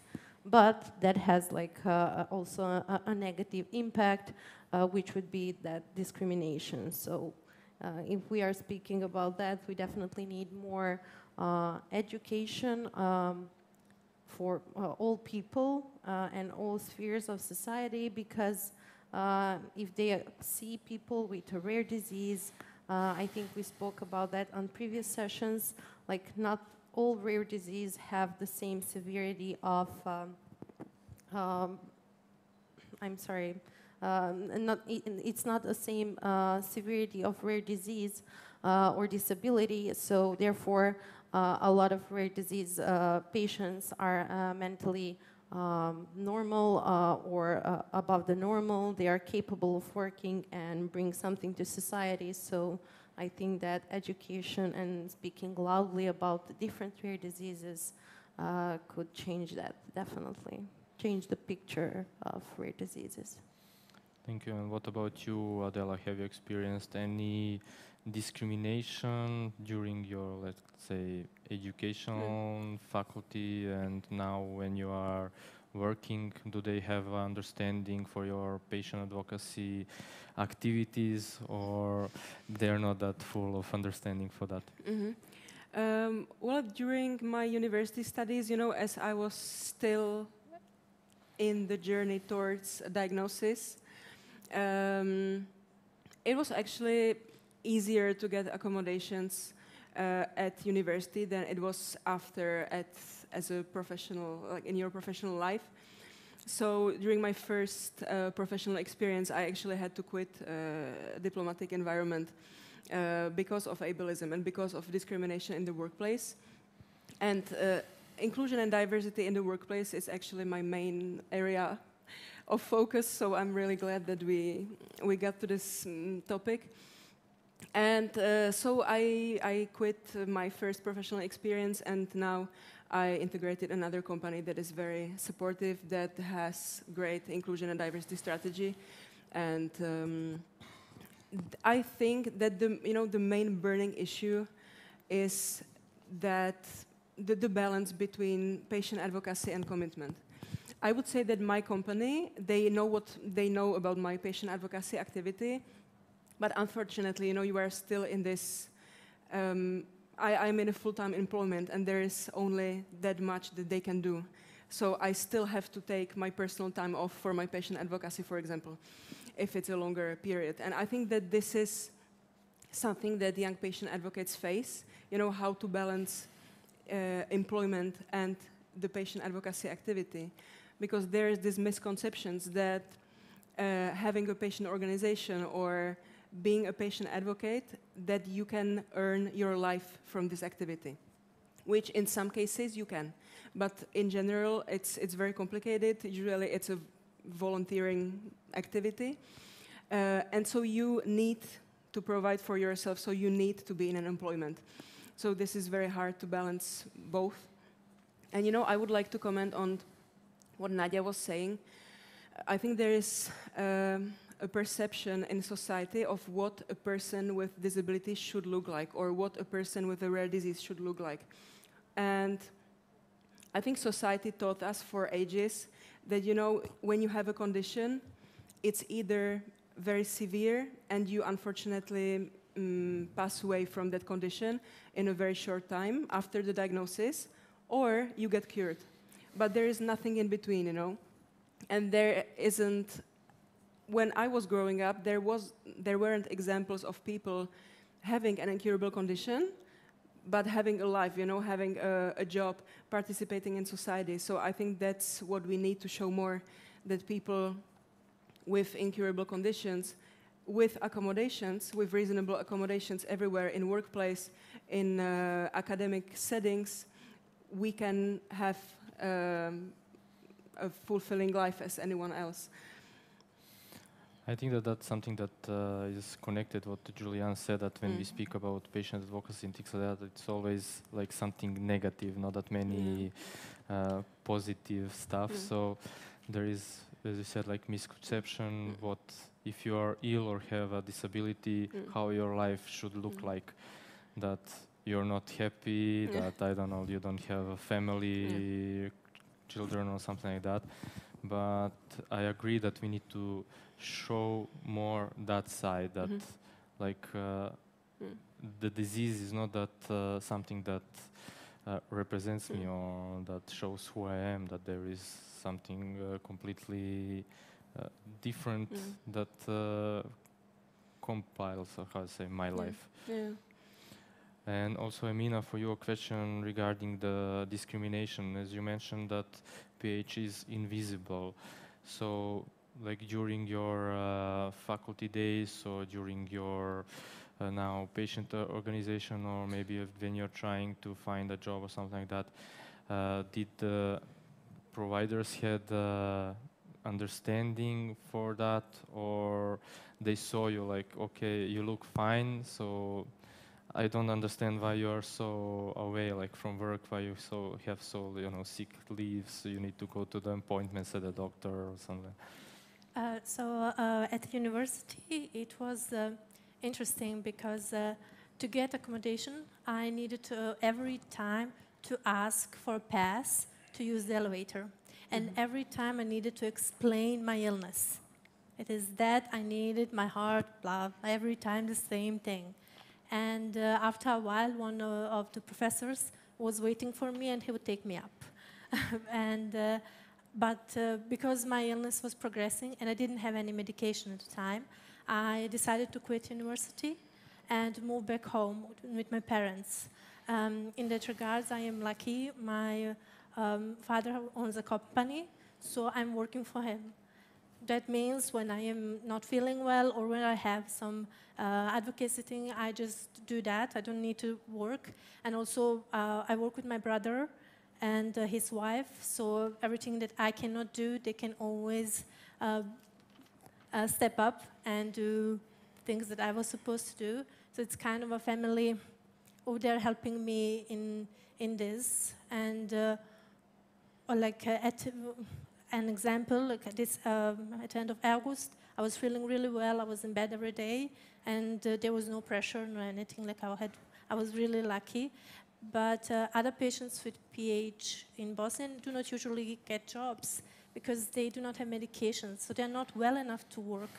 They do spend most of the times at home in bed. But at a global community with PH, patients are able to work. Not all of them, but some of them are able to find a job with accommodation, mostly from home, but it is possible. Sadly, in Bosnian, it's like, I think, some of us work, most of us are on disability leave. And also, I have a 80% disability, and it was really difficult to get that because it is invisible, and the doctors, like, even though they were reading all of the papers, they didn't believe me.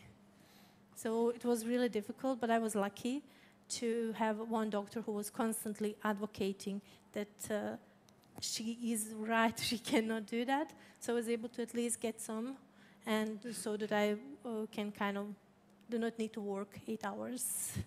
And we needed that for legal reasons. And it is difficult. The discrimination, I think, like I said, I am lucky, but it is for other patients, it's way worse.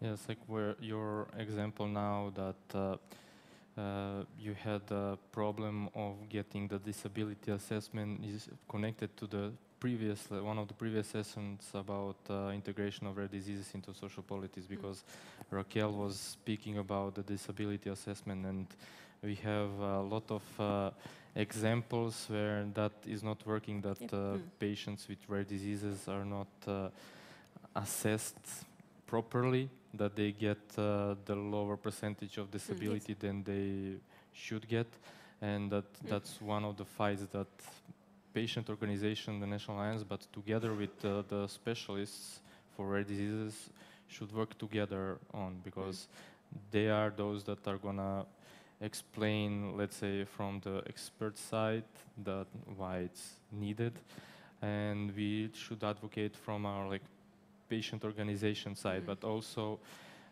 we should focus on who are those people who are assessing the disability, because usually it happens that they are not on the same expertise. For example, you have PH, but you are assessed by somebody who is from completely different medical background, so that person doesn't understand the best what is the situation, and maybe because of that, because she doesn't know, he or she doesn't have that knowledge about the disease, they don't assess it properly. I would like to add, during the assessment, the doctor who was advocating against me was a cardiologist, and the doctor who was advocating for me was a specialist in sport medicine. It should be other way around. It should be other way around, yes. A couple of times, a lot of you have mentioned that national alliances or patient organizations should be behind or work together with patient advocates. So, like, how patient organizations or national alliances can better support young patient advocates? Do you think that there should be, let's say, collaboration established? Like, okay, you start your patient advocate, you want to start an organization, so you should cooperate with somebody, you should get some kind of expertise or knowledge, somebody who is gonna tell you, okay, you need to do this and that. Do you think that national alliances and patient organizations in generally are supporting individual patient advocates enough, or that they should do let's say, larger scale of support?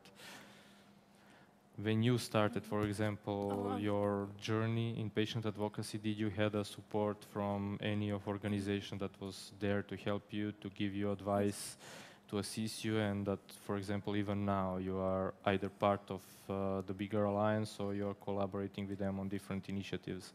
So I was quite lucky because I speak German, and I was able to be part of this German association, and I found a mentor there who was already a patient advocate, and I got a lot of support from him, direct support of asking him questions, him answering, sharing his knowledge, and also him pushing me to learn English and pushing me to go to Erodis,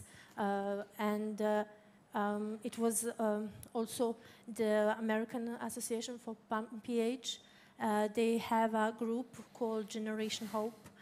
It is on Facebook, and there's all young people, and we talk about our problems, and it is a place for us to share our stories together and to help each other, because we can also be mentors there, and you can find mentors through the group, and it is really a way to help us to be patient advocates. So for me, it was really important to have someone tell me, you should do it, and also you can do it. And I was really lucky to have the support from Germany and also from the American Association too. So. What about you, Nadrzda? Well, I don't have that much of experience. As I said, I'm longer patient advocate than I have my patient association. but I can definitely say that I've started communicating with Rare Disease Association in Serbia longer before I've started my association. So as of now, I can say that I received all possible support, like educational, network or networking, connecting with different people from organizations. I can say that I now have friends among the other people with other patient associations, though I have a huge problem which is like financial situation of specifically my association.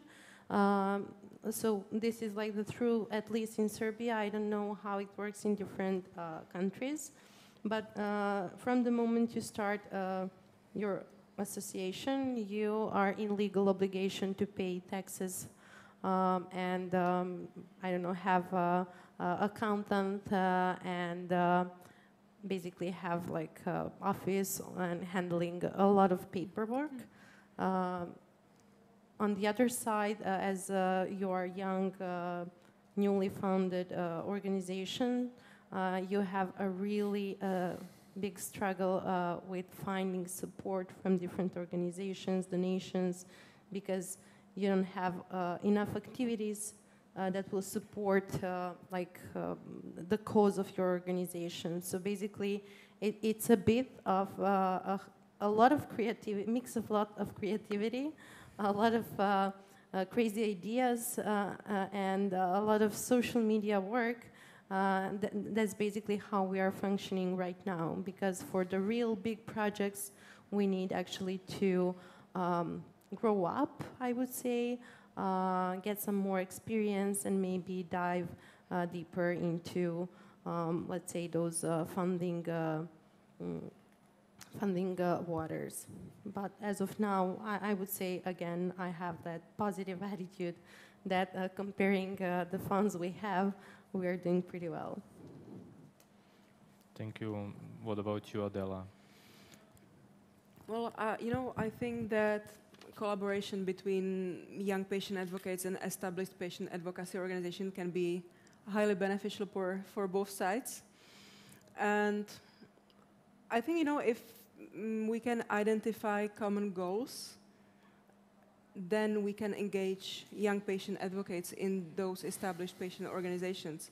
How we can align our passion or expertise, because we all have expertise in another field, how we can align that and collaborate effectively with established patient organizations.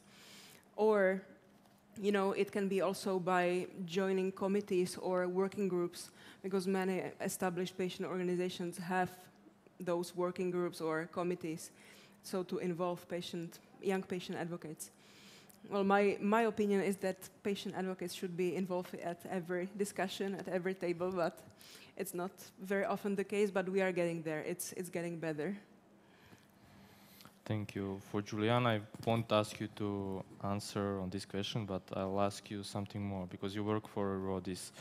How Eurodis is supporting young patient advocates?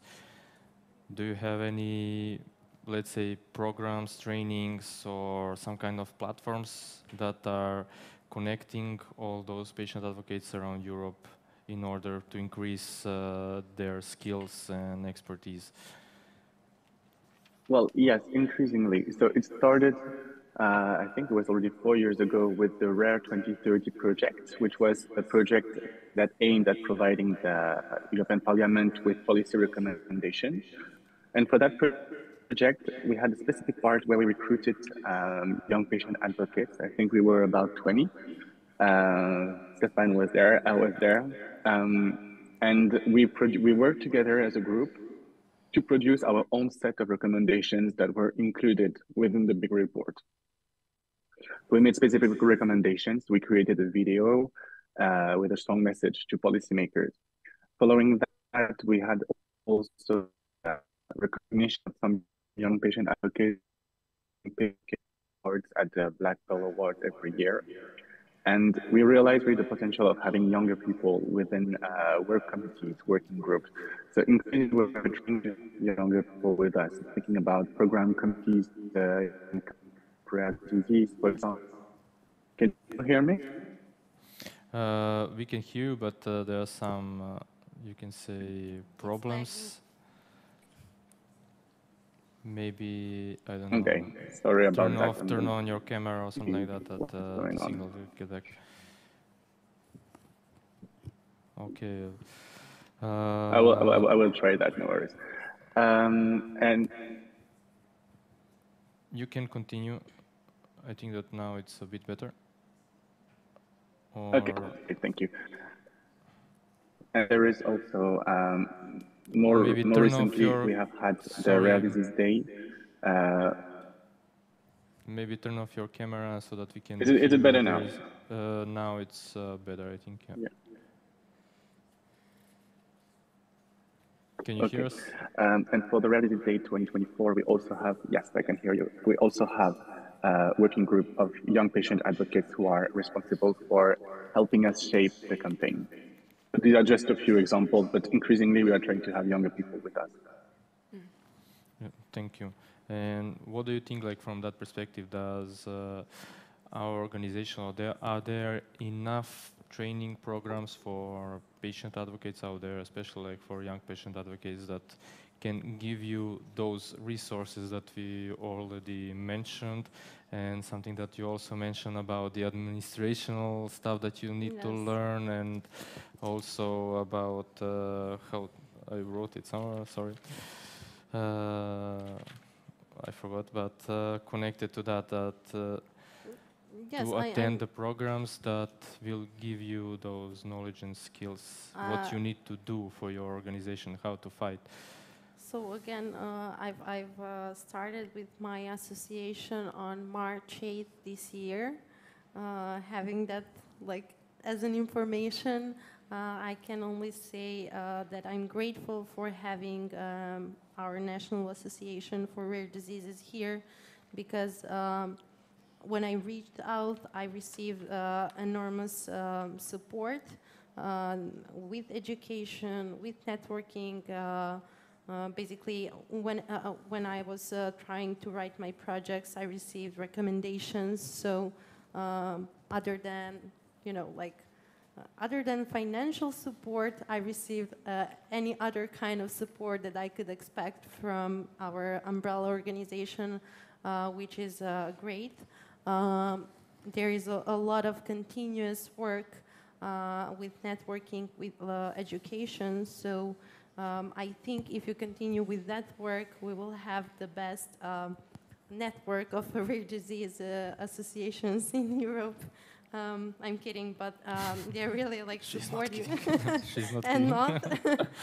But I really think that our umbrella organization is supporting every individual association for any rare disease in same level.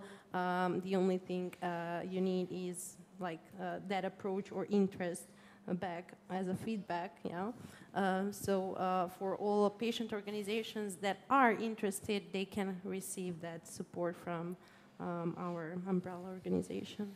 Thank you. What about you, Amina? Like, we met during one of those educational programs abroad. So do you think that there are enough trainings for patient advocates, or there should be even more covering different areas? I think that the trainings like Aurorис is doing an incredible job, and I'm really thankful for that, because in Bosnian there is no support. When I started 2019, when I started my organization, I did it all on my own. And the umbrella organization we created is not even maybe a year old. My organization started it with 4 other organizations. So there is no support on how to, like you received all the support, and I got asked to help someone, and I didn't know how to help, because I also got help from someone or how to write the status and how to get an association, and think most of the work, it's complicated work, and there is no education around that. There is no, and there should be. And I think it will be on us with the new association. It will be on us to make those opportunities for younger people. Because like she said, be the advocate you wished to have when you started. So that will be what we will need to do. But I think it's going to be slow. I think we can do it. And also it is really nice to see how slowly other associations in Europe are recognizing the importance of young people and giving more resources to them.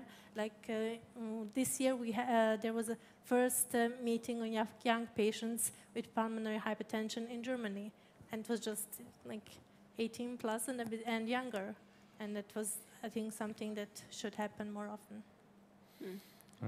Adela, you are part of, let's say, Young Patient Advocates Network in Europe.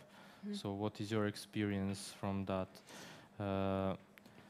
Is it like connecting with other peers from Europe that are about your age and fighting the same battle? Is it a great opportunity on what we can learn from each other by being connected? Yes, I think when I started advocating on a European level, especially thanks to Eurordis, yes, when you meet people, you know, from other countries and you can exchange experience and expertise, I think it's very beneficial. And I would like to mention, well, Amina already mentioned, you know, Eurordis open academy trainings, which are great comprehensive trainings for patient advocates, so they can become equal partners with stakeholders, with policymakers. So I really recommend this. And there is actually one other skilled training course for young patient advocates by European Patients Forum. And it's a skilled training course leadership program that encourages young patient advocates to have the skills. So yeah, these are two main programs that I would recommend. And also, you know, I think it's a lot of self-education when you start your patient advocacy journey. I think mine was a bit easier because I was studying interpretation and translation at that time, and I was starting to specialize in a pharmaceutical and medical field. And so I could at least understand, you know, the terminology, which must be very complicated for people who are not in this field. So I think we should provide some, you know, more trainings that should come from maybe national organizations. As we've heard, it's not often the case. So I think we need more of that to facilitate the first steps in the patient advocacy. Thank you. We have not that much time till the end of the session, and I also want to leave some time for the questions for the audience. So I'll go to one of two last question. When we speak about the future, let's now speak about those happy notes. What do you envision for the future of patient advocacy, particularly with the involvement of young patient advocates? Is the future bright or no? Well, I would say that it's getting better.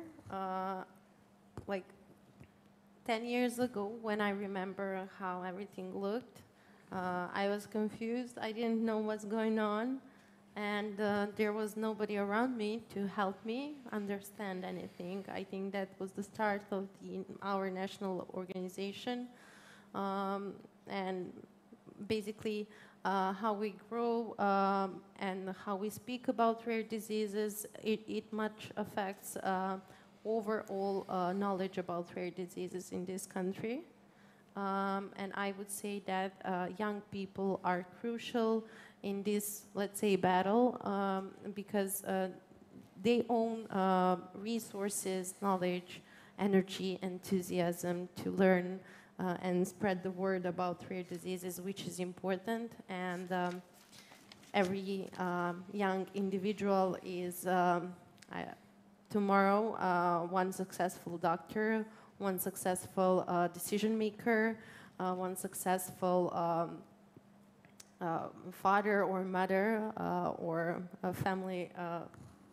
So it is important to have like young people involved in rare disease advocacy. And again, I think that we are the barriers of that huge networking over social media much more than older patients. Thank you.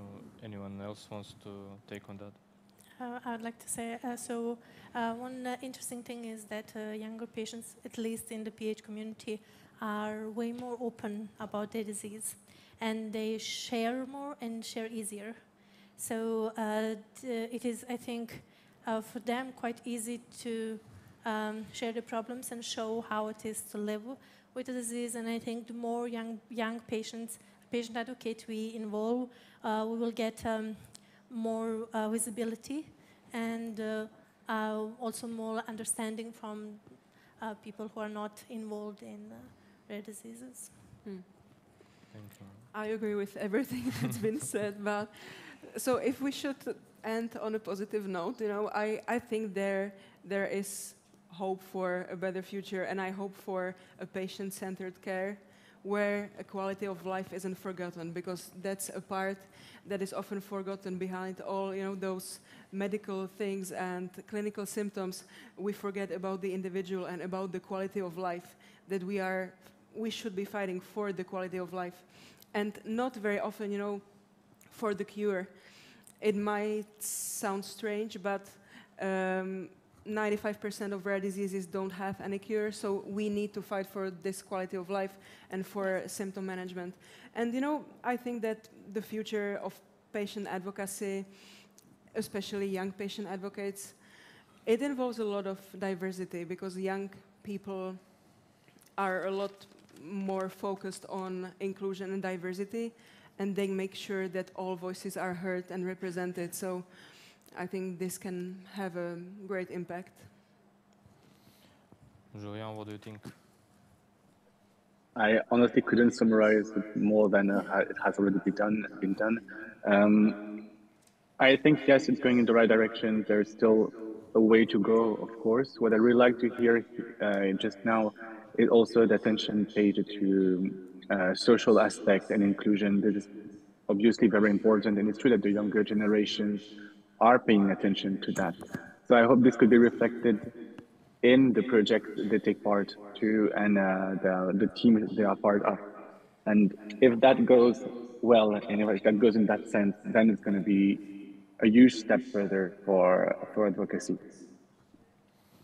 Thank you.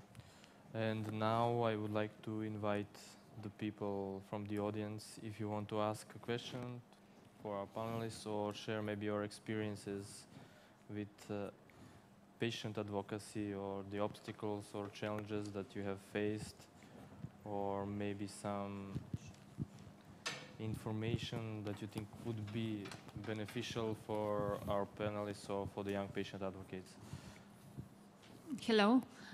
First of all, sorry. I'm a mother of one girl with rare disease, and most of us who founded and make organization are parents of that child, and I just want to tell that we hope that our kids will be great young patient advocate in the future. Just that. Thank you. I hope that they will. I think they will, because in the PH community, a lot of parents started, and then the children are now picking it up and doing their own work. So if you lead by example, I think the kids will follow. Hello, I would like to first congratulate the organizers to actually give that kind of voice around in the Serbia. I'm coming from Slovenia, from the research part, but I'm really listening this, and I'm asking, where are the doctors? I mean, patient advocacy, if you want to be heard, you have to scream very loud. And rare the diseases, you have to scream even louder. So that's your job. At the same time, it's also your job to attract the doctors, because they are the ones who will really treat your disease. I mean, the government is doing this in the right direction, providing you a support, trying to provide a support, but you have to scream, because rare disease has a name rare because you are a small part of the many disease. So I really appreciate that kind of organization you're doing, and you have to do it more than once in 2 years. I think you have to do it each second month to really be heard in your country. Thank you, Ms. Mojca. Anyone else that wants to comment or share the experience? Yes, please. Hello again. Just one more question. Is there any plan to organize more workshops and education to spread awareness to whole society? Because we really hear a little about rare diseases if we are not affected or our family or friend members are affected. So there's a huge gap between information we have and the real problem that is huge here, because we really have a lot of people who are sick and in need for help and understanding. And definitely we need to be better towards sick people, because there is a lot of discrimination in all parts of life. So what's the plan for the future, how to spread the word and make us better people? Thank you. Anyone who wants to... Well, I don't have anything else to say, but that at least young patient advocates don't have anything else but being loud and, again, thinking outside of the box. Someone mentioned, like, where are the doctors? So we do experience a huge problem with finding medical professionals, but and especially with rare diseases where you have a medical gaslighting or just, you know, doctors, being doctor is basically your job, but not all of the people are that involved in doing their jobs, right?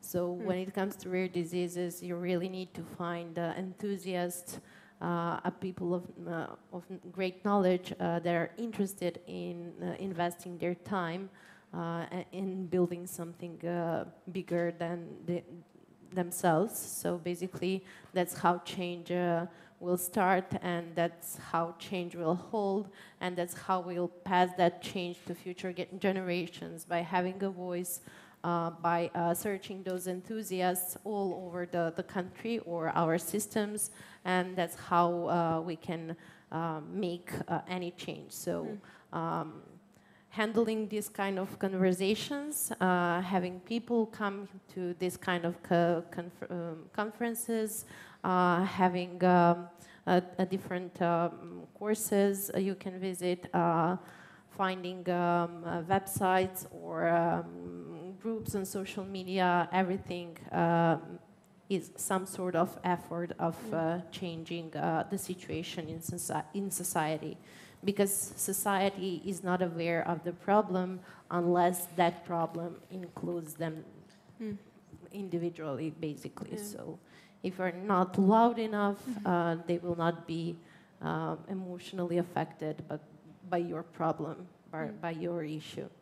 And I think that, as Julia mentioned, and we were talking about social media, I think people nowadays are, especially younger generations, are starting to be more vocal about discrimination, about everything that is impacting them, which wasn't the case before.